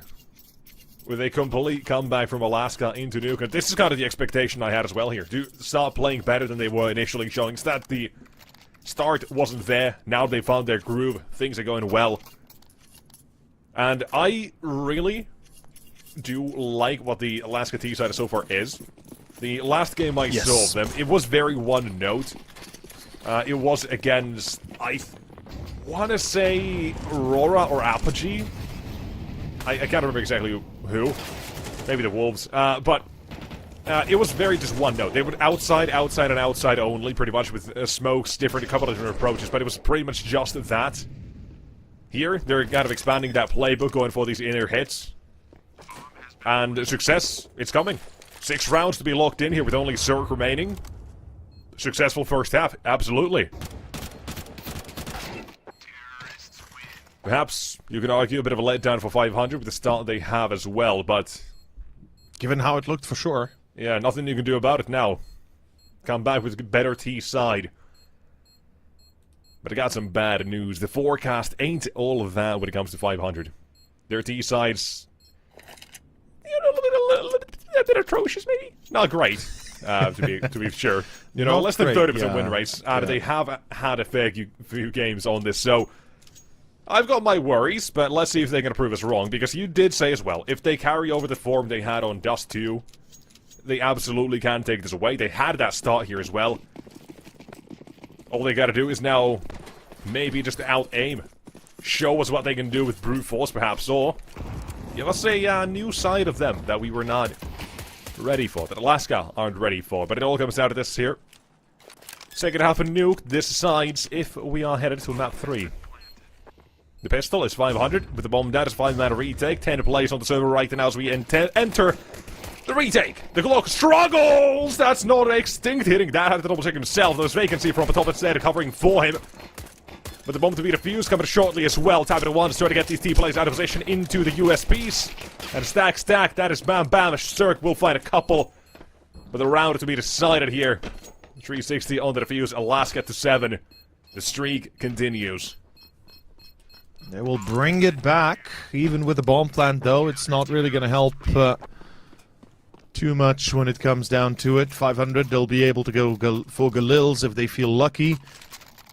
Alaska, meanwhile, as you said, with the win of the pistol, all of a sudden they're right back into it. And a third map could very well be possible at this point. Anubis is awaiting for us in 500. Let's see what their T-side has to say about Nuke. We've already spoken at length quite a little bit here, and we noted that not everything goes exactly as they would like to.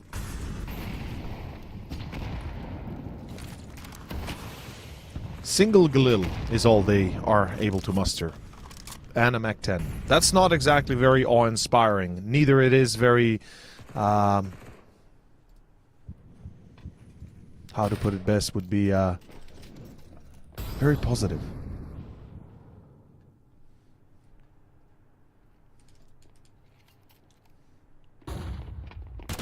Giraffe waits. No more. Couldn't even make his way out. Couldn't get the safety. And okay, now we're worried. Yeah, this could One get a kill little is bit out of fine. control. Two, that's dangerous territory. And Vacancy's vacancy dead. for the third Yep. victim. Oh no. Oh no. Uh-oh. Oh, okay, not like yeah, this. Oh, that nade. you fumbled this one. Don't dare fumble this one, 500. You got Too late. oxygen, what, on 14? Cirque on 100. It is a little bit late, but Extinct has no kit. That's the one positive right now that you can go for. And Extinct is making a lot of noise through short. So they know he's coming out through single door. And at this point, without a kit, he knows that he's already lost this. He's just trying to draw them in as Cirque walks all the way around, finds him in the end, and it will be 500 that return the favor.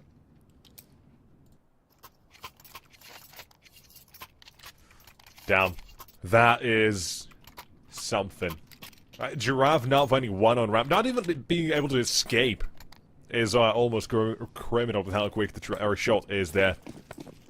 For 500 on the entry and such, we lead to a 7-7. We get tied up here. Alaska, forced by. Sometimes works out, sometimes doesn't. 500, they got their victory. Now it's time for Alaska as well to get theirs. Continue with it. The tradition. The Force by Wars. Has been a while since we've seen them in full focus. Perhaps time to bring them back.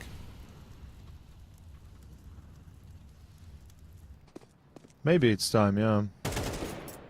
Time For to now. return the favor. Time of the clock. 500. They've got players in multiple different positions, but the majority of it does go down toward the lower side. Well, still, Rainwaker spelling. In case Alaska decided to start, overextending, they'll be here to catch them, but Spellin is a victim instead of the second one. Oh! Something They're about being the force expelled bias out of B, giveth though. and taketh away at the same time. But that's 1 and 2 and a third! No! Oh, no! You gotta be doing Not like this. Zerg brings it back with one more of his own. Ramp, you know there's gonna be a second one there, but the question is, where is the Does he last check man? vents? It's distinct in the vents. You gotta check the corner, check your corners! We'll find him! And access He's got the towards A C4 as well, granted. by the way. His passage. That was the C4. That was the C4, brother. Cirque, if he had died in vents, that's round almost guaranteed. Instead, Rainwaker and Cirque now up against Vacancy. They know he's coming from heaven. They heard him up there.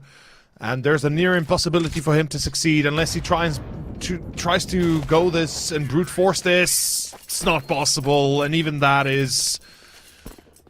yeah, not gonna work. Ladies and gents, it's gonna be 500 on 8 and 7. As they force an eco out of the CTs, this is worst case scenario. You get fully reset as the CTs. You win the half 6-6. You win the pistol. You're super excited, right? You're like, hey, we got a chance to win this. And then you lose the second round. You lose the third, the force buy, and now you find yourself in a bit of a spiral. This is where 500 could absolutely run this away. Let's see.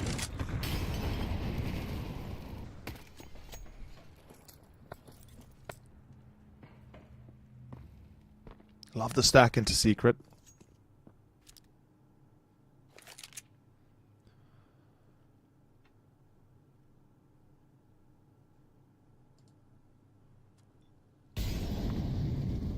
Now are we betting how many kills the USPs get? Because I'm gonna say a big fat one. It's only ships to go down, no one else. I think at most one, yeah. Ships if he goes super aggro. He still finds 3 kills. Honestly, I Yeah. wasn't expecting more than 1 in that situation. It felt like it was overwhelmed. Yeah, yeah. 3 for the Mac that just farms. I mean, that's the way the SMG is supposed to play. I just run on a gun and everyone's dead. And the round, there you go, just the 1. Yeah. 500 with a single loss of a Mac 10 that paid for itself and then some. Deal with a round very quickly. Now, again, 500 results in this one haven't been good, but the level of teams they've been playing have been still steps above Alaska. Maybe this is the time to change that, because they are giving us a pretty decent start to the second half. They gave us a very good start to that first half. Then Alaska caught up, decided to put their big boy pants on, start playing. Now they have to do the same again. Get into the groove. Ships outside will lead the charge. He is going to have a couple players around him as well and behind him. Well, Artist tagged up, bagged up, will find one for Extinct in the meantime, and down he goes as well at the same time. 500, they're just running this round now. They're running this game, brother. And in their face. Oh, no. Giraffe having spotted a second one as well. Will give 360 the chance, but Zerg focused on Hell instead. More still to be given. Rainwaker tucks back in. The safety he goes while Spellen's up in heaven somehow. Managed to make his way up. That heaven spot is absolutely cooking, man. You're wary. Oh, but no, Giraffe doesn't see it! No, Giraffe, how? Too long of a neck, man, couldn't see it. Oh, no. Too tall. Weapon view model, maybe. I don't know. Has the bomb, and that makes it easy for him. Yeah. Knows they have to come towards it, but the question is from where? Rainwaker's approaching from below. He's expecting. This is one of the only positions he really has to watch. Jiggle for the bomb every now and then, see if it's on that mini-map. You'll know if they pick it up. Rainwaker about to make contact. Wait and wait! The first delivered. 30 seconds, and Spellen so far. Why is Spellen still in heaven? Why was he still in heaven? I don't understand that, but hey, it's not up to us to question this. Let's see, 1v1, 25 seconds. He's got a Mech 10 up against an M4, but there is no helmet on that rifle, so that means one bullet correctly placed will be enough. 17 seconds. Spellen is losing a lot of time here. Oh, he shoots into the smoke. He hits him. Oh, no. He's playing this too far. He's waiting. Yeah, he's waiting too long. Jumps behind sight. Now goes for the plant, and it's going to be a 1v1 with Spellen now having to choose the right position to peek. He peeks in, and Vacancy is jumping. Vacancy is jumping. He was not ready. Spellen just straight up takes the duel. And that is, I think that's it. I think that will be enough. I feel like 500 have pushed over the edge here, and 10-7, money again gone for the CTs. It really is a disappointment to see them in such poor light here, but it seems like it's the end of the road, perhaps. Yeah, money's gone completely, and unless we see a horrible anti-eco from 500, this is 11-7 soon.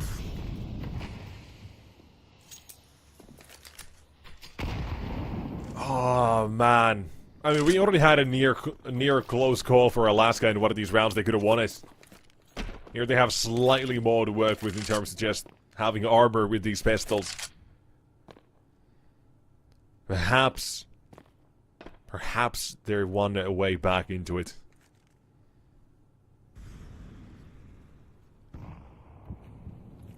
But it ain't easy. For now, we stay waiting to see who's going to be the first one to make their move. 500 not seeing anything from Alaska. They're forced to throw some utility out, and CTs with what little they have, and keyword a little, one smoke deployed towards Squeaky. 500, they turn their attention toward the secret... No, not the secret stairs, but that as well. In ships fighting himself here, toward ramp as well. They've got a couple of more. This is now making them think it is going to be that B play. Rotation had been made from 360 down here. Try to chase the footsteps of ships. Will find himself the first, an AK collected. But 500 have turned their sights still back towards A. Up close, CZ is good, but Artist not in this case finding it. And out toward the side, and all is well, all is handled. And last couple of players out of position to deal with this one. And I say very nicely played around in terms of 500 and controlling the rotation hit there for Alaska.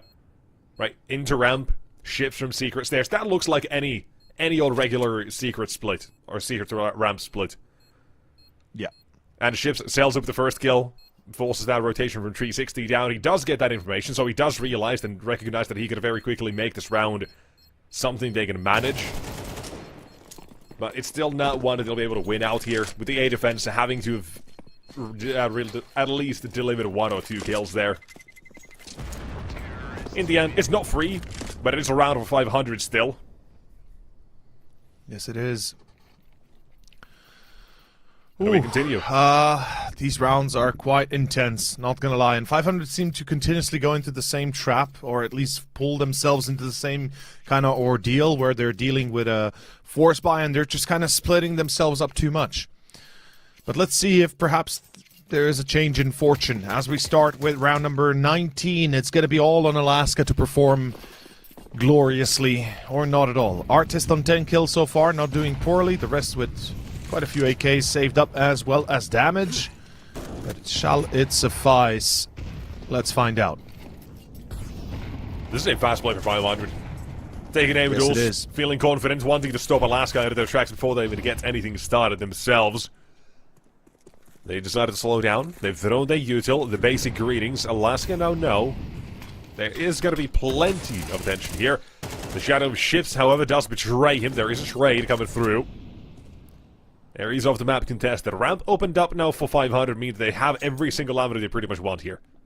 The risk or price of one man in ships going down is a very small one to pay for the price. And the prize they'll get at the end of this one.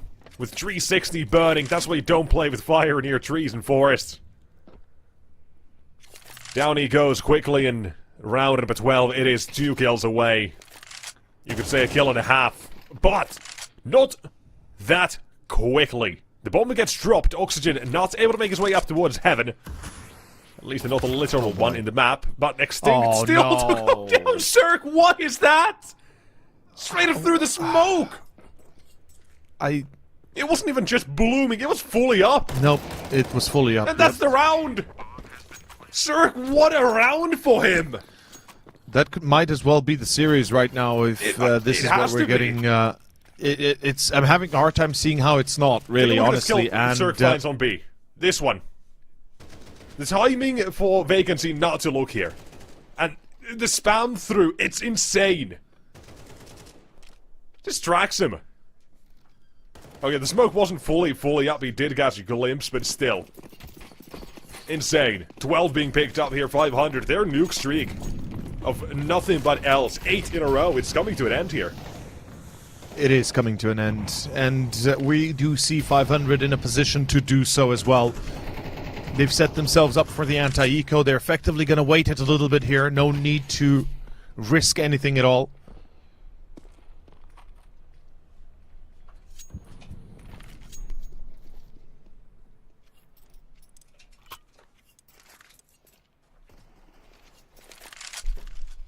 We are heading toward it now.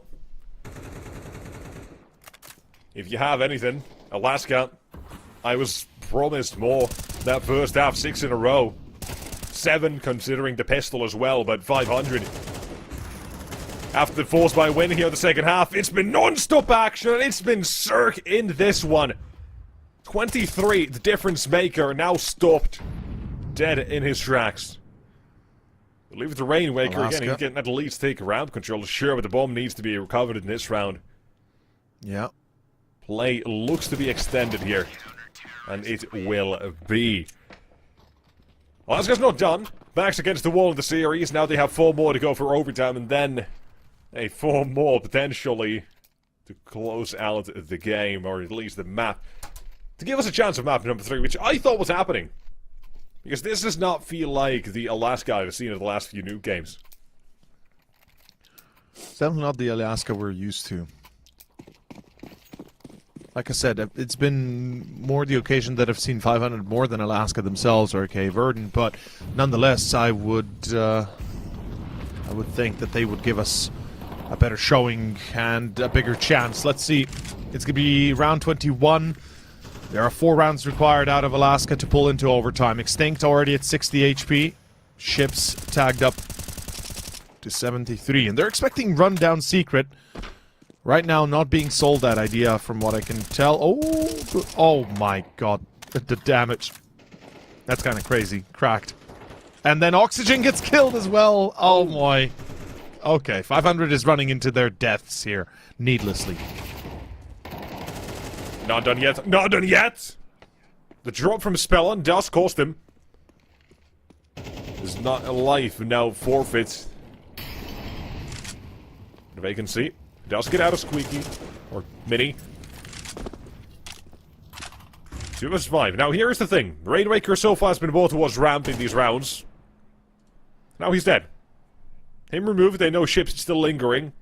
And a 1v3 for this man. You do need to respect him. We have seen crazier things before. This maybe hasn't been his map so far, but... a saying I like is, let him cook. Because that's one, and now Giraffe burnt. Expecting to swing. 20 seconds. Ship still has the bomb as well. He's got every single avenue he can go through. But run towards B. That's the option he's going for. Not wanting to risk it up. Heaven. Yes, he is. Yes, he is. He's baited them out as well. They can see. Nah. Needs to be quick to catch this, but ships will not be making it toward the site. Neither will his As corpse. soon as I saw Vacancy turn around from vents, I was like, okay, yeah, they got him. They realized what was going on. It really looked sold to me. It looked like he had it. It looked like he would have been able to pull onto the side, maybe, yeah, but All that really is just 5 extra seconds, and he can at least approach it with slightly more caution. yeah.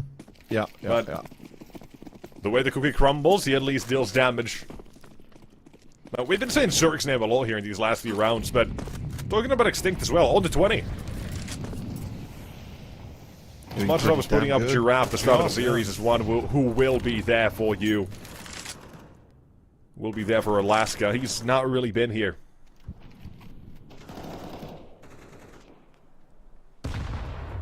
Not had what it takes so far. And you've got a It couple only more rounds takes to one go to mistake. overtime. That's the thing. Time to wake up, and it would be right now. Again, economy is on the line every single round for 500 here. But it's not like Alaska is any better. If these rounds get close, if it comes down to like a 1 versus 1, a bomb goes down to 500, they get us forced by, and the CTs they're going to be playing with, let's say, an MP9 or 2, probably. Like, that's the sort of fragility or weak economy they're playing with.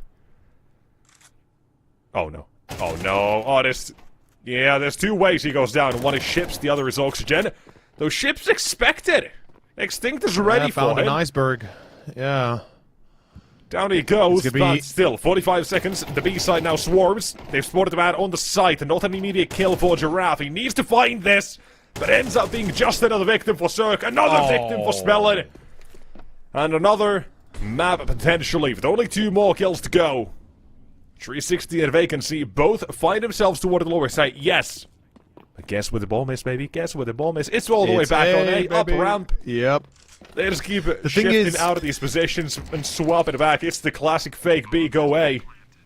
The problem is they have nobody towards vents, so already 500 are well aware. They're either coming from secret staircase, aka outside into main, or they're going to be coming from lobby. And no vents control is required at all for 500. They've got their eyes peeled to those corners. And yeah, one by one, walking into these corners alone, bomb planted, there's just no hope, unfortunately. As the last man is alive, it's going to be 360, and it's about to be, well, a 360 turn for this series. 12 and 13 as 500 will secure the series at a 2-0 and put Alaska down in the first round here of the Swiss stage. In Series 18. Hot damn. I trusted my gut, and I was still right. That's a good thing, right?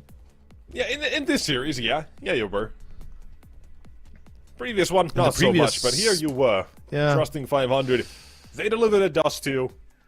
And I think that was pretty much exactly like you kind of almost teed it up. They just ran in, headshots, aim carried them. And here for Nuke. A good start, a good comeback as well. 7 in a row being picked up by Alaska, and then it was a little bit too late in the end to come back to it. Couldn't make any mistakes.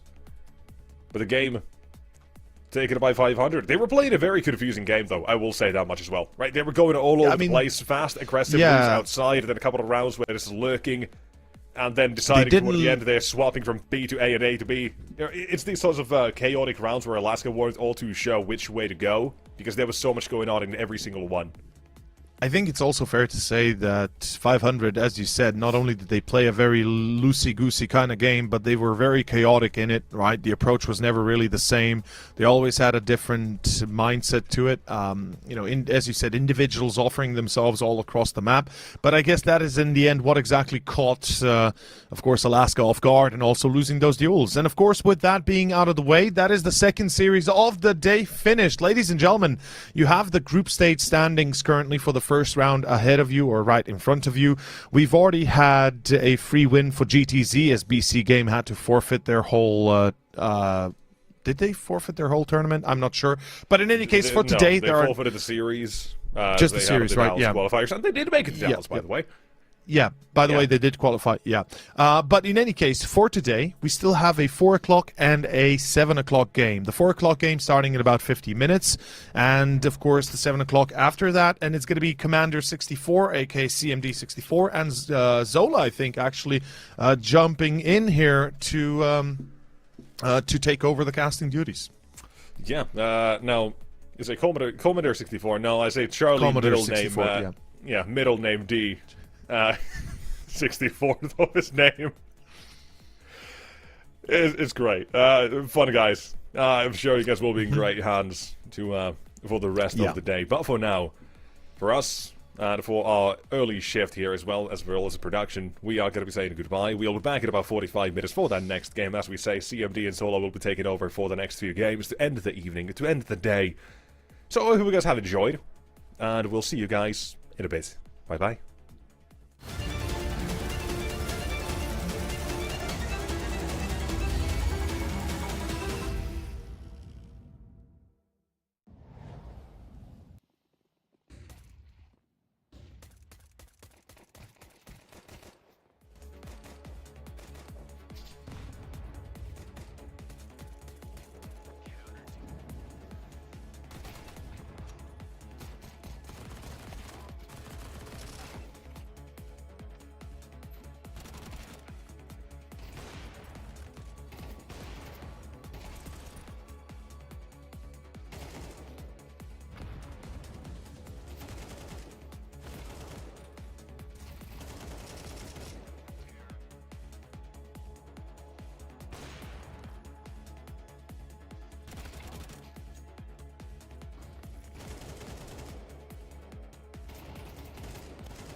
Welcome back, everyone. Hope we're doing well heading into the third and fourth match for today. Obviously, this is round one, Charlie. This is a bit of a kind of the opening stage, I guess you could say. But before we delve deep into the teams and kind of into the matches, how you doing today? You feeling good?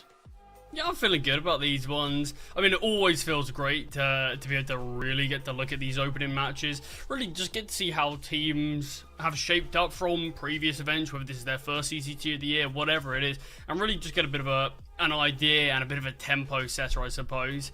I'll be honest, Fred, this first game that we do have, I think this could be the perfect game and the game that I've been waiting for a long time. I've got so much to say about these two teams. But beforehand, how about we look at today's schedule and look at the games that we do have coming up? Because we do have some great ones, haven't we? We've already got to see Monte take down Cyberstroke in that 2-1 fashion. Cyberstroke as well take down Alaska. But Fred, these are the ones that we've got. 9 versus Copenhagen Wolves to start things off. And then Na'Vi Junior versus Chimera. I'm thrilled about these ones. I think these ones, all of them are pretty coin flippy to me, I think. I think maybe the biggest favourite I give is maybe Na'Vi Junior in that final one. But even then, I can see each game going either way on sort of whoever plays better. Yeah, definitely. I'll be honest, Charlie, I'm already quite sad for that Alaska game.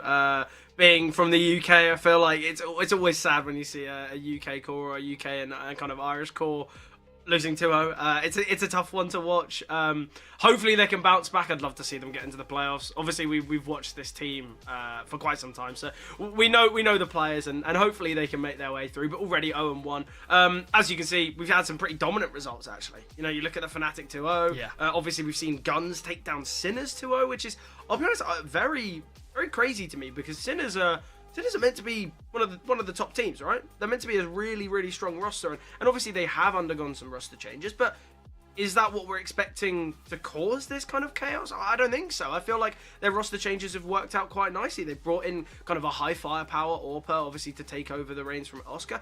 I think right now, Sinners, I don't really know what's going wrong, but hopefully in the next couple of days, next couple of weeks, we can see them kind of propel to where we expect them to be. But obviously, Charlie, you've highlighted this game to be kind of the one to watch for today, a certified banger, maybe you could say. And we've got 9 against Copenhagen Wolves, but let's just get straight into it. Let's have a little bit of a look at the rosters, and we can kick things off with 9. And I think this 9 roster, right, it's had so much hype about it because of the names, because of the kind of the culmination from different rosters.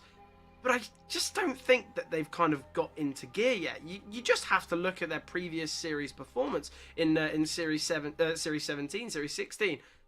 It's not been great for them, has it? No, it's been pretty miserable, to be fair.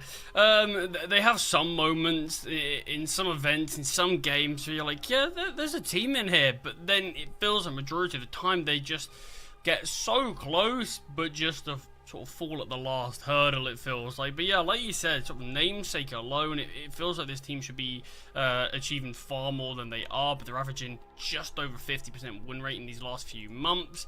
It's been a real up and down roller coaster ride for them, and it still feels like we are just waiting to see what is the end product of this team, because right now it feels like everyone's expectations have been significantly lowered, and it doesn't really look like anything's going to be changing for the better. We have had some change in the last few months.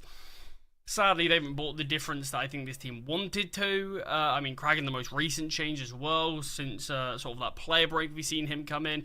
But it's still the same story over and over again. It feels like they still can beat some of these weaker teams, but they just fall to your Paravision, Iberian Souls, teams like this. And Iberian Soul, for one, I mean, that's a team that Nine should never be losing to. But look, 0-3 in the Swiss stage last time round. Surely it can only get better from here. Yeah, you'd hope so. 0-3 in the one before as well.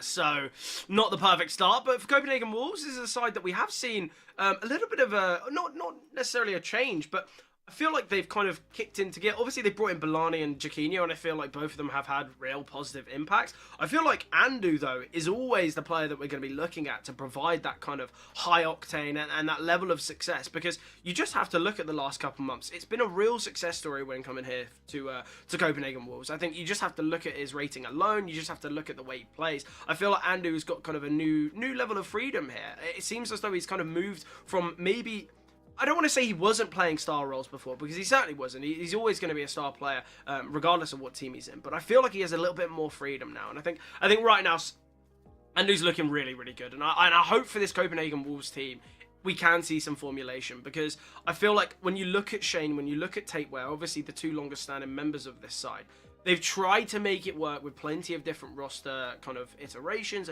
and different roster moves. Yeah, I think this could be the one, because obviously they brought in Jaquinho. Maybe not the kind of the highest impact when it comes to frags, but obviously we know the experience that Jaquinho is going to bring. So I think that's obviously going to be a big positive. But do you think Copenhagen Wolves can take against this 9 roster? Because you've said, look, 9 when playing against better opponents, it seems like they seem to falter. Yeah, they can get wins against kind of, I don't want to say the lower sides, but sides that maybe aren't of that same competition. Do you think 9 can do it today? I mean, honestly, I look at both these teams as a little bit of the opposite. I think while we're seeing 9 just stagnate, we're seeing slow, but definitely some progression from Copenhagen Wolves. I mean, look, so far this year, they've been in 3 play-in stages, failed to qualify in 2 of them. The most recent one, this one, is the one that they advanced to the Swiss stage, finally getting through. They always just fell at the final round of that final game that they needed to advance. But finally, we get to see a difference here for Copenhagen Wolves. They are able to advance to this Swiss stage. And I mean, this is it. This is the step now where you do test yourself against some of these better teams. Yeah. Can they do it? I certainly think they can. I think this game, honestly, is that coin flip. But I think the map vetoes are going to determine a pretty big part of it, Fred. So let's have a bit of a deep dive into them. Yeah, look, between these two teams, is there anything sort of cut and dry, anything set in stone? Well, look, it's the Mirage and Train. It's always going to be gone. I think that was the expectation of all. Obviously, I guess you could say favours neither side. Both teams have played a lot of their opponents' insta-bans, and the win rate is pretty good. So I think when you look at it like that, Inferno, it's the best map, really, from both sides. We've got Anubis as well, which is Copenhagen Wolves, one of their most played, one of their strongest win rates. And to end things off on Dust, it's a map that neither team are perfect on, but they have sample size. So I think when you look at map number 1 and map number 2, there's no guarantees, which I actually really like. My least favourite kind of vetoes are where you go, well, this team's going to win map 1 because the other team have never played it, and then the 99% win rate on another. So I think the fact that it's fairly even on map 1, map 2, it kind of breeds for more of an impact regarding the firepower here. I think it's less going to be about strategy and kind of map knowledge, because there is a real lack of kind of difference between these two teams' strengths on Inferno and Anubis. So, as you said, I feel like it is going to be a bit of a coin flip, and I love the fact that we've got these maps to show it. But Inferno, I feel like Inferno's kind of lost some love recently. I can't remember the last time I've seen it. So I think right now I'm happy to see that as the opener, obviously selected by 9. It's clear that they're confident on it, even with the fact that Copenhagen Wolves have got that 75% win rate. Obviously, though, only across 4 maps, so I guess you can take that with a kind of a grain of salt. But look, we're going to be heading into the action here on Inferno, and I can't wait to see it unfold, because both teams look good here. Both teams look good on Anubis, and there's possibly the chance for a 2-0 here. But I guess it is going to all take to the server. Obviously, Charlie, Copenhagen Wolves, as you said, they have struggled to get through the playing stage fairly recently. Obviously, they're here now, but do you think that's going to affect when it comes to the mental? I'm hoping not. I think it should just be a bit more of a confidence boost. Finally, we're over the line. Finally, we've got a chance to not necessarily be so backs against the wall type mentality where the players can be very brutal. Lots of teams there, yet only 4 can advance. So it can get very stressful for a lot of sides, and Copenhagen Wolves sadly just have been the team that have been one of the ones to falter at the last moments. But I'm hoping, look, it's the opening stage, like you said. They've got time, they've got chances. I'm just hoping we get to see them play with a bit of relief and play with their full potential. Nice opening kill hit for Copenhagen Wolves there.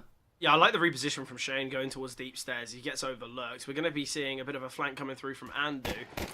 These 3 players, they are a little bit trapped, and on the other side of the map, we have got Kragan, so they emerge into the bomb site, Roll searching for an opener. We'll be able to confirm one, but quick trade from, oh, look at the kill feed. All gone blue, symbol stuff here from Copenhagen Wolves. I wanted to point out, kind of, in the opening 10-15 seconds of this round, Copenhagen Wolves went for a 1A, 1B, 3 speedway approach, and it's kind of a pistol setup that I both love and hate. Because if there's a fast play either way, okay, you're going to have quick rotations, but you're probably going to lose the bomb site. It kind of worked, but I don't know, I feel like it could have gotten a bit out of hand. I mean, look, maybe they've got something in their back pockets versus 9 specifically. Worked on out in that one. 9 looking to press the issue quite heavily here with the force buy. Didn't have a huge amount of success to make me fully buy into this, but they've got a lot of util. They must have somewhat of a game plan. Well, look, I not think exactly a map where you can just force with probably just weapons. You can normally just get shut down by utility. Yeah, so I'm happy they've opted for kind of Tech 9's P250s, opted for util. I actually think Inferno's a map where if you've got the techs, you've got the P250s, whether it's a burst towards Banana or a quick pop out of apartments, I feel like you're not majorly disadvantaged on the weapons. Obviously, there's going to be SMGs, there's going to be kind of MP9s, but that's a perfect example of it. Fam's got a tech, the close quarters fight in apartments is always going to be one that is a bit of a coin flip, bit up in the air. And right now, Copenhagen Wolves, they're a 2-2 split. I think they've got to take a gamble. They've got to fully rotate because otherwise they're going to just lose this A-bomb site. I really doubt the fact that Jaquinho and Balani can defend this, but they are the rifles. Let's see what they have to offer. The Tech 9 gets the first and the second. Raz, great double entry there. Weapons can be retrieved, and both these final CTs just going to have to save. So Copenhagen Wolves, although they won the pistol round quite comfortably and quite sweetly, they've been shut down by the 5-7 of Raz. It's an excellent call here from 9, but I think the Wolves, they had to just gamble. Yeah, it's a difficult one to watch that. I mean, a brilliant HQ from 9, we have to say, firstly. Great utility, basically won it on that alone, clearly why they prioritised it. But you do have to question, why is Shane so advanced in apartments? He's alone, isolated. You know they are on somewhat of a buy. They've thrown util to contest and deny control in Banana, so you know that there is going to likely be this force buy in play. Yeah. So I don't know why he is so close in apartments, given a position where, even if he finds one, I'm questioning that decision. Yeah, exactly. Not only is it kind of an upgraded weapon to have, but also, I feel like the MP9 in that position, there was 3 players in apps. I feel like if he was deep towards apartments or maybe towards boiler, you'd understand the argument because they'd be coming towards you at the same angles. But when you're in that cubby, I feel like you're forced into such a difficult position. Look, I think it's the type of play that if we saw Shane get a fair few kills, we'd be praising quite massively. But yeah, as you said, they knew it'd be a force. They knew that losing a life in apartments would be so problematic for them. And obviously that's why the round went the way of 9. So I think right now, Copenhagen Wolves, I think decisions like that, if they want to take apps control, if they want to take it against these weaker weapons, they've got to ensure they've got a bit of a buddy system in play because you cannot just be losing a life like that. And obviously, there was no 1-for-1. I mean, yeah, that's the thing. It just massively weakens the A-hold, and that's the most important thing. Just forces Jaquinho and Tapeware to get massively overwhelmed. Yeah. Strong buyout here, though, for 9. Same can't be said for Copenhagen Wolves, as they've got 2 MP9s, 2 pistols, and that FAMAS. Utility not perfect, so I think the way the Wolves have got to play is a bit more reserved here. Say that, they have used a vast majority of their utility already. With just the 1 flash, 1 smoke, 1 HE. I feel like this is going to be a near impossible round, but the setup currently here towards 8, I don't mind it. The problem is, Andu, seems like he's jiggling. I would have really liked to see him just tucked away deep towards the balcony and maybe try and catch off some players jumping out. But Fabin's got an MP9, and I feel like the flying MP9 is one that we've kind of come to love. Oh, Andu does really well there to get a double. Jaquinho now searching for a pick. Smoke towards Moto, but great HE grenade onto Raz. And Charlie, it seems like we might have a bit of a force by war on our hands. As Jaquinho able to isolate with a D, can retrieve an M4, and now it's all on Monte. A 1 versus 4 here out of apartments. Jaquinho has been spotted. Monte, though, gives up his position here with the shot, and with 45 seconds left, I think we all know Copenhagen Wolves, they've got themselves the round back. And this is where you have to question the decision from 9. You've got the weaponry advantage. Why are they looking to play so congested in apartments? We saw the damage that the HE grenades did. We saw the fact the MP9 could be working well because we couldn't see kind of a double, triple swing. They were all just squashed in. Why didn't we see kind of a slow play out brackets or a progression up Banana? It seemed like 9, they opted for the same game plan as they had when they had Tech 9s. You can't really opt to do that with AKs. Yeah, it does feel like... I mean, don't get me wrong, Andu should have been traded. I mean, that's probably one of the first and most obvious mistakes that you could have made. But yeah, I mean, look, you think if you potentially look to throw in a, oh, actually, Monte could go down after time here. I think he's lucky that Bailani hasn't actually cleared his angle, so Monte will be able to live. He's low HP with the AK, so that probably would have been worth just losing the MP9 if it means you've got a good chance to take that down. But yeah, I mean, throwing a little bit of a hit towards short as well, and I think that round probably is one. Draw some of the apartment players' attention. Jaquinho gets very isolated just with a deagle. It's not going to be easy with Util flying over. A lot of bodies staring at you to find more than one, if even that. And yeah, we probably see 9 going to win the round. But yeah, I mean, you understand the idea in terms of if you just trade Andu, you probably do win the round. If you find Andu, you probably win the round. There is some teams that do some really nice flashbang for a balcony position. Where was that? Exactly, that's what I mean. Something like that, and Andu's just fully blinded, and you look at it, and sure, he might just spam, get 1 kill luckily, but there's no chance he finds 2. There's no chance he holds off that whole entire attack himself. Because that's the thing, he found the first 2 kills, and they slowed down. They're like, okay, I'm alone here in Tor's apartment. I'll wait for Mantu to join me now for a bit of Utah, but by that point, Jaquinho's already there as well. Just backing up, holding that angle. So, yeah, a couple of mistakes, but a force by war is always brilliant to see. So, I don't mind a few mistakes if it means we get to see more of these kind of rounds. Yeah, definitely a bit of excitement here on Inferno. Look, my biggest issue with all of it is when I hear a waterfall out of apartments, I'm assuming I've got a Glock in hand or a Tech 9 at best. And I think that's got to be the issue there. Obviously, as you said, if they do find the SMG on balcony, but they're opting for they shouldn't be doing it. I think decision-making like that doesn't breed much confidence. Nice find from Jaquinho here towards brackets. No trade and an instant tap onto Raz. The fact he's been able to find 2 there is brilliant. It just seems like 9. The trading's already being highlighted as an issue for them, and we're only, 4 rounds in.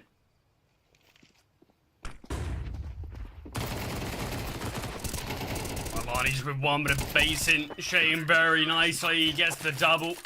Lots of damage there. Nice easy clean up for Shane to get 2. Copenhagen Wolves, they will win the Force by War in 9. Once again, they've got this decision that they were sort of at in the second round of this game.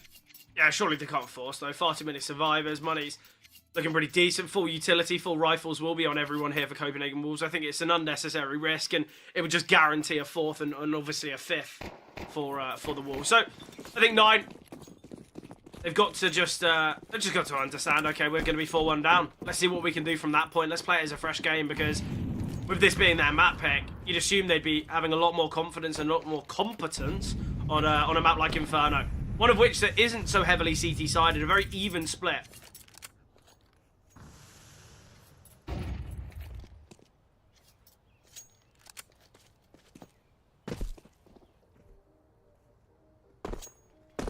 Yeah, standard ecos I think we're going to be seeing a lot today on the T side of Inferno.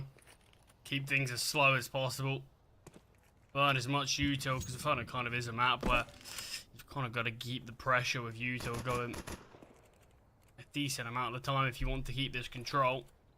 Look, I think the really impressive thing about 9 on this map is they went on a 7-map win streak on Inferno. And we talk about Inferno being kind of the king of the third maps, a map played and known by all. So I feel like very rarely you'll see teams have, such a dominant performance on it, but loving the idea of this round here from Copenhagen Wolves. Blani and Jaquinho, close enough to where we can see those trades come through. And obviously we see Shane towards Pit find that kill in short. So Copenhagen Wolves, just a 1 casualty, not the end of the world. Andu could drop an AWP over to Jaquinho. I think there is one down, yeah. Right now, Charlie, take where? 0-0. Hasn't had much to do here towards B, has he? I mean, certainly not. Yeah, I'll be honest, it's a perfect game. At all. I mean, look, we saw a little bit of a fight from 9 a couple of rounds ago towards Banana, but even then, that was just throwing a little bit of util to at least fight for that middle portion. But no real bloodshed between either side. Might actually see Tateware have a bit of action now, so good call to have 3 players towards B. Jaquinho here posted with the AWP. Yeah, the problem is as well is Jaquinho. Oh, Tateware. Tateware's close by, and now with Jaquinho falling, he's somewhat trapped. I love the double nades there. Once the first one comes, I don't really know why Jaquinho's sticking around much longer. I mean, just assuming there's no chance of second, surely, but yeah, just not ready for that at all. Brilliant stuff there from 9. Great way to find an opening kill without risking anyone's life. Now it's called hit towards A. But we know how Danish players are with HE grenades from history, and Kragan amplifying it there. Nice find from Babexter. Important kill there onto Shane, and look, 9. A very simple looking round, but Lane might be unaccounted for here in apartments, but he's smoked off currently, so 9 aren't too worried about it. And this is where I think these final 3 have just got to save. There's no chance really on a retake. Yeah, I think you've got to keep these weapons alive. It feels like it will just be a waste. Just throwing away these guns. Execute was very clean. Only 1 kill actually coming through, but even that, you look at it, it's perfect from 9. Look at the kills that they had to work for. Look at the kills that they got. Jaquinho, no heads-up fight. Shane wasn't even a heads-up fight. It was players jiggling short, just keeping his attention while the long players wrap him, take him down. Yeah. There was no risk in that round from 9, and that's what we wanted to see. We saw great execute from them in round number 2, but didn't see that same level of sort of coordination again until that round there. That one was brilliant. Yeah, and I think as well, a round like that is to me a perfect round of Counter-Strike. As you said, it seems like there's no heads-up fight. 9 are able to get 2 kills. They lock off the bomb site. They win the round. There was no kind of conflict at all. And I think if 9 can show this kind of continuance, I'll feel a lot more positive here for them taking their map pick. Because let's be honest, Copenhagen Wolves are really running the show. Early util here towards B. Kragan wants to go for a bit of a faster approach. In the molly is Tapeware. Gonna see an HE grenade land on his position though. Oh, a perfect nade. And another one to follow. Tapeware needs to be cautious. It will be Andu to fall first, but Tapeware had been chipped so heavily away here. Again, we're seeing this triple B setup here for Copenhagen Wolves, but second round in a row that they've been the ones to lose the opener.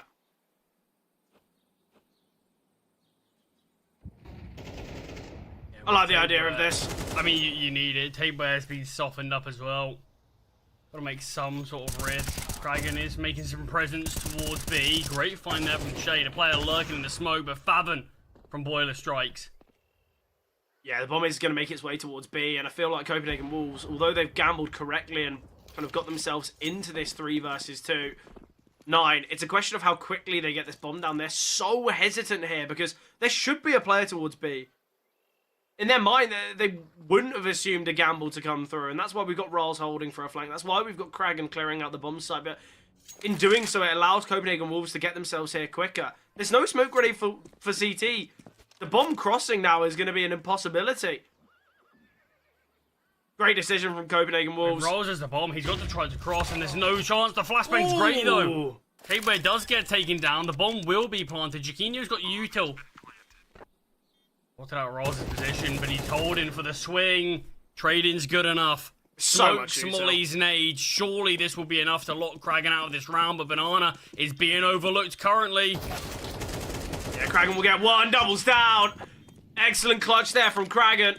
They just assumed that because the flash came from the right-hand side, that Kragan would still be towards Ruins. The quick repositions is everything there. And there was moments from Copenhagen Wolves. The gamble call was excellent, yet still massively goes against them. But as you said, yeah, that's a rough one for them to lose. They could have just smoked Banana, mollied Ruins, naded Dark, cleared out the bomb site, and then someone can just hold it. It seems very unnecessary for Copenhagen Wolves there to be so sure that the final player isn't towards Banana.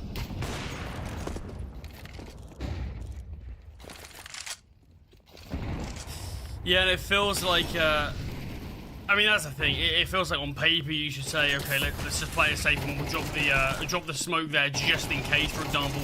But when you're not expecting it, you're never going to just waste a bit of util like that. It's a competitive round here, though, at least. Andu is expected, is being held, but Monte with the orb shot missed now. Sorry, did connect, but no time to refire onto Andu, and 1 versus 1. Yeah, how is this a 1v1? I mean, it's so quick from Andu. He might be able to get to this bomb site and catch off Fathom in time. Favin does seem a bit cautious. Oh, a bit awkward, but Favin, again, important round here. 9 in clutches are victorious. And with that round going their way, they are in a very good spot now. The fact Copenhagen Wolves bring that close, though, absolutely excellent from them. I think we got to say. What, P250s, 5.7s? Yeah, I mean, and the MP9 of Andu, of course. I mean, I love the idea from Andu. Just instantly rotate towards A. Just sadly, a longer rotation from him that is Fathom. If Fathom slowed down slightly at all, I think we see Andu get into that bomb site and probably win the round. Yeah, exactly.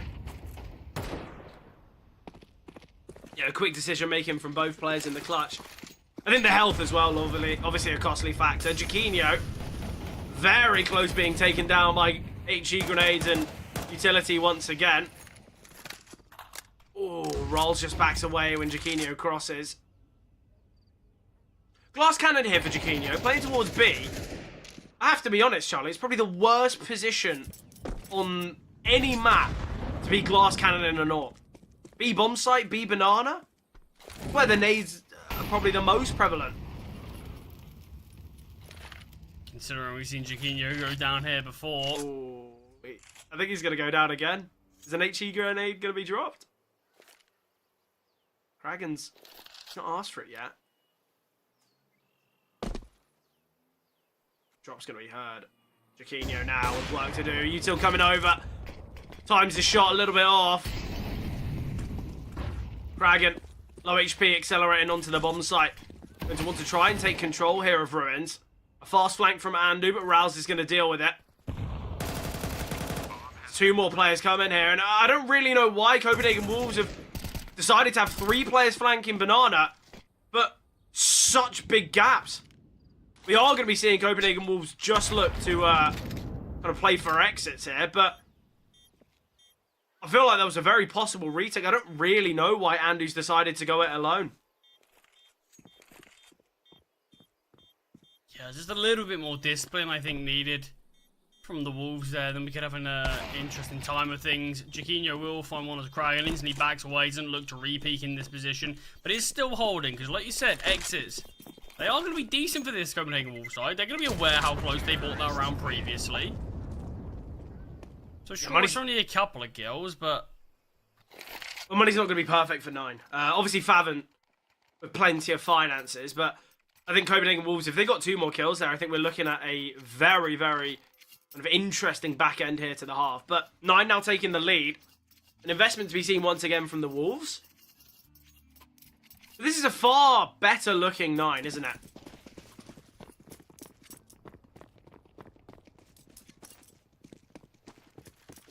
Yeah, I mean, 9 have turned things around significantly. Alani deep towards middle. We'll find a player in second mid. Anything more, though, not going to come through. Lots of damage dealt to Kragen, but Jaquinho falls. And Favin's on a tear in second mid. 2 kills from him. And shuts down a lot of the chance Copenhagen Wolves are going to have. The positioning so good from Rouse. I don't mind the idea from Copenhagen Wolves to get aggressive here, but there's going to be difficulties. I think, obviously, Favin getting that double towards second mid is the real catalyst for 9's success. But it seemed like Copenhagen Wolves, this was the first real round that they were going to take the fight to their opponents. And I really like the idea of it. You take that first kind of 10-15 seconds where we see the opening kill, I believe it was Balani, and then obviously gets the damage as well. And I'm thinking, okay, Copenhagen Wolves, they got a real positive chance here, but Favin just rips any chances of that away. 9, they will get themselves 6 rounds now, but it is another investment from the Wolves. Finance is strong enough to account for it. It's not as though there's some FAMASs and lacking in util. We've got a pretty perfect buy. Everyone with decent utility apart from Jaquinho, but that's because he's on the AWP.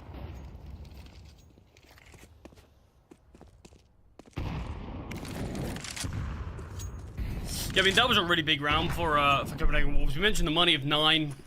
It could have been borderline reset on that round. We probably could have seen a big turnaround. Copenhagen Wolves walk away from the half with at least 6, maybe even 7, depending on what 9's financial decisions would have been. But yeah, it feels like 9 have done just enough to stay afloat in this half and just deny the Wolves really been after any sort of real action since the earlier portions of this one. Look, I've been very impressed with Chiquinho. You know, top performer across the whole server. He's having big moments. He's playing aggressively. Oh, great find here from Babexter, but Chiquinho with an important trade. Tapeware's close by. I like the idea for the quad brackets play. It's going to force the hand of 9. They are going to have to head back towards B, but... Andu.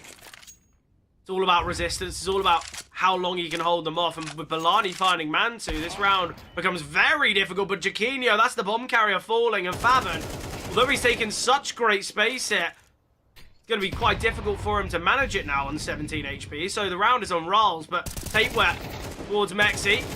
Ooh, will go down. Rals gets a double. And the last player in Andu's still on the B bomb site. How has Rals found both of those kills without taking a single point of damage? I mean, he's not ready for Tayware there. Tayware just fumbles. Yeah, fluffs his lines. Yeah, not even a single point of damage is really rough, and Andu's in a tough spot now. No information of where these A players are.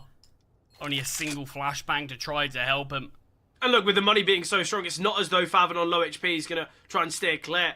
I like what Faven's doing here as well. He's looking to find Andu. He's low HP. He just wants to get that information for Rals just to have kind of the advantage in the clutch. But Andu, attempt? Well, he can give it a go. Needs to find this pick, though. I believe there's enough time for it, but it is planted for sure. We will just see a swing from Faven. Andu. Playing for the stats. Obviously, we would have seen Faven find him. But 9, look. They will take the lead. They go 7-4 now. They were 4-1 down. This is 6 in a row here for 9.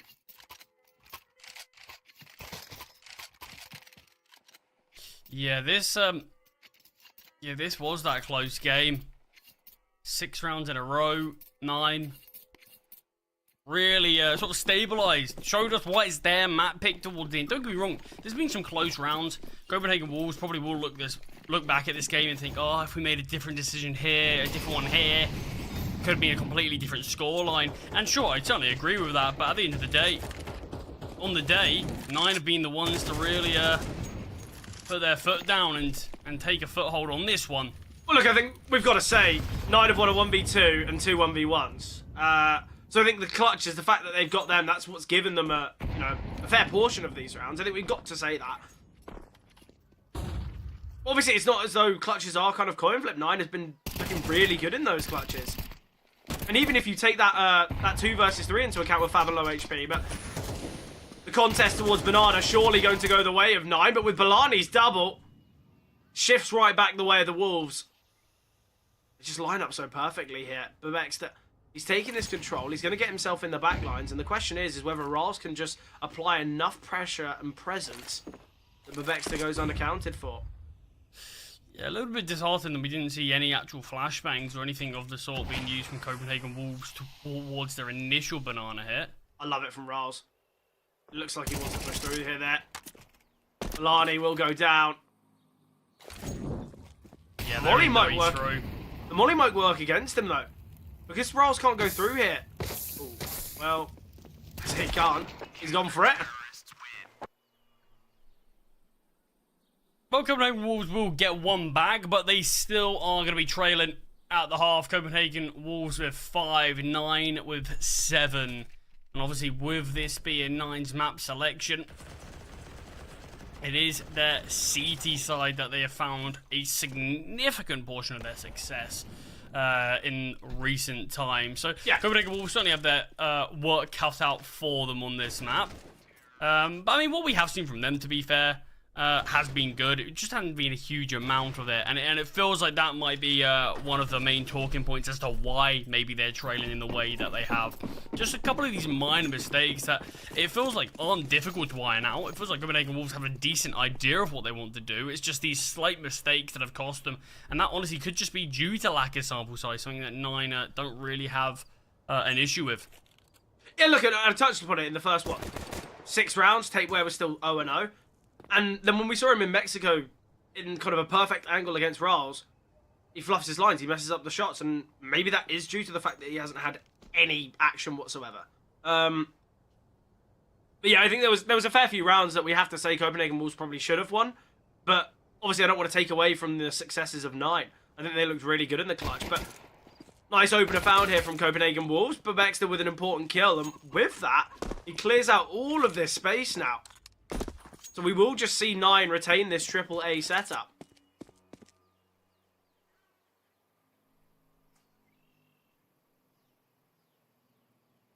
Yeah, this could be bloodshed towards A, but in whose favour is still up in the air. Rouse with a great find there. The CT's coming out on top right now, a little bit staggered on the actual push together, and it feels like the chance for the T's might have been ripped away as Monte finds his second of the round, and Fathom, the one to clean things up for 9. Pissed round success for them, as they will extend their lead onto the CT side as well.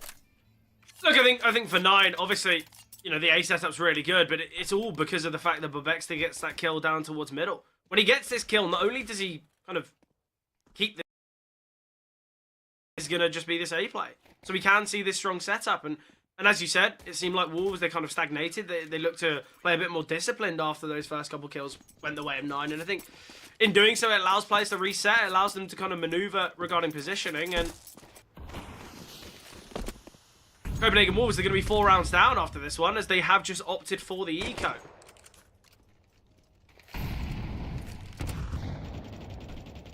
Ooh, Kragan. Kragan playing anti-flash.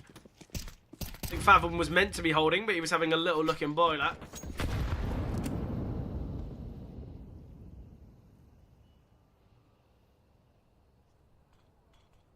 Yeah, but the chance of Copenhagen Wolves winning this round is obviously going to be slim. Alani might have just had a bit of a lucky break here as the molly won't spread to him, but I mean, this is just going to be a round of damage control, really, for 9. Just keep as many players alive as you can. Util is already pretty much all being used up. Keep the rifles alive, keep the SMGs alive, maybe make a bit of cash with the SMGs, but I'll be honest, just don't let anything get out of control. I am in such hatred of this decision from Copenhagen Wolves. They've opted to maybe push towards A and try and get a bomb plant towards B. This is Inferno. They've got SMGs. They're going to be playing in deep banana. They're not going to be looking to rotate quickly. Well, you say that. If there you go. waited a second longer, could have actually had that second player cross and through it. Who knows? Maybe that bomb plant could have come down. Not today, though, I'm afraid. The copium goes hard with you, doesn't it? It was close. You don't know how much, after you said that, I wish that bomb plant came down. I know. I've known you for a while, Charlie. Too long, some might say. Yeah, you know how much I like teams to prove you wrong. Yeah. Fingers crossed there that the Wolves would be able to make that happen. But 9 with 9. 9-5 scoreline. And this is such a crucial round for Copenhagen Wolves, and Jaquinia with a double towards middle. The molly kept the CTs, kept Mantu specifically in the action. And Kragan maybe should have just let his teammate fall there. Yeah, you understand, but, you know, Kragan probably should have got that kill as well. The trade should have come through, and then we're looking at 4-4. Maybe we would have seen a second player in middle get the trade with Jaquinia, but the fact Jaquinia can get 2 there, it shouldn't be happening. It really shouldn't. And I don't want to take away from the success of Jaquinia, but was it a perfect spray transfer getting 2 headshots? No. Probably used about 20 bullets there to get those 2 kills. We should have seen a quicker trade from 9. And people say, oh, okay, well, it's a bit of a bonus round, but the money's not going to be great here for 9. Great information from Favon here. Shane will go down. Space being taken here towards the B-bomb site. Oh, Jaquinho will get one more. Definitely going to give this one a go, though, surely. 2 on 3. You got Util to work with. You both got defuse kits. Obviously, Take Wes in a deep position here. Ooh, Babex has spotted Balani, aware that he's towards the right-hand side as well. I said they're going to give this one a go. It seems like the save's going to be the play. I guess they've got kind of an excess of rounds. They don't really need to throw things into this, but I actually really would have liked them giving this a go, or at least holding for exits. And Copenhagen Wolves, they've read it right. Flash came through towards Ruins, and I think Copenhagen rules read into it as, well, they're just trying to deter us from saving from CT, so we're going to go there and gamble that they've doubled banana, and that's exactly what's happened here. A great round from Chiquinho. It seems like not much can stop him here on Inferno. An Inferno, a map that I feel like an AWP isn't going to have as much success, but Chiquinho, whether it's an AWP in hand or a rifle, he's been looking really good. Yeah, I mean, he's gone for his periods of being a full-time rifler as well. Yeah, he's had his moments. Certainly can do both, so yeah, it's definitely not new to him, and probably is someone who's more than happy just to sometimes take the step back and just bring out the rifle more often than not. But I mean, what a round that was from him. I mean, I have to give a credit to 9 for keeping that one competitive at the end, considering how dire a start it was. But I said Copenhagen Wolves, I think they desperately needed to win that round, and step 1 complete. Yeah, look, I think the Wolves, regardless of the scoreline here, I don't think they're going to feel anywhere near out of this game.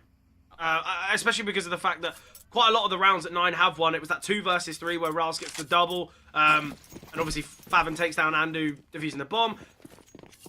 It's just rounds like that where rounds should have gone the way of Copenhagen Wolves. They fumbled. There was a couple 1v1s. There was that 1v2, obviously, where they neglect the angle of Favin tucked towards Banana. And then there were so many moments where Copenhagen Wolves probably should have won rounds. So I don't think they're worried at all. I think that one worrying factor is that Tapeware's 2 and 7.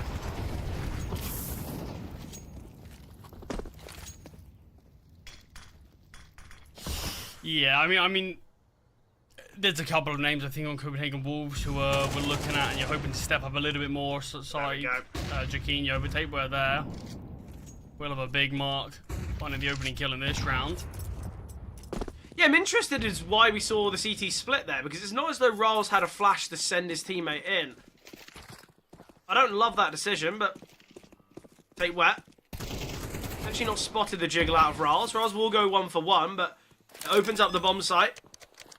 And Shane now just going to be looking for players saving. Ooh, Kragan needs to be very cautious. Tapeware's close by. Shane is in such a good position here. We'll get 1. Not prepared for Man 2, but already getting 1 kill, denying 3 survivors is going to be vital. And Copenhagen Wolves, they don't really need to hunt anymore because an investment out of 9 here won't be perfect.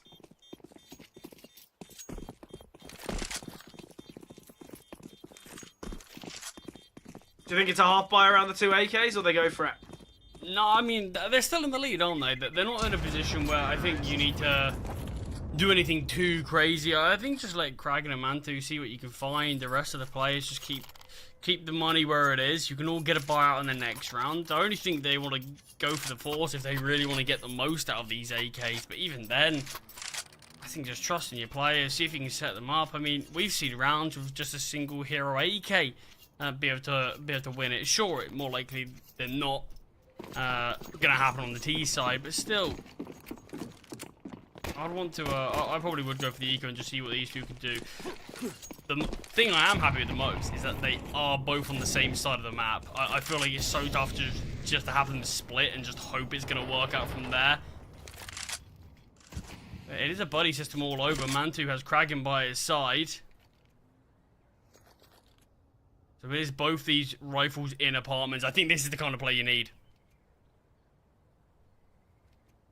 Yeah, a bit of a full gamble. Allowing for weaponry to be retrieved, but let's see how this app setup does play out. Well, Shane will get 1, spots out 2nd and a 3rd, and Balani can peek at any moment. He will have plenty of impact. Vexter has been able to back away with that AK. Andu, though, he's denying these rotations, and Andu, a great triple, all on Rals.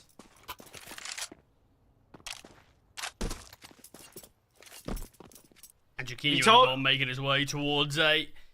Can't believe nothing was found there. Yeah, I have to say, if you told me that there was 2 AKs invested, or 2 AK saves across from 9, I wouldn't believe you. We need to be seeing more there from the CTs. There was 3 players in apartments. I don't know why it's the AK taking contact first. Let the USP maybe jump across, make a bit of a gimmick play, but... 5 survivors for the Wolves, finances on the rise. But a great triple there from Andu, deny rotations. We will see this investment now from 9. There is an AWP in play. Could be a real difference maker here for 9.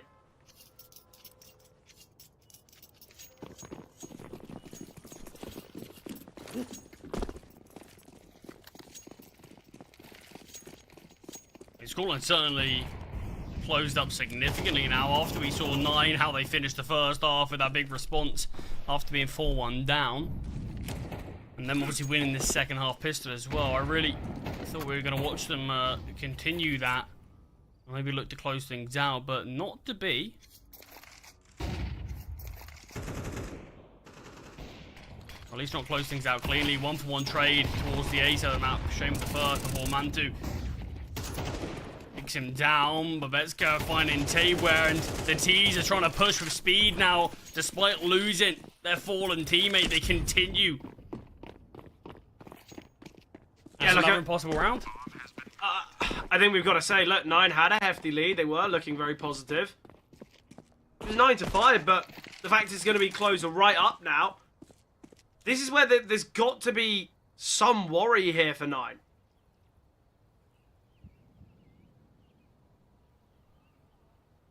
I'm in disbelief that Copenhagen Wolves have been able to bring this back, because after that pistol round came through, and 9, as you said, as you pointed out quite rightly, have moved to their favoured side.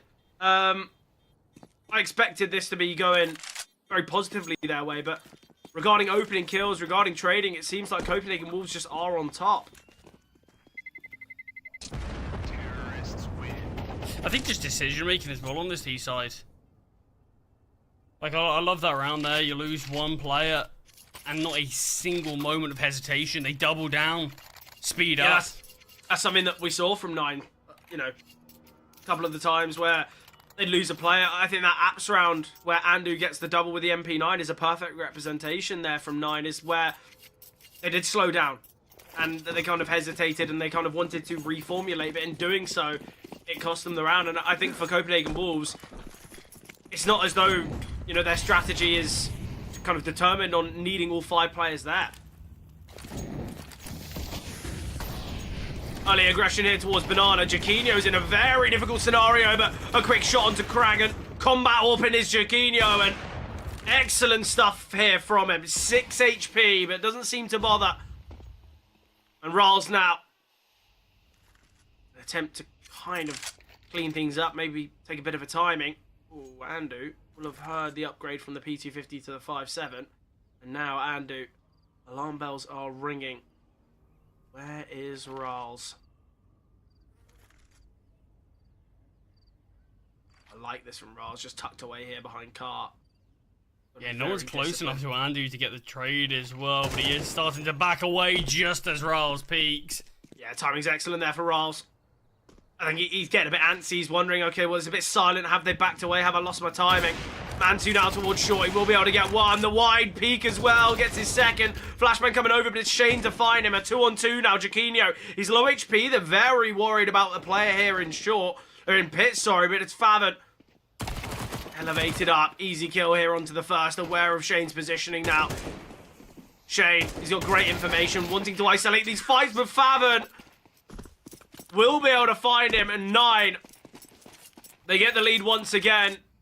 They deny the Wolves finding 10. Yeah, I can't believe that's the round to do it as well. 5 versus 3. I praise the decision making of Copenhagen Wolves, and yet in this one it just was not great. Trading not good enough, another thing we praised heavily. And Copenhagen Wolves, that's the round that should have been taking them in the lead. That's the round to make 9 start to sweat, start to panic. Yeah, definitely. I think Rals is fortunate there towards B to find Andu, but still, it was a very possible round. It was a 4-on-3. Oh!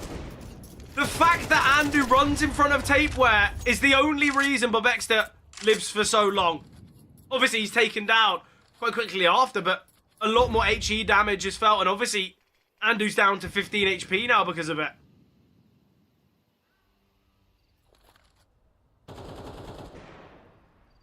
Rolls the spam not far off connecting to that low HP Andu. Yeah, Andu's got to be very cautious here. There's no need for him to stay or at least open towards Banana. Whilst retrieving a smoke grenade. Deep flashbang.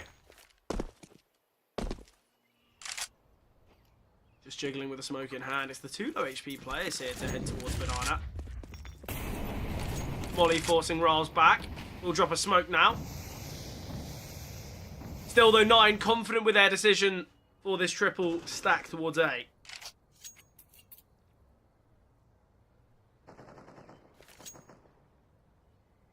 Seems like they want to go out of apartments. With 2 low HP players going towards apps, I think this could go so wrong. I think this decision is going to come back to bite the Wolves massively. Let's see how good the Utilis, and we'll see. Faven gets the first, takes down Tate-Wet, falling, eventually will get found. Shane, so much work to do. He's basically just doing it all on the bomb site alone. The rest of the team nowhere to be seen. And Jaquinho, a pot shot through the smoke, not connecting. Mantu finds. And I think that round would work out if the teams just helped Shane on the bomb site there. Yeah. There's one player, Mantu, in that site with the AWP. I mean, Faven does brilliantly to find 2 himself. But it's this from Kragan that is the cherry on top. Through the smoke, just using it to his advantage. If you got the T's on the bomb site there, he got punished for that. He's not able to do that. He'll get traded at least. Yeah, then we got to say, I think, obviously, it's a great double, but he gets the falling shot because all it takes is 1 bullet to connect. I really think sending the low HP players in out of apps on their own, they're always going to go down. There's never going to be a trade. Why don't you have one of them be the lurk up long? I don't see the value there. I think Copenhagen Wolves, as you said, Charlie, their decision-making has usually been a real positive for them, but the last couple of rounds it's been very poor, and it's going to allow 9 to potentially find a 12-9 scoreline here. And look, we said, okay, yeah, it's 9's map selection, we expect strengths from them, but as I touched upon in the Veto stage, both map 1 and 2 are strength for both these sides. It's not going to be a tactical kind of dominance. It's going to be based off the individuals. And I think right now, you look at Faven, 17 and 11. Although Jaquinho is playing really well, it's kind of balanced out by the fact Tate-Wet's 4 and 10. Oh, it certainly is. But the difference is, there's been a lot more, it feels like, impact rounds. But a lot more of the players on 9 than necessarily certain individuals on the Wolves. Kraken's only 8 and 13. He's had, I mean, most of the big rounds, I'm thinking of 9. I think he's had some huge parts to play. Think of the 1v2 towards B. Yep. The round prior, only 8 kills, and it feels like every single one of them has been crucial to the 11 rounds that have been found by 9 so far. Rounds as well. Another player negative who I think's changed the game with a number of his moments. But let's see what these pistols can do with Copenhagen Wolves. If not enough, 9 will find map point. Yeah, there is obviously the hero AK here on Andu. Shane will fall to Kragan. It is going to be this play towards B. Copenhagen Wolves have gambled correctly. Flashbang coming over, but Beck's there under pressure. M4A4 in hand, so bullets aren't going to be the biggest of problems, but we'll be able to get his second. Retrieve weapon now comes through for Balani. It's a 2-on-4 here. We need to see Balani get a fortunate kill through the smoke, but the elevation could cost him. It's a tap on the bomb here. Balani spotted and rolls. He said he's had big moments. He said the impact that he's had is so valuable. And the double there to secure the round and secure 12. Map point here for 9. Yeah, and this could now be the end of Copenhagen Wolves and Inferno. They fought a good fight, but I think they just lacked that it factor. That would have really changed it. I mean, there's only one player who I think we can really say has been stand out for them. And with Tate-Wet, like you mentioned, really lagging behind. It's been a difficult one, because there's definitely been opportunities for Copenhagen Wolves, and I think they're aware of this themselves. But 3 rounds in a row required to keep this one alive, and a good start from Andu finding that one to Kragan. Yeah, it seems like 9 in this round. Is it really the time where they need to be taking big risks, pushing players through apartments, pushing players, you know, the solo B player close towards Banana? I think not. But what a round from Tate-Wet, can we just see he should find this double, he should find his second onto Rouse, but that initial push, you mentioned risks. Tate-Wet through 2 smokes to catch off the B player and open up this portion of the map. taking the space as well to find Rao. So despite only having 4 kills before this round, what a showing that one was there. Yeah, it's a great idea from Tape where it works out well. And I think as well, once we see that kill come through towards second mid, I don't think 9 are going to be expecting such a deep push. Especially with the fact that Copenhagen Wolves have just got themselves an advantage towards 8. I like the idea here. I like the hunt. I think it's what's got to be done for Copenhagen Wolves. If Faven survives, we can see an investment from 9, yeah. But Bexton Faven will struggle to invest if this weapon isn't saved, and it will be taken out of the hands. And now this is a question here. I think we've got to see a half buy. We shouldn't see a full investment here out of 9. Maybe get a hero or rifle on Mantu, a couple SMGs on Rals and Kragan. I think a full buy here could cost them massively. And I think that's why they're using this tactical pause. Because is it really worth them going for it all when 2 players are going to struggle to buy? I think not. And I've got to say, already it looks like there's some overinvestment from some players. But it looks like they're opting for the full buy. I mean, it's going to be interesting because the buy is going to be good. It is just going to be a bit of util missing on certain players. But I mean, weaponry is all there. I wouldn't have actually minded at least one of these guys taking a hit for FAMAS. Yeah, obviously we know the changes to the FAMAS, not only $100 cheaper, but the spread, I believe, of the bullets is a little bit tighter, so it's a much more formidable weapon now. And I think there is now going to be maybe a bit of an argument of FAMAS versus MP9, which I always like to see. I feel like the MP9 has had quite a deep foothold here in the pro scene. Oh, Don't get me wrong, I Mantu, but he backed away so quickly. Yeah, very, very worried. I think Mantu realizes a play like that, it's that real kind of win or lose type play. If it works for you, it's an excellent advantage, but the problem is no one's holding towards top middle. He can't really risk that. Quick reposition, though, from Mantu. Roll's holding for the flashes.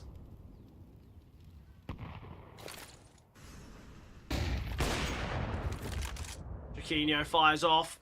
It's info gain there. They know an AWP's there. Second flashbang comes through.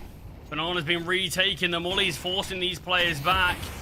And Smoke dropping Andu in front. Yeah, excellent from Andu. The aggression from Balani, though, caught off guard by Kragan. We've got too many lurks here. Shane and Kragan. Shane and Balani, sorry. Trying to take space here. Big kill, though, from Shane. And now, Rals with an audible rotation. Mantu with work to do here on the bomb site. Smoke coming through. Should deny Mantu of his impact. They are going to be backing away. Look at Faven's position. Yeah, Faven's in an excellent position. He's heard this all. Oh, he hasn't got a kill with it, though. The miss Molly. The miss Molly's poor here. Swinging through it is Faven, but he will get a pick as well. And Rals is posted up. Oh, Andu. Andu with an unnecessary risk. That's a bomb dropped, and look at the time. Yeah, this could be the round. Shane in a really tough clutch. I like this from Shane. I thought he was just going to take the heads-up fight. He hasn't got time. Why is he taking his time here? We can just see them swing onto the bomb site. Won't be able to... Oh, they will be able to deny. Never mind. But there it is. 9. They take map 1. But we have to say, Andy, why is he looking to cross and take the fight? Why is Shane taking 7 seconds to decide whether to plant or not? Look, I think there's some real up and down moments there in that game. But we've got to say, look, Tapeware was far too slow to kind of get into gear. He had big rounds, he had moments, but far too few. Obviously, though, it's a great game from 9. This is kind of a little bit more that we expected from them. When they went on that 6-round streak as well on their T side, I was very impressed. I felt like, you know, this was the 9 that we kind of expected from their first roster iteration. This is what we expected from the get-go. But, Charlie, thoughts and feelings on that one? Yeah, I mean, look, don't get me wrong, it wasn't perfect from either team.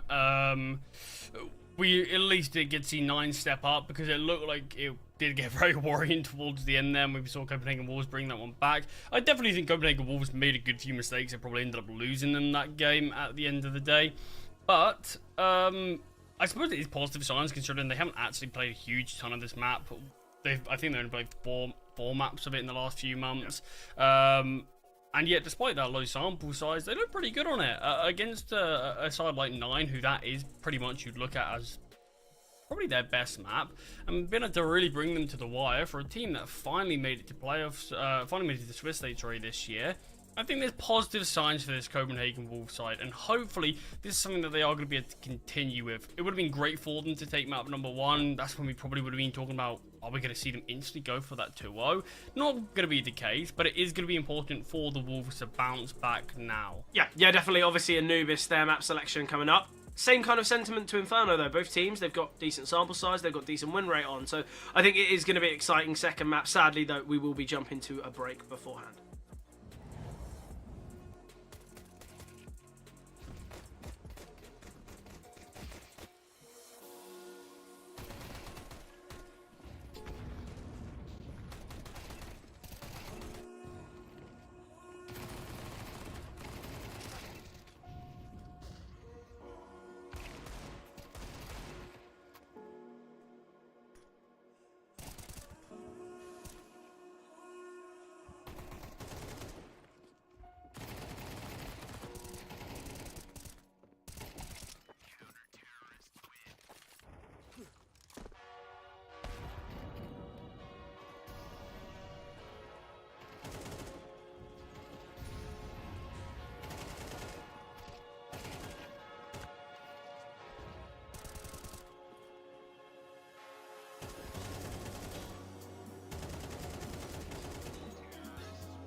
Welcome back, everyone. We are going to be heading into the second map of this third series for today. Obviously, it's going to be Inferno. Inferno? Going to be Anubis. Inferno is obviously what we just watched.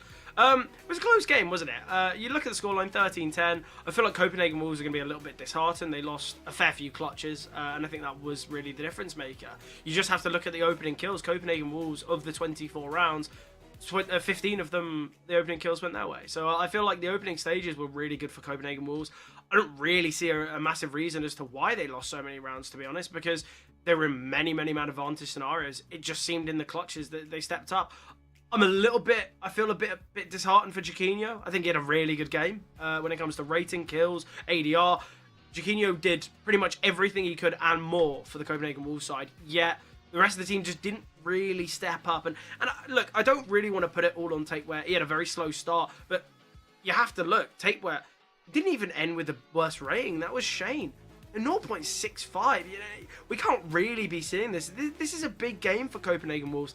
And as I pointed out, Charlie, it's not as though it's on a map that they're unfavoured on. It's not as though it's a map that they're not too knowledgeable on. It's one of their best maps statistically. Obviously, now we move to Anubis. It is their second most played, or third most played, sorry, behind Ancient and Nuke. They've got a very good win rate. 8 out of the last 12 games in the last couple months. I think, don't get me wrong, Copenhagen Wolves, they're going to be disheartened they didn't win Inferno, but at least they're going to be feeling confident as they head to Anubis. But I'd love to hear your prediction here. Yeah, I mean, firstly, I just want to say things technically look even worse for Jaquinho, and you also consider he got most of the opening kills in that game. Yeah, exactly. It felt like he really was doing everything he physically could, but even then, just sadly wasn't enough. Yeah, I think Anubis, I am looking at things, probably giving Copenhagen Wolves the slight edge in this one. I think they came very close. I honestly think Copenhagen Wolves can win this game in general. I think I wouldn't be surprised if they go on to take it 2-1. But we are going to have to wait and see as Anubis is right around the corner, jumping into this one now. Map number 2. I think it's going to be thrilling to watch this one. I think it's going to be a real great bout. And I think 9, they've got that chance for the 2-0. You mentioned last 2 CCT events. 0-3 in the Swiss stage. This is their opportunity to turn that around. I think it's got to be said. Look, 9... Let's not beat around the bush here, Charlie. Last couple CCT events, they have been very disappointing.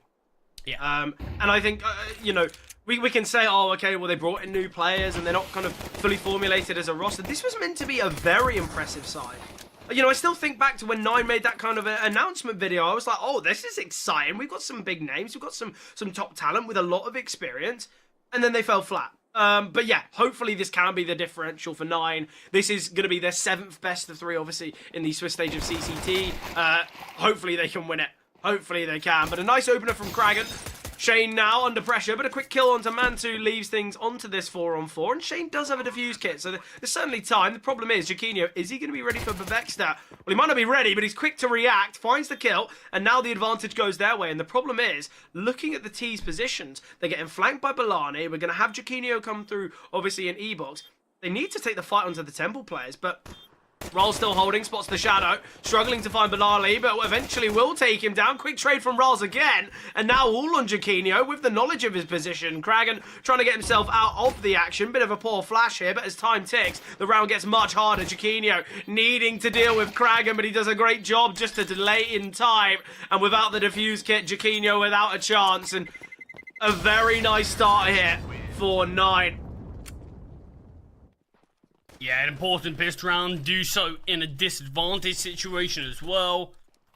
Nice to see you killed some rolls there, and he just continues to have these moments where big impact moments, even if he's not necessarily going to be top of the leaderboard, has rounds like this that completely change the game and how things are played. Jaquinho again, nice couple of kills from him, but just not enough. Players on the bomb site, only finding 1 between 3 there. Yeah, we've got to see more. We really do. It seemed like they weren't really peaking in tandem with one another, allowing for kills to be isolated. Just the eco here from Copenhagen Wolves. A couple pistols invested here on Jaquinho and Shade.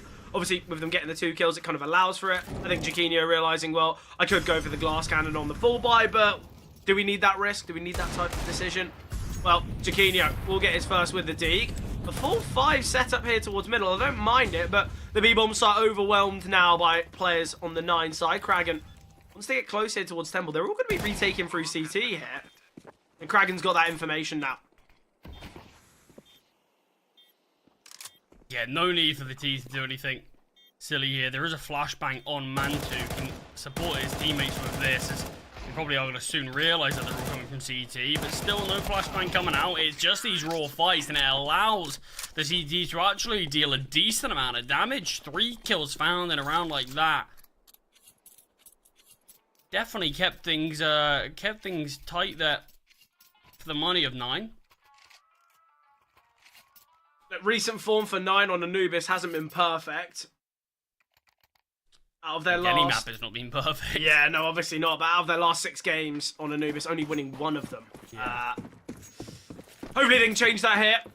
I think 9, they want a strong victory to kick off their campaign in the Swiss stage. I mean, I think this team's got to be low on confidence. I mean, you imagine a team that has been 0-3, a team that a lot of people are very excited about with just the names on the roster, and not really ever seeing them show anything this year so far.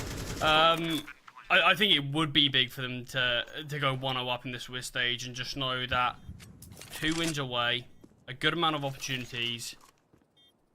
I think that could be something that they need. Brilliant round here from Faven though. Great double kill.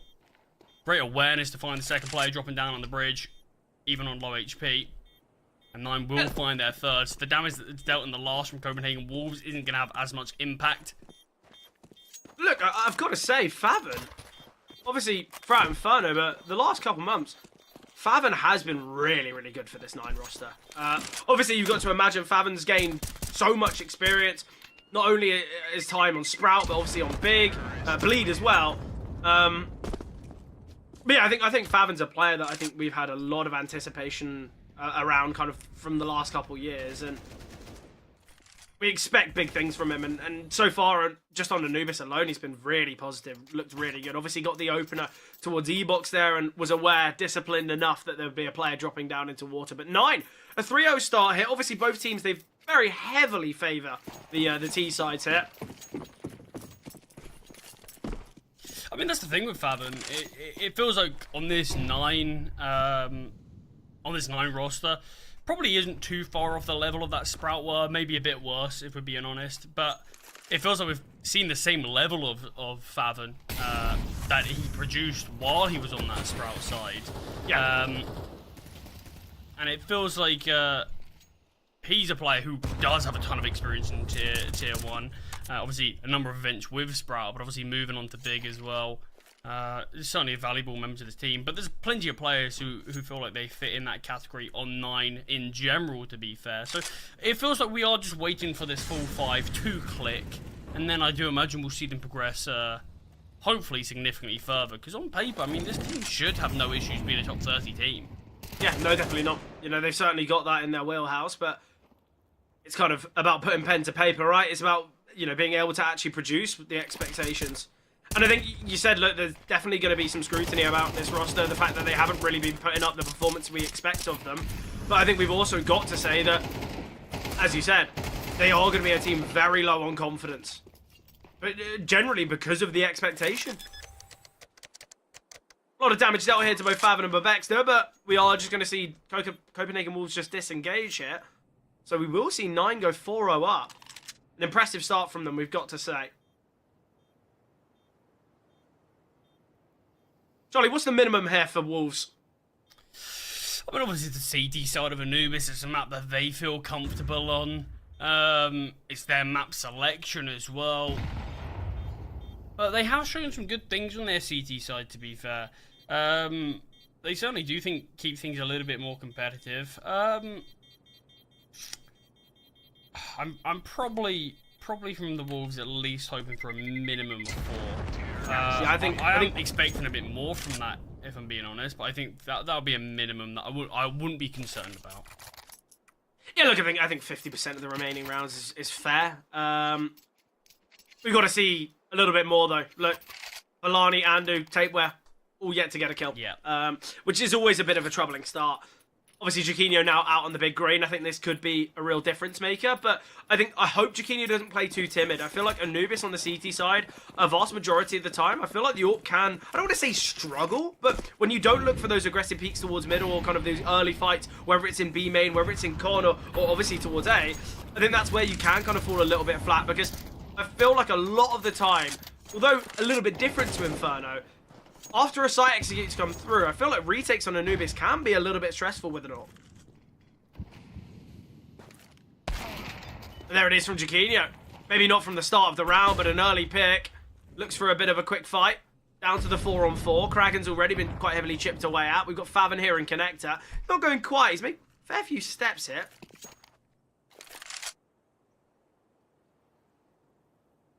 Andy rotating in as well to try to bolster up this B-bomb site. Well, he will force Violani back slightly. It is going to be a push here. The spam. Kraken will find Tabeware and Mantu through the smoke of a double. Yeah, the Mantu. CT's completely caught off by this. Mantu taking a lot of damage, but I mean, I suppose it's lucky that it is Jaquinho in the clutch, knowing that chances are he's probably not going to give this one a go with the AWP, but I mean, it certainly could have probably given it a bit of a consideration. Mantu did fully go down to that molly, but I mean, brilliant stuff there from Kraken. 13 HP finding one through the smoke, as well as it seemed like the CTs were like, okay, there's a player spamming, no one's going to be pushing through.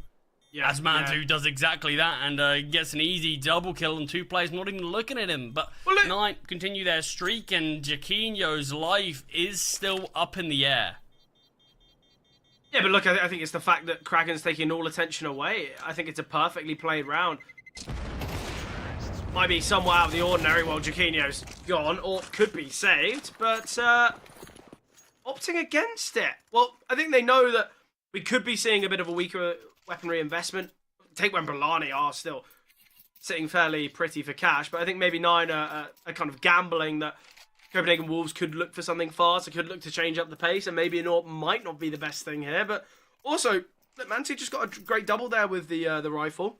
Anubis is a map where I feel like you can play it kind of a little bit more reactionary, where you get a kill, you look to quickly maneuver yourself elsewhere. So I don't mind the fact that Mante's just going to stick with an AK here.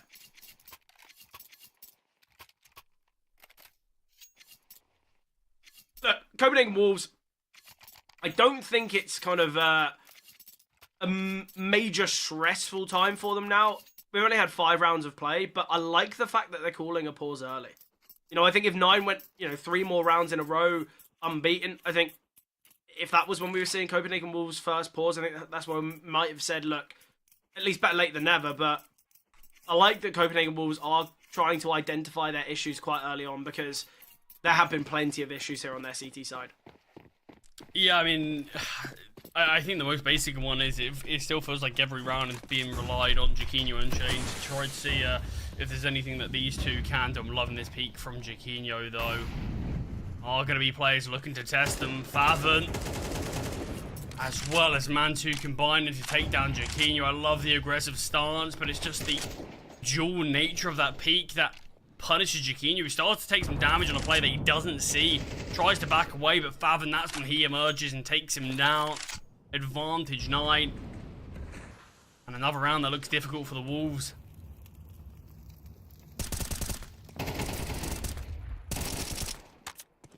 A little less difficult now as Andu gets a double. A little bit mismanaged there from the T's, and they're going to feel like they've given this one in favor of the CTs now, but they are still instantly probing towards A, and the timing couldn't be better, as that's exactly when the CTs look to back away. Shane just changed his mind. Is towards bricks here. Has jiggled and just spotted nothing. Kraken is very close. Oh, Salmon gets caught out by it. The jiggle spotted nothing. Doesn't realize how close Kraken actually is.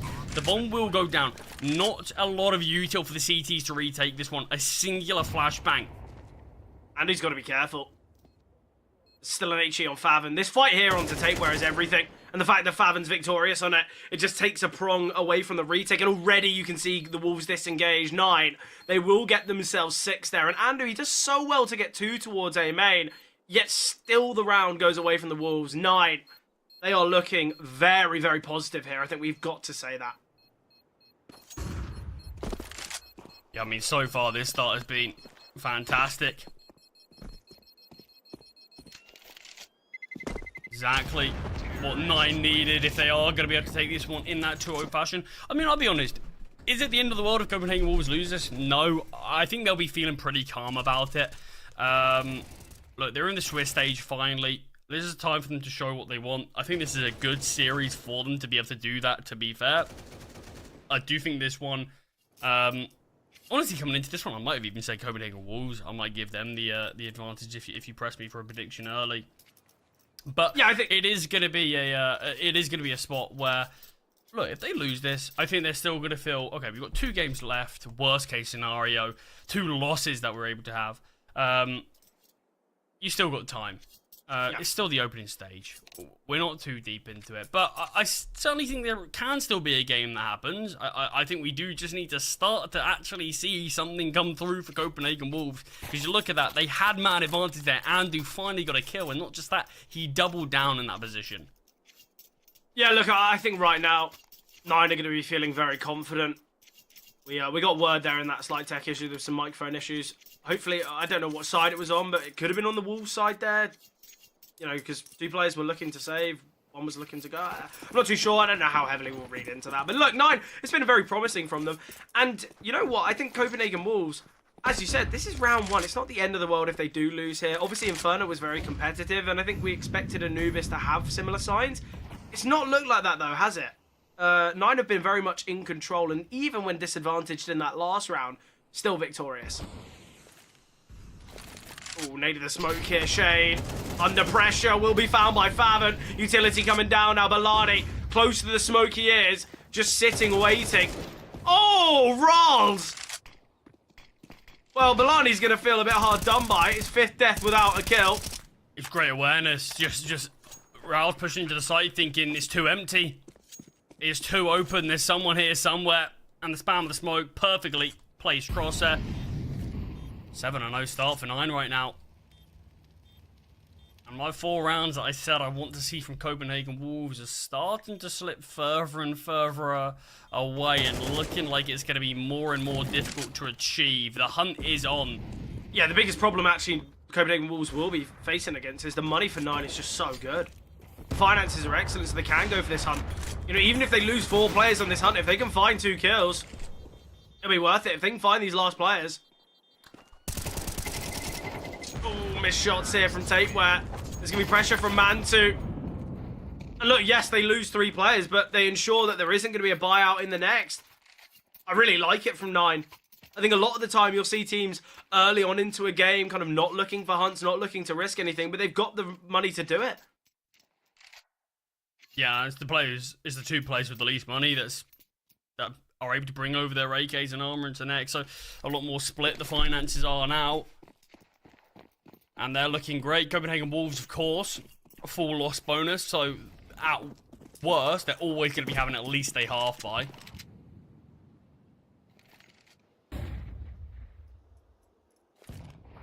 I don't mind this here from Copenhagen Wolves, opting for heavy pressure and presence here towards A.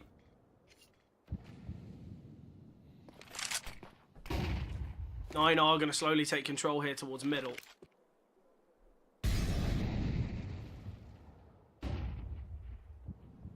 And now Copenhagen Wolves seems like they want to progress.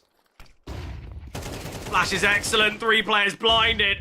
Utility wonderful. Babexter with a triple.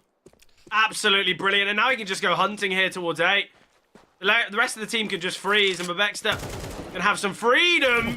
Wow. On for the ace now, Tapeware. And Rolls might steal it away. In fact, Balani. Oh, Babexter, he's on for the ace. Is he hungry for it? And he gets it. There we have it. I mean, there's Nice a highlight reel round there from Babexter. Magical stuff from him. I mean, you could see Copenhagen Wolves starting to get ready. It felt like they were hyping themselves up to finally go for a push. As soon as they get ready for it, Flash comes through. All 3 blinded. Perfectly handled. And 9 secure. 8. 4 rounds remaining of this half. Yet to see a single round posted. The team who selected this map. Look, I think the fact that both these teams, they favour the same maps always leads for an exciting series, but I meant more in the fact that we should see kind of close map 1 and 2 and maybe things unfold on Dust. TK from Favon. That won't count as 2 kills, but he has taken down 2 players. Ooh, the aggression here towards Canals could be very costly. Balani is tucked away in this cubby. Riles, is he going to unaccount for this? Or he's not going to check. Lani's going to take his time. I feel like these plays only go one of two ways. You get absolutely nothing, or you win the round. Lani. Biding his time, just waiting, patient here. Searching for someone. Oh, the shots have happened on Bellani! No, Bellani couldn't go worse. The health for the final three is pretty low. Riles will go down. They're going to make their way towards A. Jaquinho, he's pushing through this Molotov. Oh, a missed shot for Jaquinho. How has this round gone favourably for 9? Although Tapeware is against 2 low HP players, they can just split and play this 1v1. Oh, Tapeware. He's got the information of 1. Fathom's gone deep, so it's just going to waste so much of Tapeware's time. Dragon.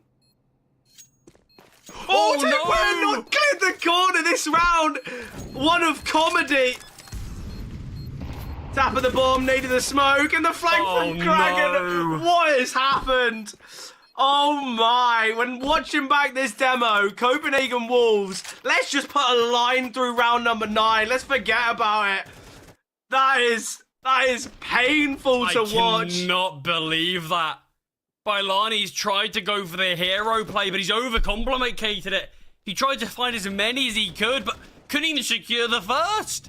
Yeah, so tough. So tough. And Tapeware, half a second away from spotting a low HP player. It would have been a possible clutch. I don't know if you saw, the play towards main did obviously nade the smoke. Almost actually killed himself with the nade. That would have topped off the round. That would have honestly definitely made it perfect for me. We saw a TK It's at the another start. great round. I mean, it's just madness. But 9, it's solid CS from them. And Copenhagen Wolves, I mean, I said they'll be feeling fine. I think even if they do lose this game, I'm sure they'll be able to bounce back.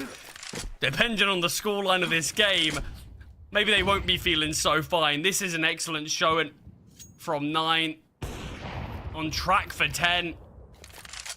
Copenhagen Wolves have been shut out of their own map pick. You mentioned 9 have struggled on Anubis as of late. You wouldn't believe it though, would you? No, definitely not. I think it is kind of a combination though of 9 playing very, very structured CS. I think the way they're playing is excellent. And then it's also kind of embodied with the fact that Copenhagen Wolves, they just can't seem to catch a break yet. I mean, the last round, I honestly wish. I'm sure there's going to be highlight reels at the end of this game. Can we just sort of play that around on loop? That's the only highlight we need to see.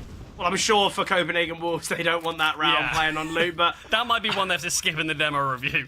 Yeah, definitely. 1v4 for Jaquinho. Top fragging the Wolves right now. They can't even find the 4 HP rouse. There's 9. Push on and find double digits. I heard typing in chat there. Is that another tack pause? It is, unsurprisingly. I mean, Copenhagen Wolves, you've got to keep your head in the game. You've got to find these final 2 rounds. You've got to try to show us something. This is your map pick. I mean, look at this. I still don't believe it. Yeah, it's I still even thought there's a chance. After Rouse pushed out towards towards B, sorry, and got taken down, because all 3 players were so low. But it's the fact that Jaquinho pushes through, takes the risk, gets taken down, and then Tapeware doesn't clear that final corner. We got it on loop. We got it on loop in the tack pause. Oh, this is what we wanted. I mean, this is just outrageous. I wish we could see Tapeware's clear of the corner as well. See, if he this goes was so fast, so much time spent. To me, if this was a playoffs game and we had the player cams, it would just be perfect. Oh, I wish we could. Just the death Maybe slam we might have to do a recreation as like a skit or something. Well, round number 11 now, though. CTs do have a buy. You can see there is a pretty hefty lack of util. There's an XM on Tapeware. I mean, I suppose it doesn't matter what weapon you use when kills aren't exactly coming. Maybe the XM will be his best weapon. It might not even be tested right now, as it doesn't look like there's any tease towards middle by Lani in E-Box. He's remaining here. Fathom has been a bit of a menace in this angle, though. Babexa ready for the trade. Player close in the smoke. We've seen this before, and it gets punished by Rouse again. Yeah, Rouse has been really good at this. I think he's just ensuring that there's nothing overlooked. He understands, well, there was 2 players in the E-box. There's no way no one was holding towards main. So let's just fire through the smoke, and very fortunate. And a bit of a consolation prize in this round. 9. It is 11-0 currently. I know we're thinking it, Charlie. I mean, honestly, I kind of wish there was longer in this game, because I'm really enjoying watching how Faven is playing this T side. Yeah, I'd love for this to just be a scrim, play the full 24 out, because Faven's looked excellent here. I mean, to be fair, it's hard to sort of say that the whole team hasn't. Rouse as well had some really massive moments. I mean, we may as well literally mention the whole team. Look, it's an 11-0 Go scoreline. through the whole names, yeah. It's certainly not one player that's made this difference here. Andu, fast through mid, through the smoke, finds Mantu. This is a bit more like it for the Wolves. Maybe in-the-face action might be what they need, but Faven handles things well. And despite the opening kill, it still looks like it's going to be going the T's way. Rouse does get found, though. Kragan in mid might not be expecting Tapeware. They know where the final 2 CTs are. Make that the final 1. And it's going to come down to the 1v1. Faven takes him down. Though, right? Of course, it's Faven. Triple kill in that one. He was the main player who stopped that initial push from working out for the CTs. And a 12-0 half for 9 on their opponent's map pick, let's say again. We just get to watch it again. I mean, this is what we asked for. This is what we asked for. The mistake in this, I still can't believe it. You know, you can get those sort of custom desktop wallpapers that move and stuff. I might just get a video of that round, start to finish. At least for the next sort of week or so, just so I can enjoy. I mean, how outrageous that was. I don't think I've seen a round that crazy in a while. A bit of inspiration, you know, it can happen to anyone. What not to do. Potentially the final round here, though, Fred, of Anubis. 12-0. Might not be that 30-0 as Monte does find one, but Kragan doing everything he can to keep the dream alive. The bomb's trapped. If the bomb goes down here, Balani needs to escape. We'll be able to do so. But Baxter trying to be quick here. They are still just waiting in canals, waiting for someone to overextend. A quick flank coming through here by 2. This round is all on the shoulders of Kragan. Copenhagen Wolves 3-on-3 in the post plant. There is a defuse kit in play on Rals. Babexter taking a lot of damage. Kragan now looks as though he wants to push on out, and Kragan won't get the kill. Babexter, an important fight. Bomb planted open though. Babexter pushing, and he finds another. It's the stick of the bomb. It's the full stick from Rals. But we will see Shane win. Half a second left on the defuse. I don't mind it from Rals, but no 13-0. Yeah, so close to. He tries to see if Shane thinks it's a bluff, it's an eye, it was the real thing. But the Polish player catches him out and isn't falling for that one. The 13-0 has been denied, but I still think we know where this game is going to go. Look, we've had an incredible first half. Can this series get any better? We asked to see the remainder of the game. In doing so, it would be both teams fighting 12 on the T side of Anubis. We're talking about a T side of map at that point. Yeah, yeah. I'd be very impressed if Copenhagen Wolves could manage that. Look, you said they needed to find 4 on their CT side. I doubt they're even going to find 4 overall. Well, we will wait and see. I mean, it is the force play from 9. They wanted to win it as quickly as possible. The gunfight MP9 is never going to be favoured at range. Just 22 points of damage considering how long that fight was. And this is just going to be the save for 9. There's no need to throw these weapons away. Bomb has been planted.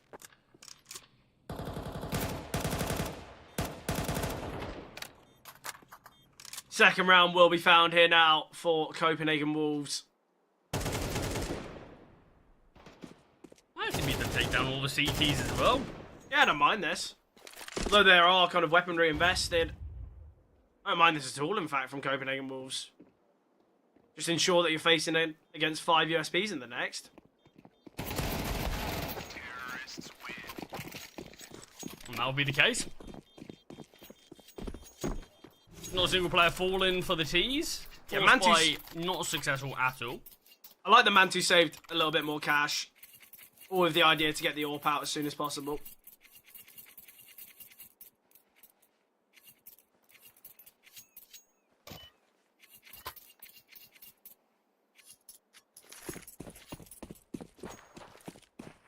Yeah, I mean, this should be the third, though, for the Wolves before we see a buyout. This is sort of the calm before the storm.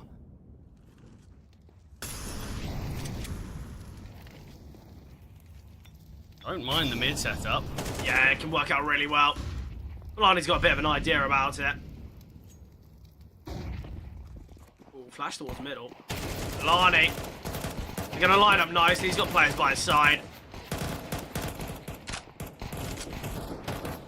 I think a little bit more patience from the CTs, and they will find more success probably than nothing. But try can to into fight the for rifles. something. Yeah, I think, look, they had that stack behind the doors. I think it would have worked really nicely if they just waited for players to creep on in. But Copenhagen Wolves, third round found now. Question is, just how long can Copenhagen Wolves keep this up? I think both of us and probably everyone at home, regardless if you are Copenhagen Wolves fans, probably are all going to be expecting this to go one way. But I mean, hopefully we can at least see the Wolves keep this one interesting for a decent amount of time. But Vexter getting heavily pushed, not seemingly ready for them to continue on going, as it is just this A hit. But the T's now start to back away. Yeah, look at the rotation that 9 have already opted for. Mantu holding for any pressure through camera. The problem is, Copenhagen Wolves, they used a lot of utility. Yes, they've drawn some rotations, but they've not actually taken any control. Balani will look to try and claim this space in con.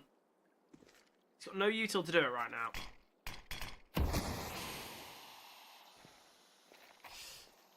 I mean, you look at it, that mine have certainly used a lot more util than the Wolves, so an easy re-exec can come through from the T's, and there's not a lot of util to actually hold this off. There's Look at this. only rounds of smoke. Look at the aggression. We've got Favin and Kragan. They're taking this control now. Jaquinho, he's going to get flanked upon. This is where Bebexter and Rolls actually just need to back away. They don't need to be so heavily close to the action here. They should just disengage. There's a double flank coming through. What's the value in this? Mantu holding for players to make their way through camera, but it is a very simplistic attack. Mantu will get one. Spots a second towards A main. Kragan going to flash himself through the smoke. Gets himself out into camera and will find Balani. And now, man advantage here. Tapeweb with a lot of work to do. He can double down. No trade from the AWP either. And Jaquinho posted up in heaven to find Mantu. But I've got to say, look, Raz and Bebexter, I don't know why they're looking to play so close there. They've got 2 players in the back line. Just give them time to activate. Yeah, I think Rouse's smoke, if he used that differently, could have definitely changed around. He used it towards camera instead of main. Clearly more paranoid about that position, but I think the chance of the main brunt of the attack being towards mid was a lot less likely than it was main, so I probably would have recommended it using it in the other position, and that could have just held off the T's for a little bit longer for the flank to come through.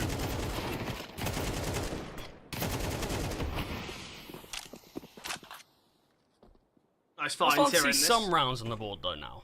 Yeah, definitely. Look, I think Copenhagen Wolves, it would be an absolute dream if they were able to take this to overtime, but I think we've got to say, at least if they can bring things close, they can take value away from this game on Anubis.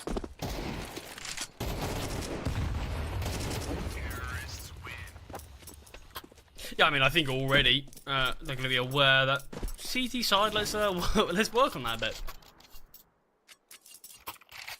Yeah, definitely an easy demo review for them. Yeah, I mean, it's not exactly, oh, let's pick and choose what round we need to look at. Sort of every single one of them.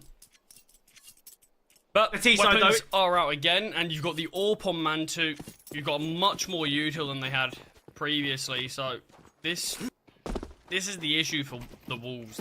They're always in a spot where it's flawless CS that has to be played. Yeah, mistakes made, and it could cost them everything here. Obviously, the series is up for grabs here for 9. 12 opportunities, a real rarity to say. Still 7 remaining. And it's going to be a bit of a simplistic B hit here. We've got Mantu on the orb, we've got Faven and Kragan with still plenty of utility, and out they come. Kragan will be able to get one, traded by Balani, but Mantu, he's got so much freedom here on the back of the bomb site, and Mantu denies, all on Jaquinho, 1 versus 4, and Wolves, look, you've had your fun on the T side, but 9 will put you to rest. Jaquinho, a 1 versus 4, certainly one for the highlight reel, but let's see if it even makes a submission. Mantu posted up, and it will be Mantu to end it all. A nice 4K there from Mantu, but the triple on the bomb site was excellent. And look, 9.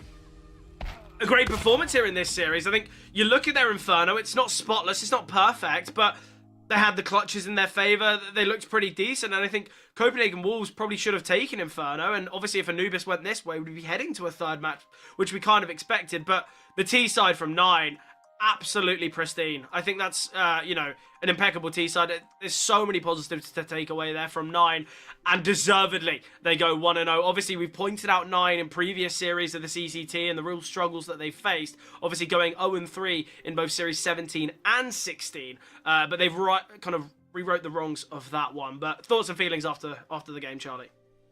Yeah, I mean, look, map number 1 certainly wasn't a brilliant showing from either team. There's certainly a lot to work on I think, both their Infernos, like you mentioned. The clutches definitely went the way of 9. And arguably, if that wasn't the case, you could even probably make an argument that Copenhagen Wolves played a better Inferno than their opponents. But at the end of the day, sometimes it is a bit of a coin flip. Sometimes these clutches will determine a game, and that's exactly what happened on map number 1. But wow, what an Anubis from 9 for a team that has really struggled at the map as of late, like you pointed out in the game. Big turnaround, really big turnaround. Flawless T-side on their opponent's map pick, and this is a Copenhagen Wolves who like Anubis, who are good at Anubis, who enjoy playing it, and it's one of the maps that they do sort of look to as, yeah, this is a bit of a pick for us easily. But absolutely nothing done whatsoever. I don't know what it was from Copenhagen Wolves. Was it just a terrible day at the office? Was it maybe they couldn't reset from map number 1? But even that I find as an interesting affair for a team that does have a decent amount of experience on their side. So yeah, I think there's a lot of interesting conversation to be had about what happened for Copenhagen Wolves there, but like we mentioned, obviously that is going to be that 1-0 for 9, finally breaking that streak of losses that they were on in the Swiss stage. Copenhagen Wolves, though, obviously own 1 down. It is the opening stage, though, Fred, isn't it? So it's not end of the world for those teams that are own 1. We see plenty of teams that start this way and still make it to the playoffs. Yeah. But it is always going to be one step backwards. Yeah, obviously. Look, I've got to say, I think not only were 9 looking really good, Fathom was incredible. So I think obviously was a real factor for their success. But as you pointed out, look, you know, it's not the end of the world for any of these sides, for Cyberstroke, for Alaska, for Copenhagen Wolves. They certainly can have that resurgence in the remaining games of the Swiss stage. But obviously, Charlie, we have got another game coming up in about an hour or so's time. It's going to be Navi Junior against Chimera. But before that does kick off, we will be jumping to a bit of a prolonged break. So set your alarms. We've got about an hour of a break. Get yourself some food. You know, maybe a bit of a relax. Maybe get a CS game in the meantime. But we will be back at 6 p.m. UK time, 7 p.m. CET for that Navi Junior against Chimera match.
Do I wanna try? Can I let it go? Running from the past, wanting to be sure. Chaos in my mind, constant deja vu. But every time, it comes back to you.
Welcome back, everyone. Obviously, a bit of a prolonged break between Series 3 and 4, but we do have Na'Vi Jr. against Chimera here. And Charlie, I want to get your thoughts on this game. What do you think, and what are the expected outcomes here today?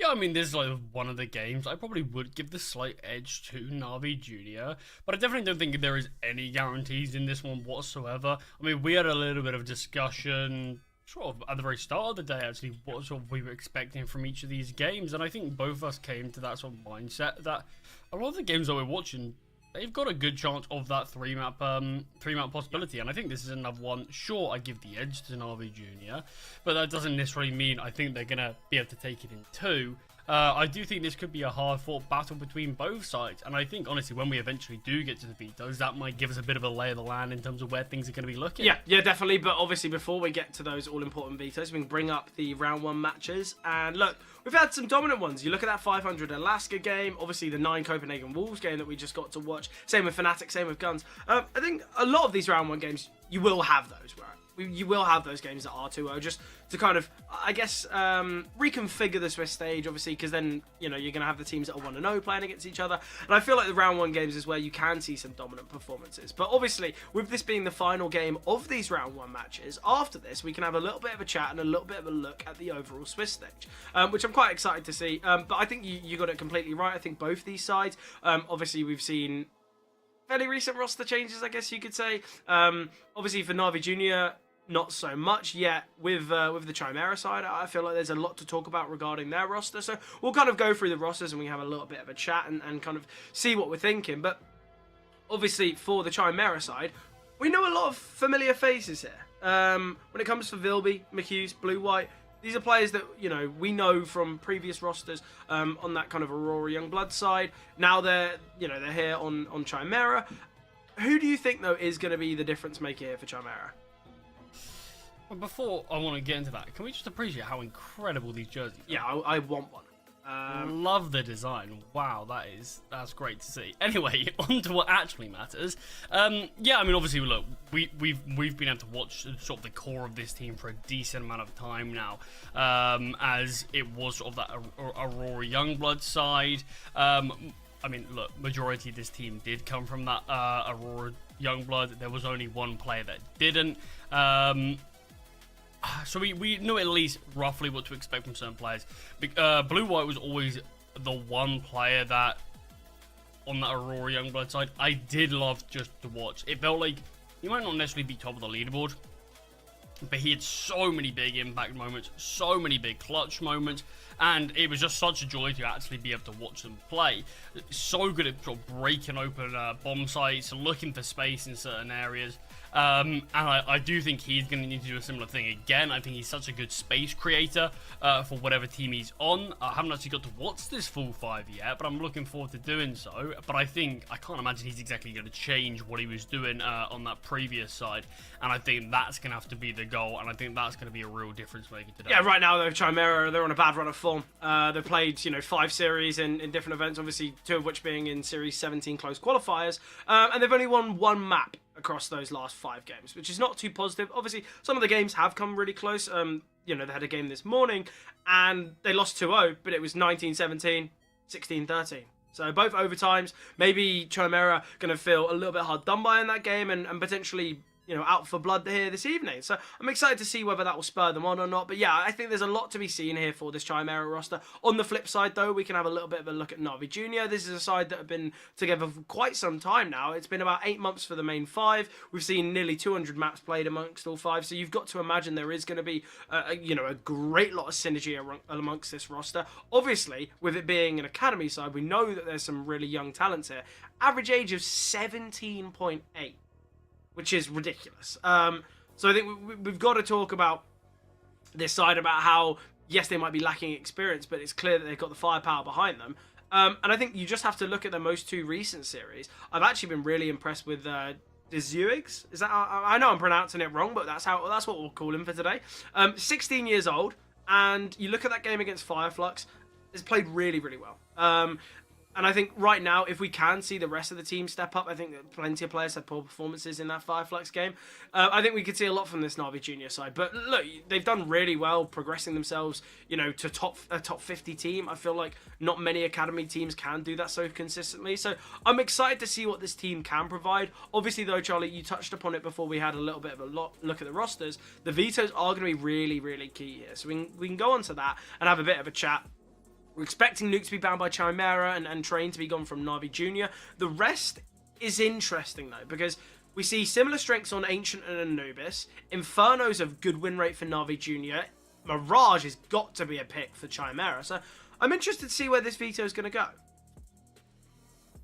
Yeah, it's an interesting one between both of these, because I do think the Vetoes is going to be pretty important for this one. We see the Ancient and the Mirage pick coming through. Mirage feels pretty cut and dry for Chimera. It is statistically their best map. It is one of their most played maps. It's a map that they do look to pick. Interestingly enough, though, Fred, their most played map is Ancient. Yeah. It is also, obviously, Na'Vi Junior's most played map. It is their second best played map. But, I mean, I suppose in terms of sample size to actual win rate, it is a very good map for them as well. Likely their best, the one they feel most comfortable on. So I think Ancient's a real interesting starting point for this series. Both teams do really like to play this map. Both teams are very capable of playing it. So, I mean, this will lead to some potentially interesting things. I mean, if Chimera have a great start here and then move us on to Mirage, I think anything can happen. Yeah, definitely. Look, we can touch upon the Chimera Mirage, though, and obviously that's something we'll be talking about in the second game. As Ancient is underway, we're going to be heading into the pistol round now. So I think a big game for both sides. I think there's definitely chances for upsets. I think we could see another 2-0 here. But something I do want to talk about with Chimera, right, is for the main core of the roster, for the main side, they've got a very good win rate on Mirage with plenty of sample size. Yet, with this new roster, with the 5, they've got 7 games played on it, and they've only got 3 wins. So I think we do actually have to identify that, yes, with the main core, obviously, of kind of Blue, White, Vilby, and McHughes, they have looked very good on it. But you've got to imagine, new roster, it's not been perfect. So, big game here, though. Ancient underway, pistol round, already hyping up. And there's so many bodies on the bomb site. Real back and forth. Zuig's right in the action here. Somehow not been taken down yet. Looking for more and will find McHughes. I don't really know what happened there. I think it was just ready, set, go. I think all 10 players were on the A-bomb site there. But a bit of chaos. Na'Vi Jr. though. They come out of it on top. Yeah, I mean, talk about an action-packed round that start to finish. Blood being shed every absolute bloodbath on that AE bomb site. But, I mean, big win for Na'Vi. Desperately needed that one. I think just using the fact Chimera are very capable at Ancient, having a victory there is going to be key. I mean, yeah, what an interesting pistol. I don't think I've seen one start and end as quick as that one in a long time.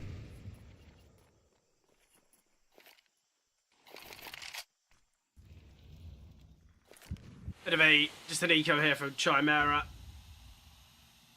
Not messing about. Just ensuring to get a buyout as soon as possible. I don't mind it. I think, what's the point of forcing? I like the investment from Na'Vi Jr. as well. 4 rifles, 1 MAC-10. A little under pressure here, but Makazi not worried at all. How is Makazi still alive? Yeah, I mean, it felt destined for him to be the player to go down. Somehow, finding 3, able to back away. Sure, had a little bit of support from his team, but it was the play towards Donut that felt like he should have finished him off, but apparently not. Na'Vi Jr. clean sweep that to take round number 2, and they do so without losing a single player. Weapons out now, though, for Chimera. Yeah, Makazi's got the best spawn for B, and he's been dropped the MAC-10. So I'm thinking a fast B play here. Na'Vi Jr. keeping it simple. Yeah, instantly testing this Chimera B defense. When he comes out, here's the MAC-10. In the face of the cave player, blue-white falls. Yeah, look, there's too many players without head armor here on Chimera's side. 3 players have taken this risk, and let's see if it pans out. Important for McHughes. Great find onto Makazi. The site has been taken, but Shine, Vilby combining. It's now all on Demon. Cemetery, though. Important find there with the Molotov. All on Demon now. They send the HE of the smoke. Oh, re-smoke here. Utility's been really good. Flashbang will come over, fully blinding Vilby. Oh, important pick there. Smoke on the bomb. Might not help Shine. Full 10-second defuse, and Demon will find a great clutch there from Demon. A 1 versus 3. Obviously, it was the Molotov to find him. Yeah, I mean, a little bit helped out there by his fallen teammate and the Molotov that game, but I mean, massive turnaround. Chimera looked like they did enough to bring that one back. Apparently not. Demon just knows his angles perfectly. Knows where the bomb's planted, knows where the diffuser's gonna come through, and denies any chance of Chimera sticking that one in. It felt like that smoke there, that looked like on paper was gonna be a massive hindrance, just became that safety net for Demon to play around.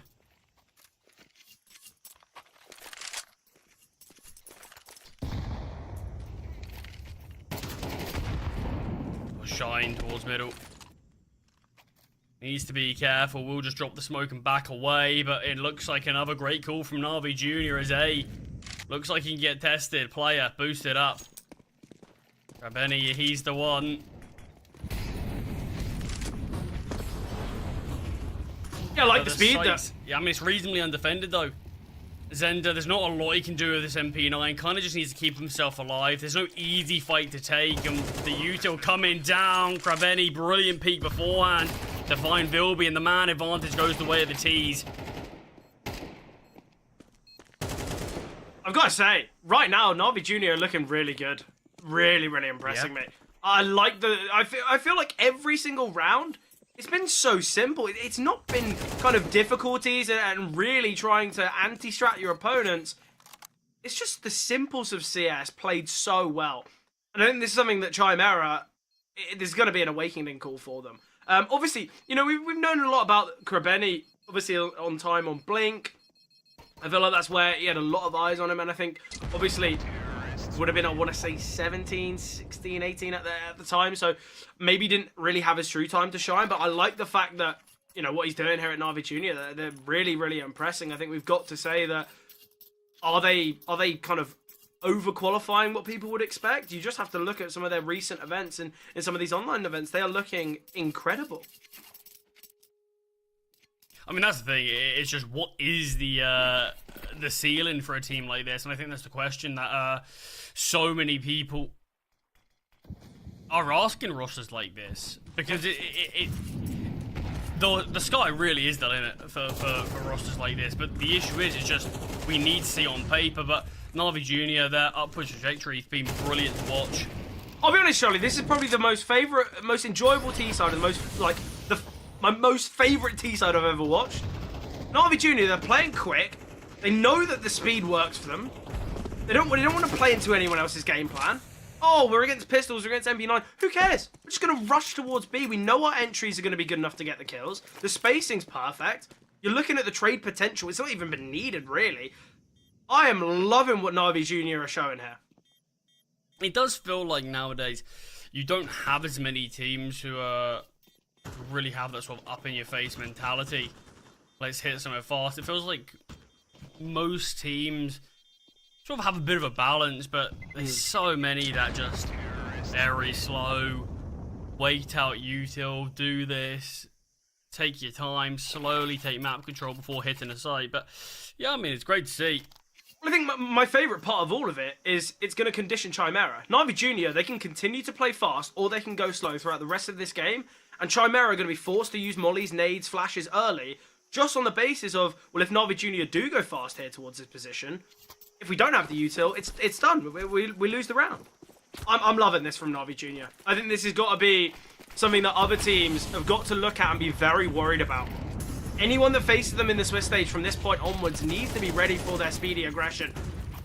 Vilby wanting to get a bit aggressive in middle. A lot of utility damage dealt there to blue-white. Nice flashbang there in the smoke. We've got a double donut setup and we've got a player towards A. It's a good read from Chimera. Zender on the orb, yet to get a kill. This could be the changing moment now, though. Yeah, there's no need for Na'Vi Junior to look to push on out just yet. There will be a swing, and that is Zender's orb.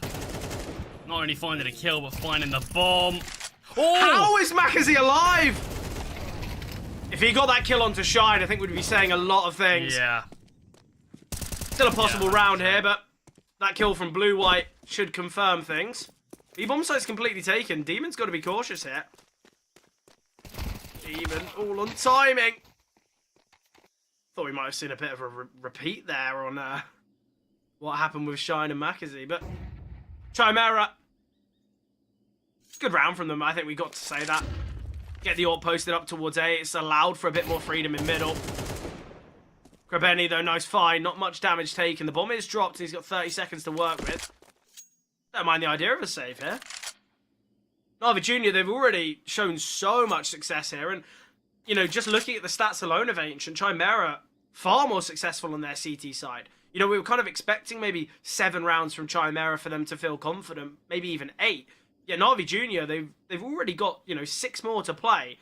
And you've got to imagine they're at least going to find 1 or 2. So I think right now, Na'Vi Junior, we have to say, very, very impressive start to the game. I think once this AWP's been out on Zender, it's clear that Chimera are feeling a bit more confident. But it's all about how now Na'Vi Junior are going to react to this AWP.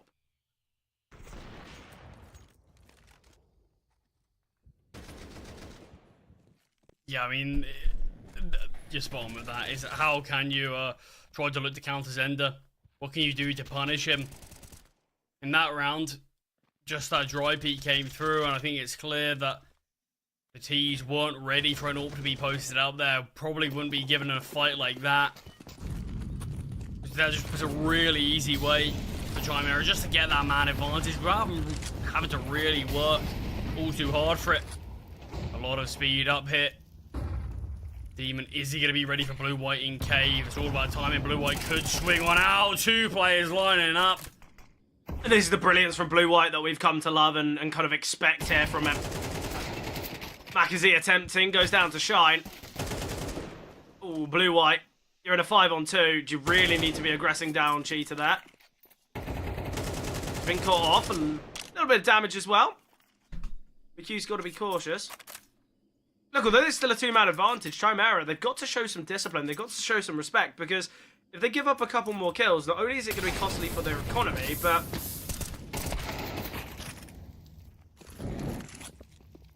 I mean, Goose was forced out there. If Shine goes down, we're in for an interesting time. Shine finds 1, and backups arrive. Vilby cleans up. Chimera do double down in rounds. still, money, I believe, is good enough for Navi Junior to be able to get another investment out. They might need to juggle over some weapons, but I think they should be able to manage everything perfectly. Yeah, you'd assume they should be fine.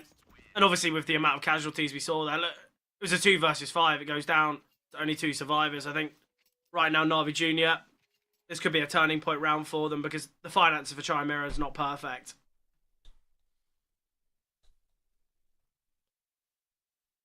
You know, they win this round, and yes, okay, Zender can buy, but surely to be maybe a half or a hero rifle. I think right now, though, Navi Junior are kind of showing a level to make us question whether this will be a 2-0. I know it's so early. We're only, 7 rounds into the series, but the ability from the individuals, the way in which they're playing has been so impressive to me.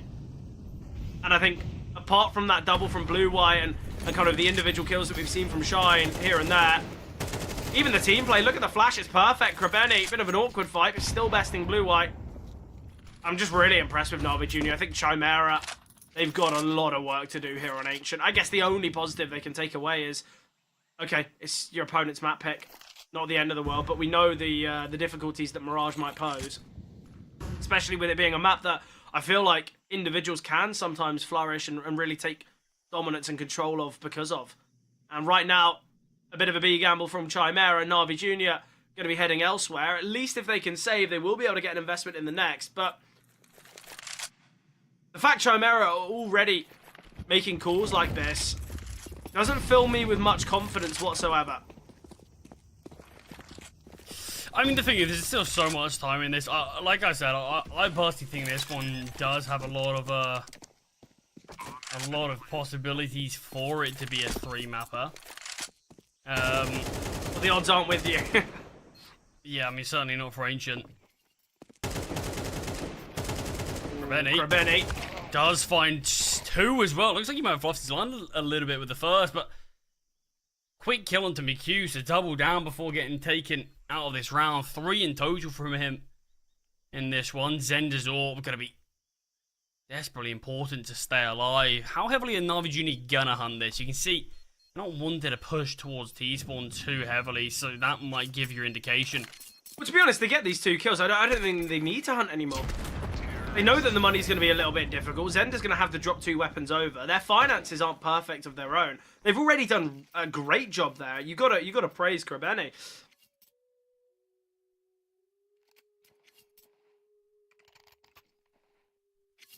Now here comes the question. Zender's going to need to drop over 2 rifles, and in doing so, it might keep finances a bit awkward. McHughes, in fact, has opted for an MP9, which I don't mind. It does give the opportunity to Zender to bring out an AWP in their next weaponry investment, but when you've got the option to have an M4 as well, surely you take it. Shine now under pressure. Utility, pretty decent. That's it's all a ruse. though. Yeah, it's just a little bit of pressure. There's nothing concrete behind it, but you can see Chimera, they are having a glance away. Zender, though, interested in joining his team towards middle as the CTs are trying to retake this space. Great molly. Vilby's forced off. He's taken a lot of damage because of it. Blue-white just tucked away. 3 defenders here towards B. It seems Chimera just so reactive to such little utility and presence that Navi Junior are throwing.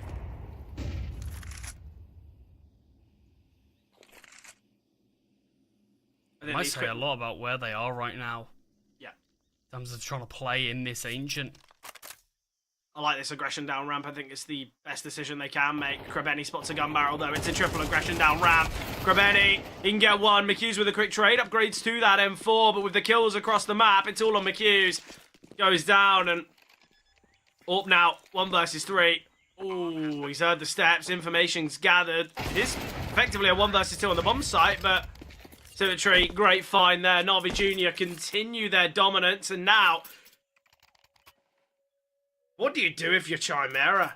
You're 7-2 down. Do you go for a hero warp on Zendo? I don't really know what you can do. Just gotta be half by. I don't think a hero warp is a play worth making. I think it would be something that Na'Vi Jr. would be a lot more inclined to hunt down if you're trying to save it. Yeah, very true.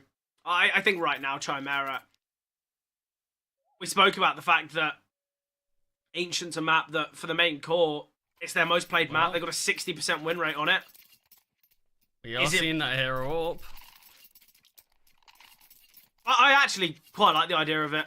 I mean, ooh, no, we're not. We're just seeing a force buy. Yeah, I'll be honest, I back the full buy. I think it's a 7-2. Are you really going to allow your opponents to find 8 on the T side? Chimera's stronger half is their CT side. The fact that they already can't, you know, at best level up the half, they've got to go for it. However disappointing it might sound, they've got no kind of opportunity to play it so slow. Oh, they're so quick to find the AWP. But Zenda, important shot here. Blue-white gonna get aggressive, pre-firing Krabeni, and this is what the force buy can offer. So much attention on finding Zenda. Blue-white's been able to emerge. Final 2 players are gonna make their way up ramp. Yeah, they've got this room towards B initially. The rotations in Vilby and Zenda are now here. Yeah, Lots of players nearby. Molly has been dropped. McHughes backs away from it. Vilby, MP9 does fine. No support on the bomb site. Chimera win it 5 surviving. I'll be honest, I don't think it was the right call. Mainly because you could have got a pretty much similar buy if you just took a few weaker investments and guaranteed a buy on the next. But the issue is, I think Na'Vi Jr. thought it was completely just a hero warp. Yeah. Because I don't know why they so heavily fought it without sort of any worry of anyone else fighting back. They also didn't fight it brilliantly. I mean, Zenda found that a second kill with no sort of trade as a possibility. There's no util to sort of force him off the angle, no flashbang, nothing like that. And yeah, I think maybe Na'Vi Jr. is just a little bit complacent in that round. I mean, understandable for a team like that. We've got to say, Charlie, look, right decision or not, a broken clock's right twice a day, I think. I mean, it worked, so yeah, at the end of the day, you can say it's right.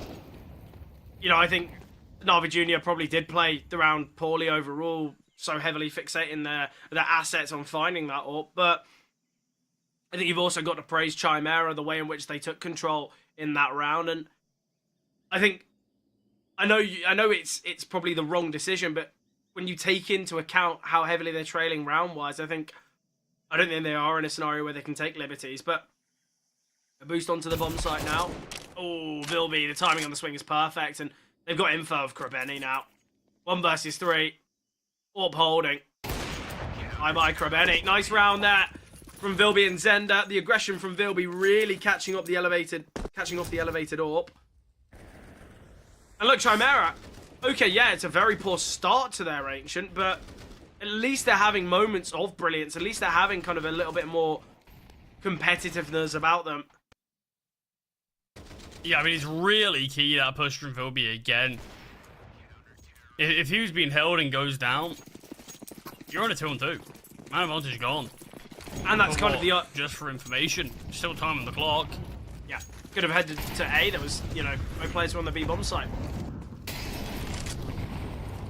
Ooh, bit of a miss Molly here. Needed the smoke from Vilby.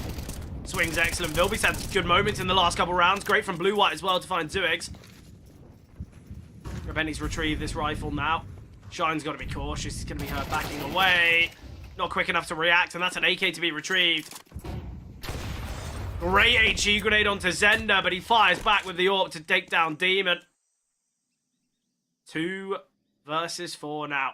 Double re-aggression towards Cave. Krabeni gets them both. Okay, Vilby and Blue-White, they've been shut down. Absolutely incredible shots there from Krabeni. But now McHughes going to be searching for him. Will find. I've got to say, the double's excellent, but why are we seeing this split from the T's? And Symmetry's going to fall here to the AWP. Zenda won't get an easier shot. From a 7-2 scoreline, it's nice from Chimera to bring things back. Yeah, really important from them. From a game that they looked very out of. Managed to win those final rounds that I think they desperately needed. And it felt like we lost a little bit of the spark that Na'Vi Jr. had. The spark that made them really competitive, or really dominating, I suppose. You can But see at the end of exactly. the day, it's still a half victory. Yeah. Now they're on the CT side. It's going to be seeing what they can do once again. 2 sets of Julies out. There's a flashbang as well. I've got to say, you can see the real kind of difference. Navi Junior, they stopped going for kind of fast pushes onto bomb sites, and they wanted to take cave control, wanted to take mid control, and that was their downfall, really. Flashbang coming into cave. Nice shot there from Demon. Quick trade from McHughes, and now the Julie's tested, but McHughes again will get his second and third. Lovely shots here from McHughes. Well, 1 versus 4. Best of luck, Zuigs. Blue-white. Very snappy shot there. Chimera, excellent pistol, and then get themselves right back in the conversation here. Yeah, just 1 round separating them now. Great streak that we've seen from them. We saw Chimera opt just for the eco after they lost the pistol in the first half. What will Navi Junior opt to do? I feel like, I don't know, I feel like a force could be seen. They haven't gone for it, but...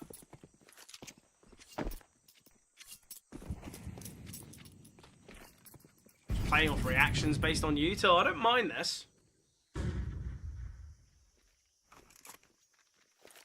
Yeah, I mean, look, it's just pistols in this round. Noise is being made. And they're starting to now head towards A. There's not that much utility remaining. Yes, there's a Molly and an HE on blue-white. Wow, the CTs all swing. And the T's all fine. I would have actually quite liked the idea of waiting for the util to come down, and that slight hesitation where Chimera questioning, oh, well, they've stacked towards B. Maybe it's a cave hit. Maybe they've gone towards middle. And then Navi Junior make that round a little bit easier than it could have been for Chimera. But full buy-in play now for both sides.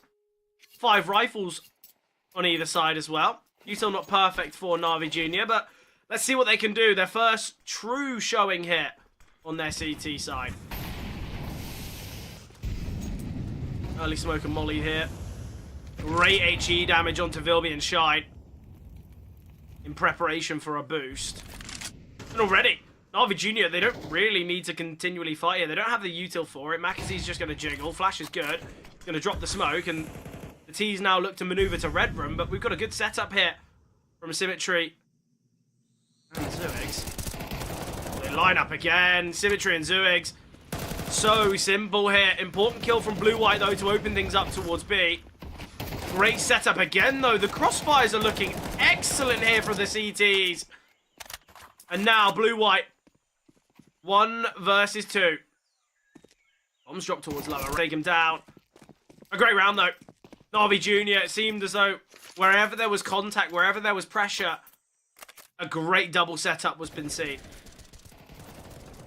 Yeah, you asked. Let's see what their CT side's like now. And finally, we get weapons in play. Brilliant awareness there. Just drop the smoke towards Donut. You know it's going to funnel the T's towards that red room. And just having 2 players there ready to clean up. Chimera just not ready for that at all. Maybe look and see if they can 2v1 onto the single window player. But 2 players there waiting. And instantly we see the rotations towards B, which already we had a good B hold. And we're able to just see the cleanup. Grabeni finds the first kill with the aggressive A push. Zuigs by his side as well. Yeah, I like the buddy Chimera system. questioning. I really like what we're seeing so far here from Navi Junior. Opted for a triple B, double A, with a slight glance towards mid every now and then from Zuigs.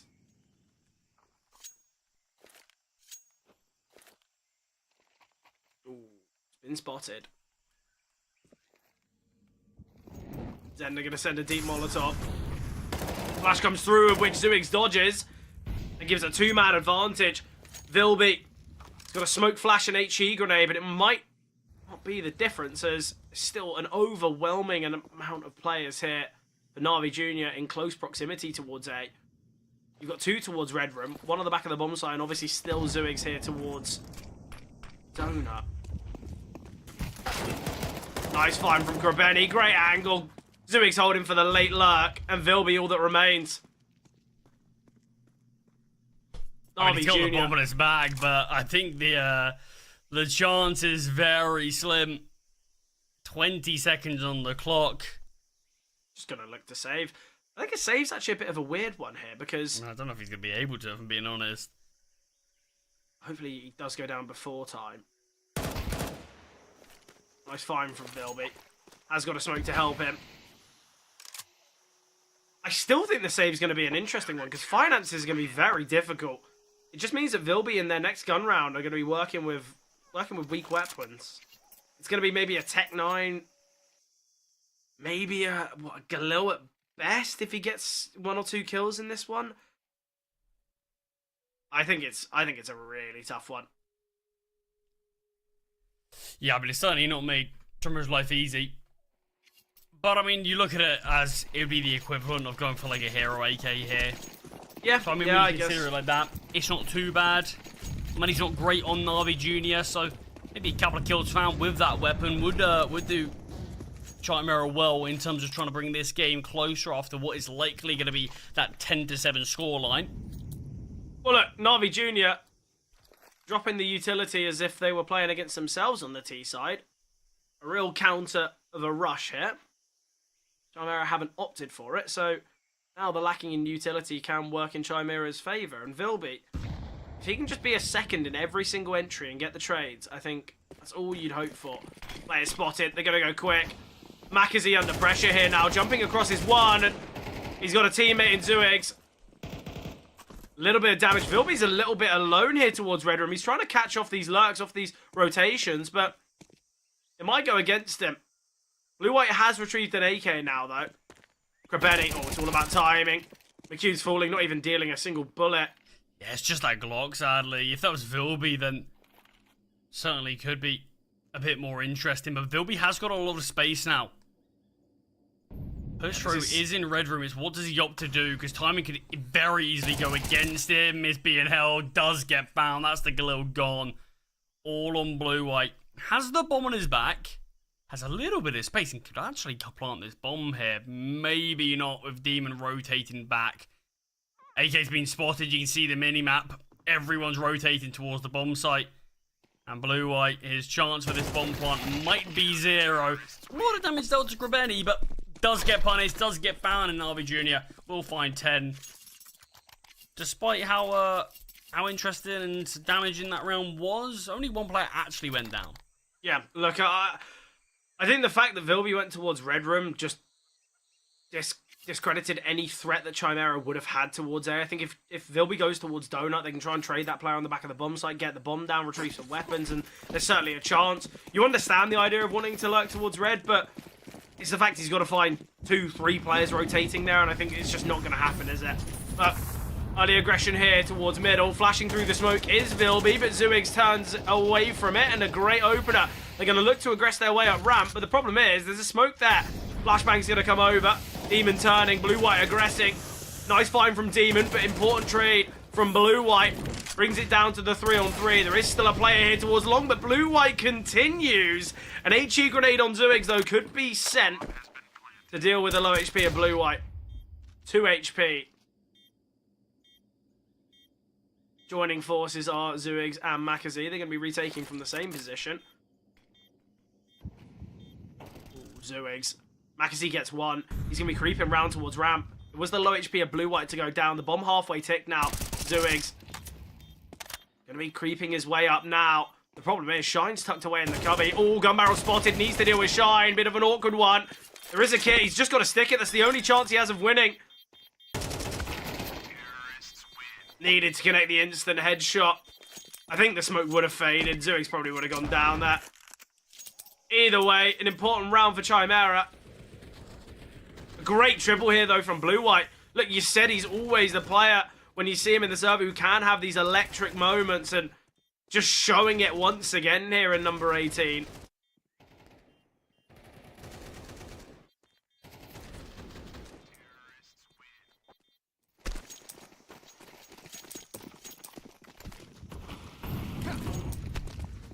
Early A presence here, Chimera.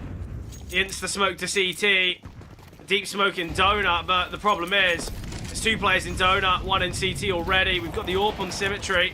Nice fight. Aggression continuing, but Shine falling. And this is the problem with no smoke. You give some time and space to an AWP, but... Yeah. And we will see that expectation. Yeah, I mean, with Blue White going down as well, that's, like you said, not only that player who is electric, but their best space taker on the team, as well as, right now, their best performing player, 19-15 on him. No one else particularly close. McHugh's all that remains. M4 picked up. Bomb retrieved as well, but with just 24 points of health. The Galil is what we'll find.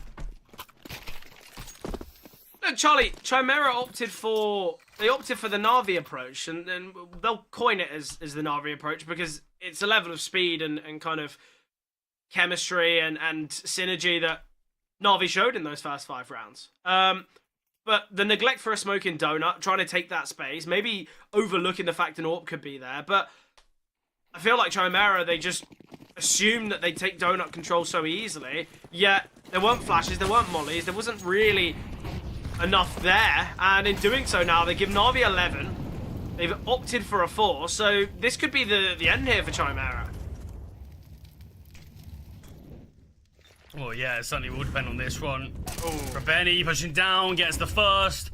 Play pushing into cave, the AWP's posted up, Blue White falling. Molotov dropped it, it's not great, so Shine does have room to breathe, but doesn't opt to take any of the space.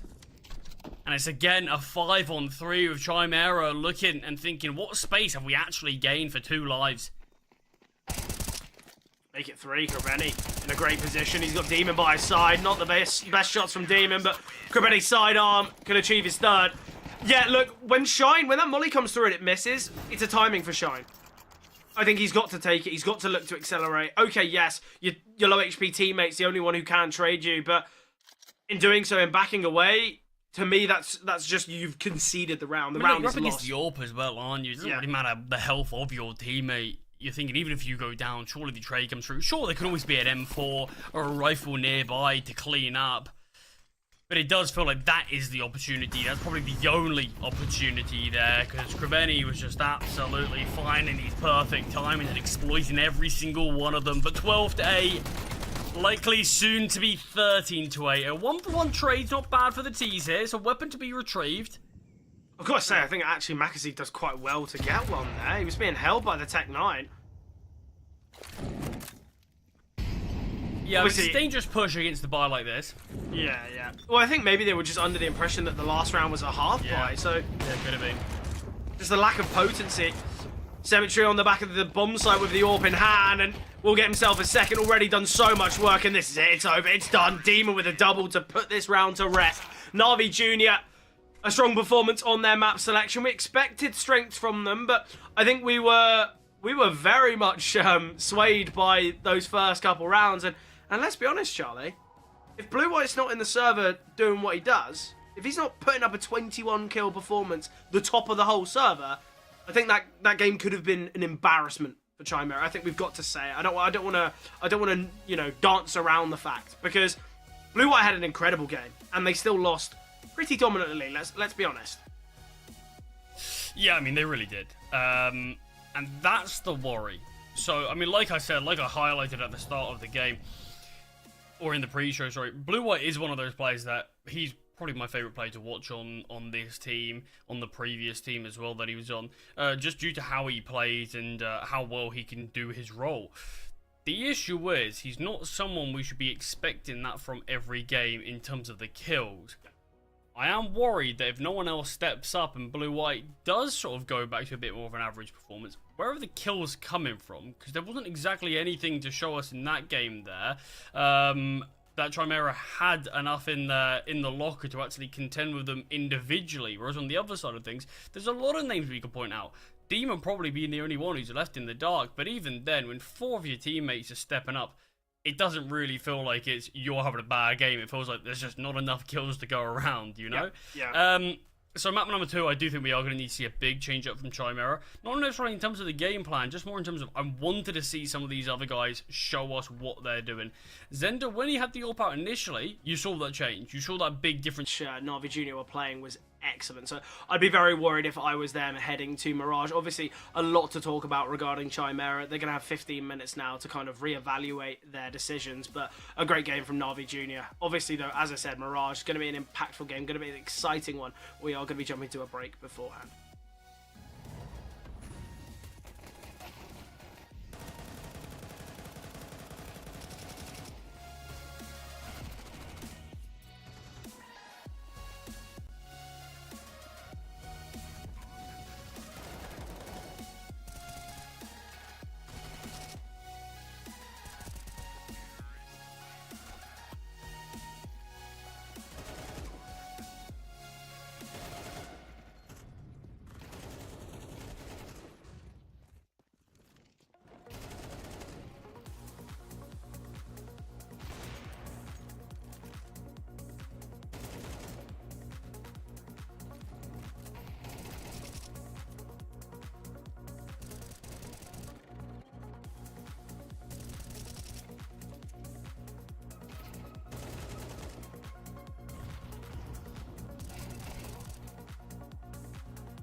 Look, Navi Jr., they played really well on Ancient. You just have to look at the first couple rounds, right, Charlie? The way they played was incredible. I was loving the aggressive plays. It felt like they were playing without fear.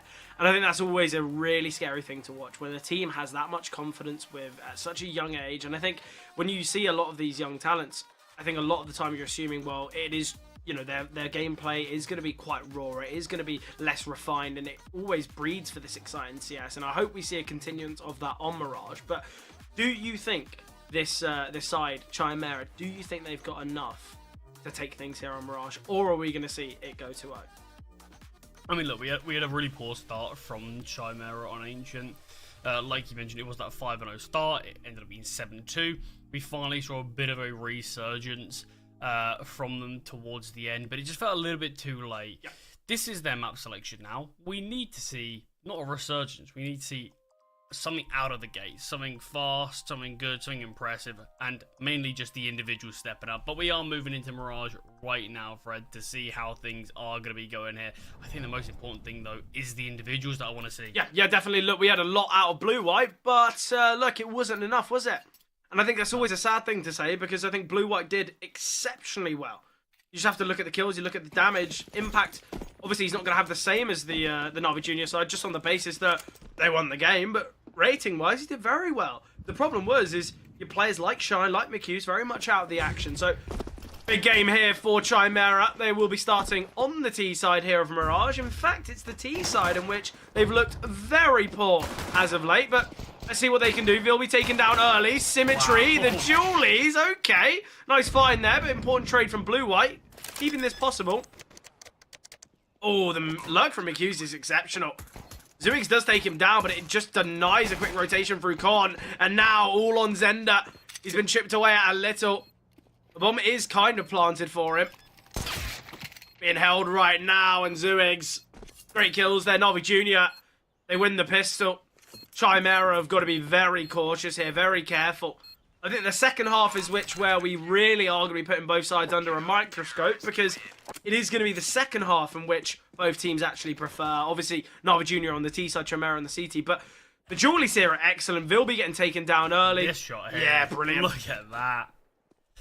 I mean, yeah, that was brilliant. I mean, look, Navi Jr., you mentioned about they're a younger team. You're always going to have some elements of sort of that raw, aggressive nature.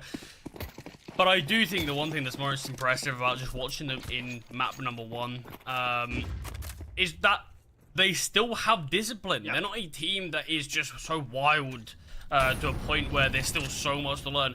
Map number 1, you see a lot, even just the hunts, when they had sort of a 5v1, you could easily hunt this one weapon, and they just say, no, let's keep our own money high.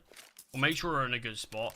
And that's something that even teams with significantly more experience than these guys lack. Yeah, definitely. They lack that sort of element to their game, and it can start to haunt them. But yeah, I mean, it's impressive to see this side. I mean, there's so much credit to give to so many different people, and in general, I think Julio's done a really good job coaching this side, and I think there's so many positives to go around. But Mirage only seeing one round, and it is this force buy from Chimera. I don't mind the idea of it. Kind of wanting to identify early the issues and ensure victory early doors here on the T side. They're going to split their way through A, and this could be problematic because Symmetry's got all this information. We're going to have a reposition here from Krabeni. Nice find from Symmetry. That reposition from Krabeni has gained that kill onto McHugh's. And now they've got to deal with Krabeni. I've got to say, Krabeni has been absolutely exceptional. What a player to watch, right? Yeah, I mean, brilliant.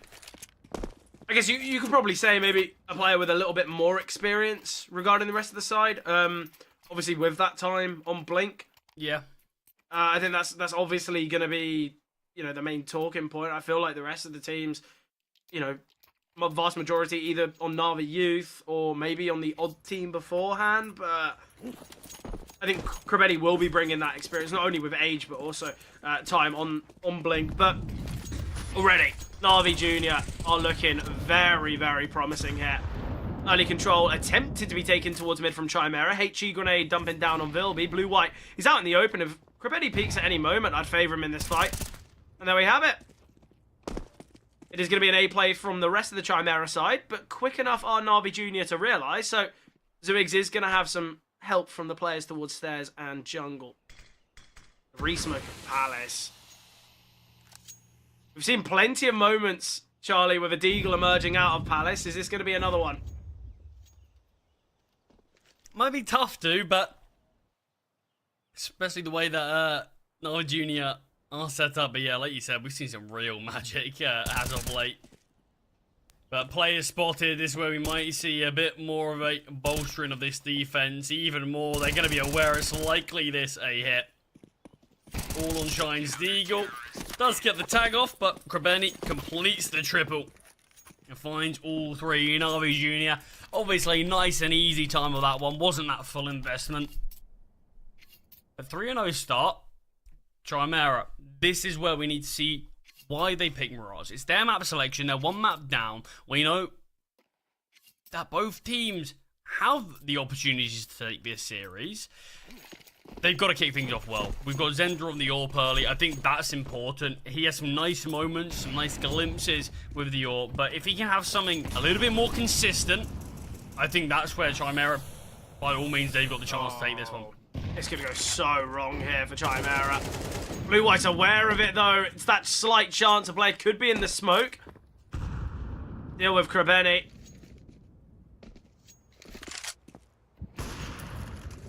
Makazi's got to be cautious. Now he's re-peeking into that one. Heard the AWP there. Lucky to get away with his life, and will just concede that position now. Na'Vi Jr. trying to take some space towards... It looked like ramp, but I thought they were going to get timing from Connector. The setup's very good towards A. Player on the Palace, not ready for, not accounted for one bit. Zender is ready for them, will connect the bullets. And the Molotov finds one more, so we got a 1v1 on our hands. Demon in CT has a free kill if he swings, and he does. Bomb does go down, so we will be able to see the T's actually go for another buy, but Zender not really given an opportunity to play the 1v1. Charlie, I've got to say, I am very impressed with this Na'Vi Jr. side. In every single outcome, they lose the opening pick, they go back into a strong A setup. Every single possibility is trade potential. You see the Palace swing, Zooix is ready. You see the swing onto Zooix, Makazi's under. Obviously, we see a bit of fortune here with the Molotov and obviously the AWP kill coming through, but Demon's already shifted through CT. This is something that obviously isn't accounted for by Zender. Na'Vi Jr. are playing with a level of experience and discipline, as you pointed out, and synergy. It looks like a team that have been who have played at the highest level for years and years and years. For everyone at home, don't you forget, Zooix is still 16 years old. The average age of this team is not even an adult yet.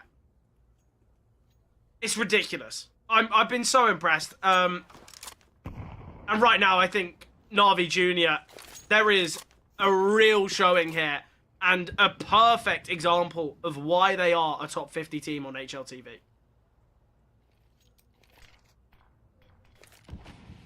Yeah, I mean, they're putting on a display. That definitely makes them worth it. I'm just hoping we can see a little bit more from Chimera. What a flick that was. Blue-white gone. Barely even able to spot a bit of him before the flick connects. And now, look, they found a kill towards Con. They realise, okay, well, maybe our best avenue is to ensure that if they do somehow come A, we've got a very good setup. They've taken control. Obviously, utility's coming down. I like the player towards bench. It's just tucked away. Might be unaccounted for. Demon. It's a question of how many. Ooh, and sadly for him, nothing. Makazi, though, will get one. Repositioning now. Zender close by. Important kill from Makazi. Information on the reload. I like the idea of this from Makazi. Swing comes through. Down to the 2-on-3, though. Important kill from Vilby. Spots out a couple. Not quick enough to kill, though, in Symmetry. Posted up on the angle. Shine. Sends the flashbang. Won't blind, though. It lands in the corner, and Zooix finds. And Na'Vi Jr. A brilliant performance. Yeah, I mean, what a hold that is from Makazi. All credit to him there. Could have easily lost his life early. And that bomb site's overran. And Na'Vi Jr. have no option into that round. But not only finds 2 kills, does a great job to delay. allows these players to rotate in. And Vilby and Shine, despite having the B-bomb site, the chance of the plant, they know that it's not going to be able to come through. They have to search, they have to look for at least one of these kills. Charlie, I remember this is what a lot of people in our position, a lot of commentators would have been saying a couple years ago about a Spirit Academy side and the heights of some of their individuals. I think everyone make sure to put a pin in Na'Vi Jr. because this is a side that have looked absolutely incredible. I think you give it 2-3 years, these are going to be some names that could be going down in CS history with the way that they're playing, the synergy that they've got. It's looking so impressive. Eight on the bomb site. Nice amount of damage there to Zenda. Benny. We'll find McHughes on the flank, but Blue-White gets him 1 kill back. He's the only armored player and he's got this M4, so much weight on his shoulders. Vilby in the off angle though. Krabeni, does he clear? He does. Vilby falls. Blue-White still in the midst of it. Still in the action in the 1 versus 3. Krabeni finds them all. It's 10-1. What a game he's having. 4 kills from him. The fact that Symmetry's 7-3, Zooix is 7-2, and you're thinking, well, they're not doing enough to beat the best of Krabeni. I feel, you know, what are you meant to do if you're Makazi and Demon?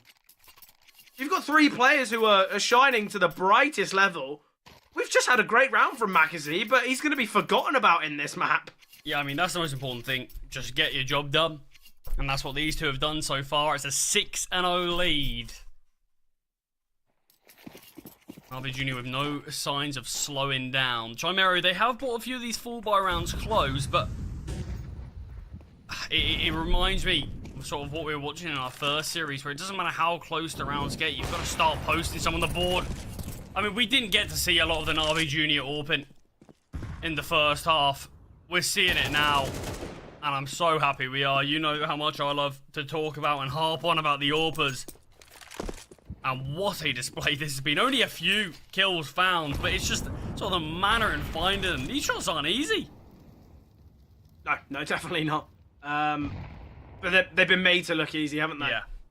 And I think that's always the most impressive thing. I mean, I was thinking of map number 1. Wasn't really that much AWPing to do, was there? Yeah, there was one round in Donut. What? Krabeni could do it as well, it seems. Yeah, I mean, Krabeni can as well. But I remember watching him map number 1 thinking, yeah, he plays just like me.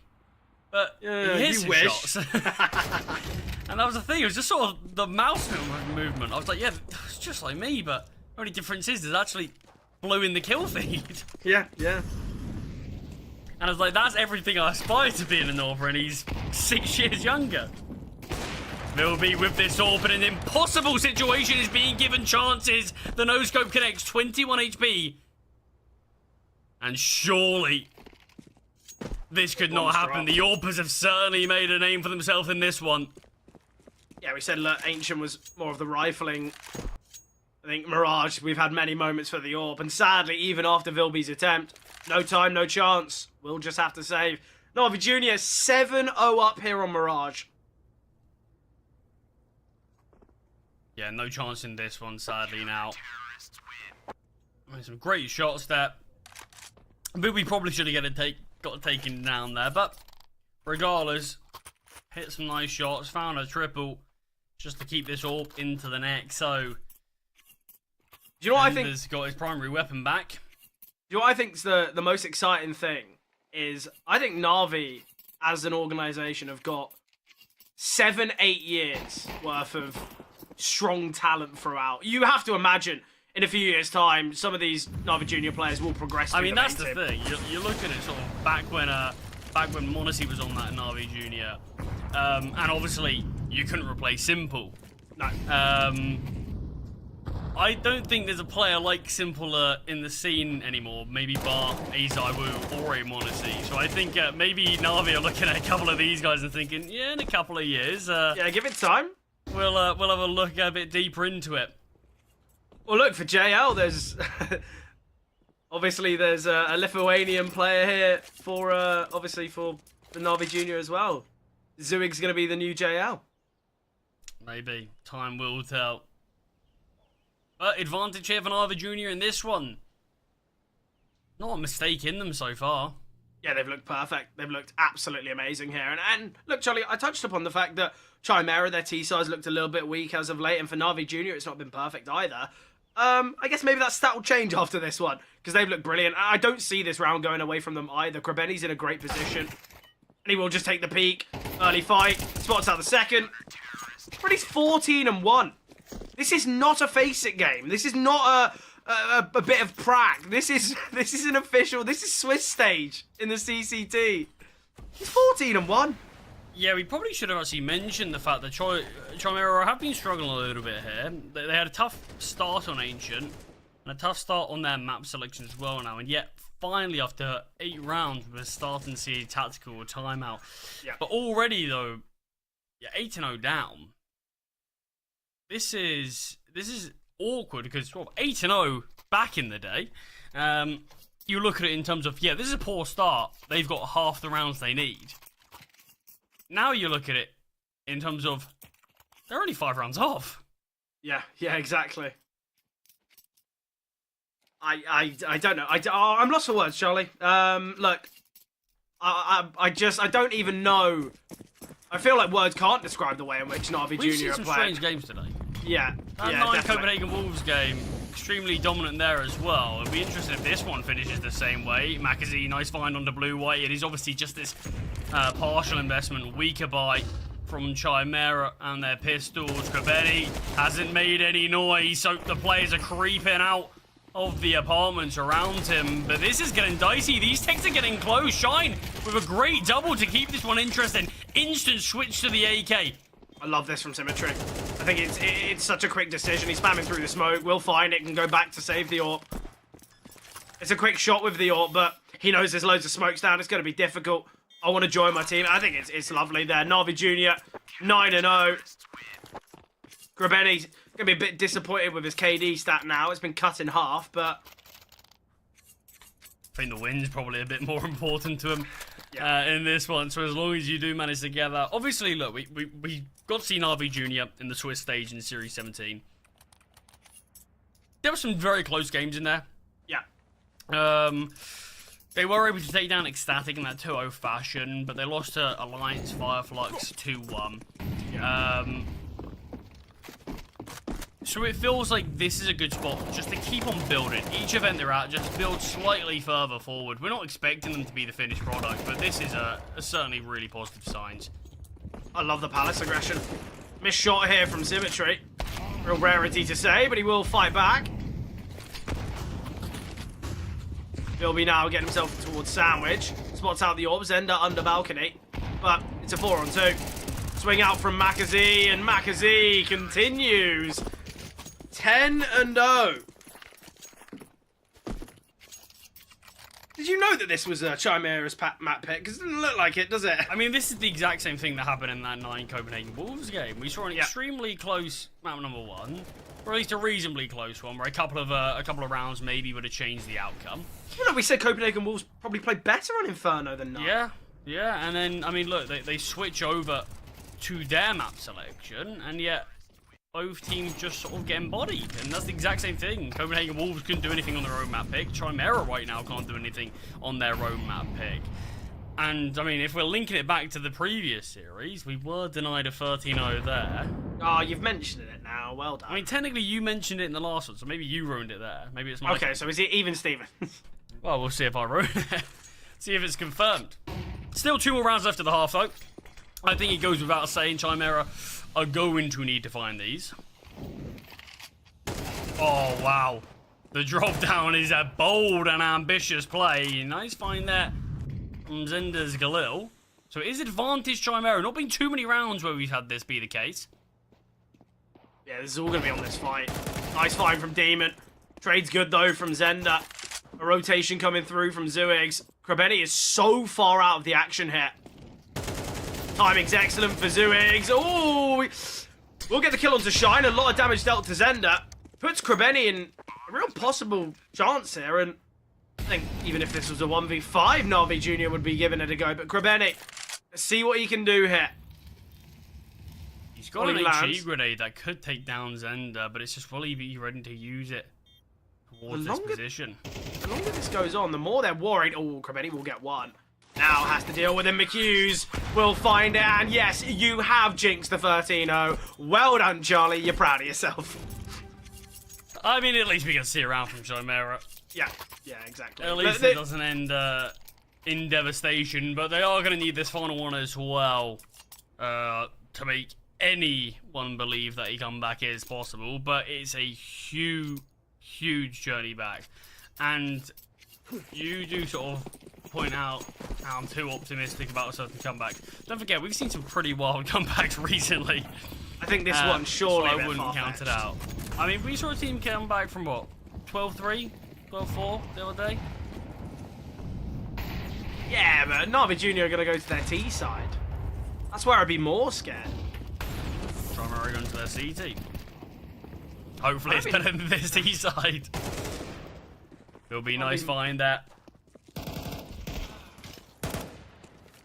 Important trade from Zender here towards Short onto Makazi.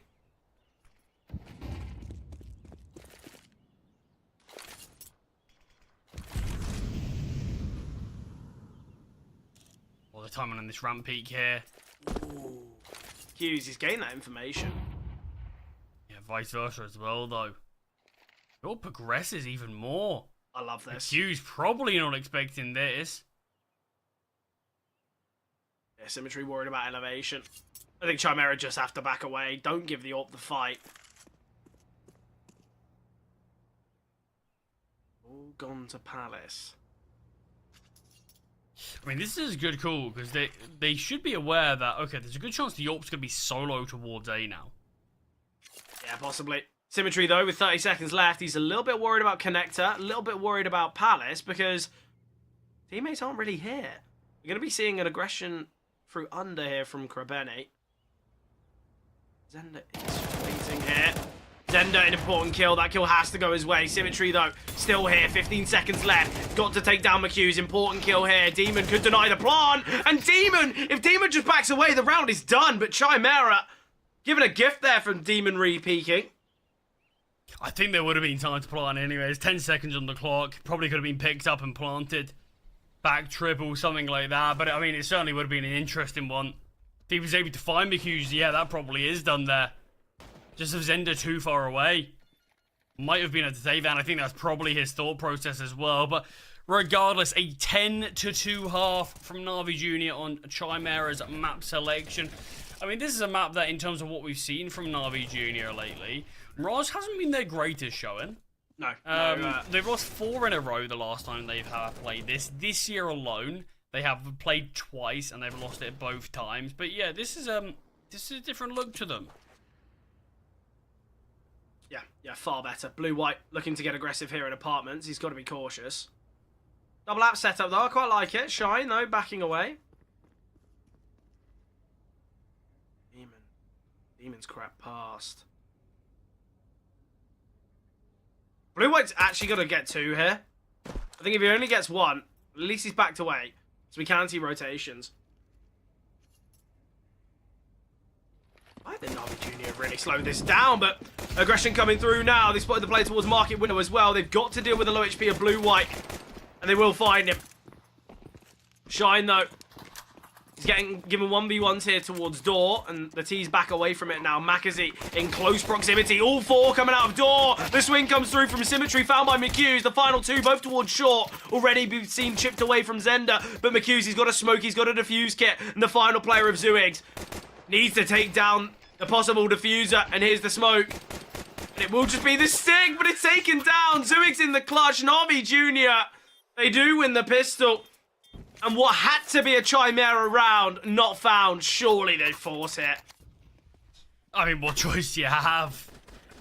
It feels like it has to be. I mean, a great looking round initially. Good trading, though, from the players towards doors. Not easy when you go all coming through that one chokehold. And the Glocks can just spam away. But Chimera made it interesting. But Zooigs stopped making it so interesting as he found both of them there. Double scout on the Force. It's interesting because these weapons can get very easily shut out of the round. Yeah, I think maybe we need to see a bit of a a Scout MP9 partnership towards both A and B. I think you've got to forget about middle and hope that your bomb sites, the holds are strong enough. Elevation from blue-white here, boosted up towards B. It does look like B is going to be the intended goal, but... Ooh, Zooigs has been tagged down now. We could see a weaponry switch between Zooigs and Krabeni. I wouldn't mind that. Krabeni, though, with the Mac 10. Going to send the flash in towards short. Swing a little late. Nice tap from Zooigs, though. Blue-white still on top of the bomb site. Shine. He's got to take as much attention away from blue-white as possible. Symmetry going to be pushing now. Smoke dropped. The missed shots, though, and the smoke kind of goes against blue-white. Able to retrieve a Galil, though. Will go down. Important kills, and now all on McHughes. Will get one. The final two players have been chipped away at. There's a real chance here for the MP9. McHughes has got to just play with speed. He cannot give time for these AKs to set up. The setup they have. Fully ready. He's towards short, though. Could line up. Reposition. Zooigs and the peak from Makazi. And Na'Vi Jr. find 12. 12-2. How optimistic are you on the comeback now? Yeah, not so optimistic. Not particularly, as it does feel like Chimera's time in this series is gonna be over. 10 rounds in a row required. Sure, we saw a pretty crazy comeback the other day. I just don't believe we can see as crazy a comeback just a few days later. No, definitely not. I think, let's be realistic.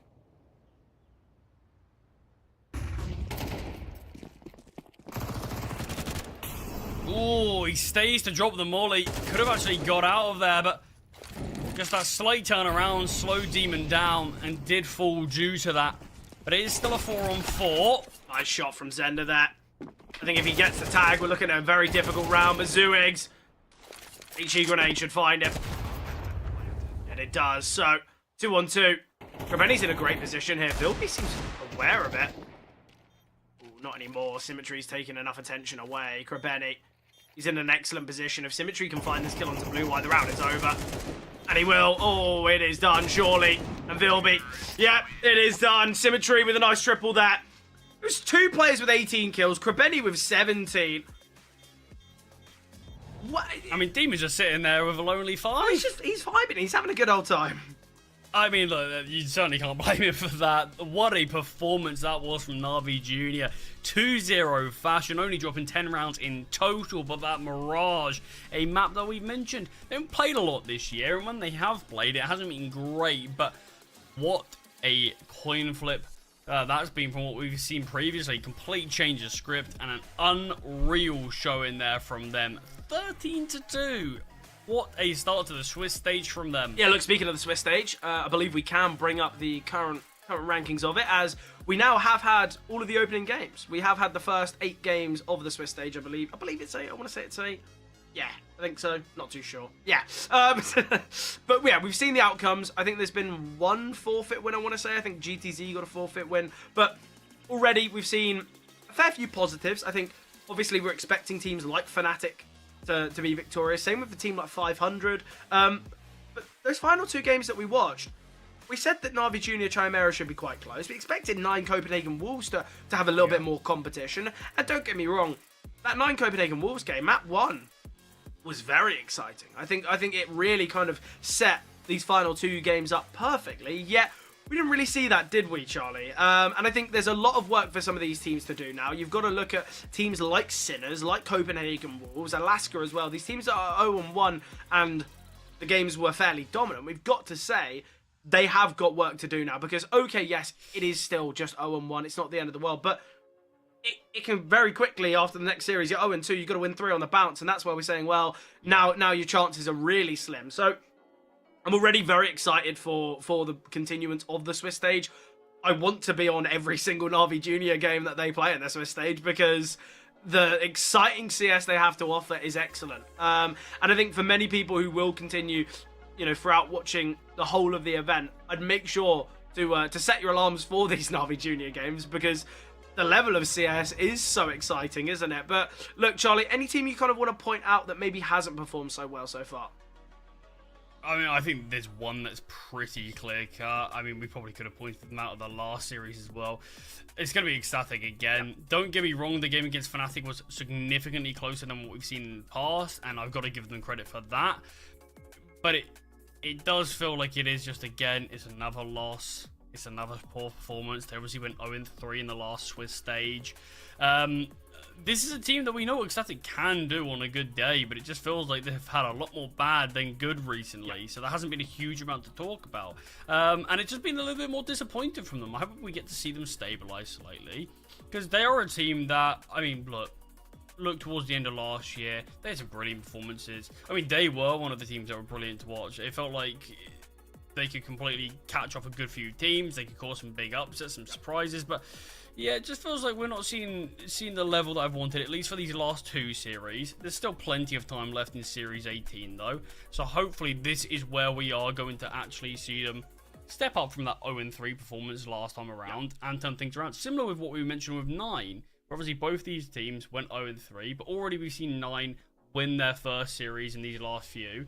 Hopefully it's something they can build on. Similar to a good performance against Fnatic from Ecstatic, but sadly a loss. Hopefully we can actually see them build on from it. Yeah, obviously though, for your, the early risers, the Counter-Strike enjoyers for the morning, you won't be joined by us. It will be the wonderful combo of Hayes and Atro. So if you are watching tomorrow's early game, make sure to show them too some love, as they'll be taking you through the action there. But that's been it from us tonight. We've had two quick series, Charlie. I've had some fun. I feel like the games have been really electric. We've had some, dominant performances and some close ones as well. But I think that's what the round 1 stages can offer here in the CCT. But as we mentioned,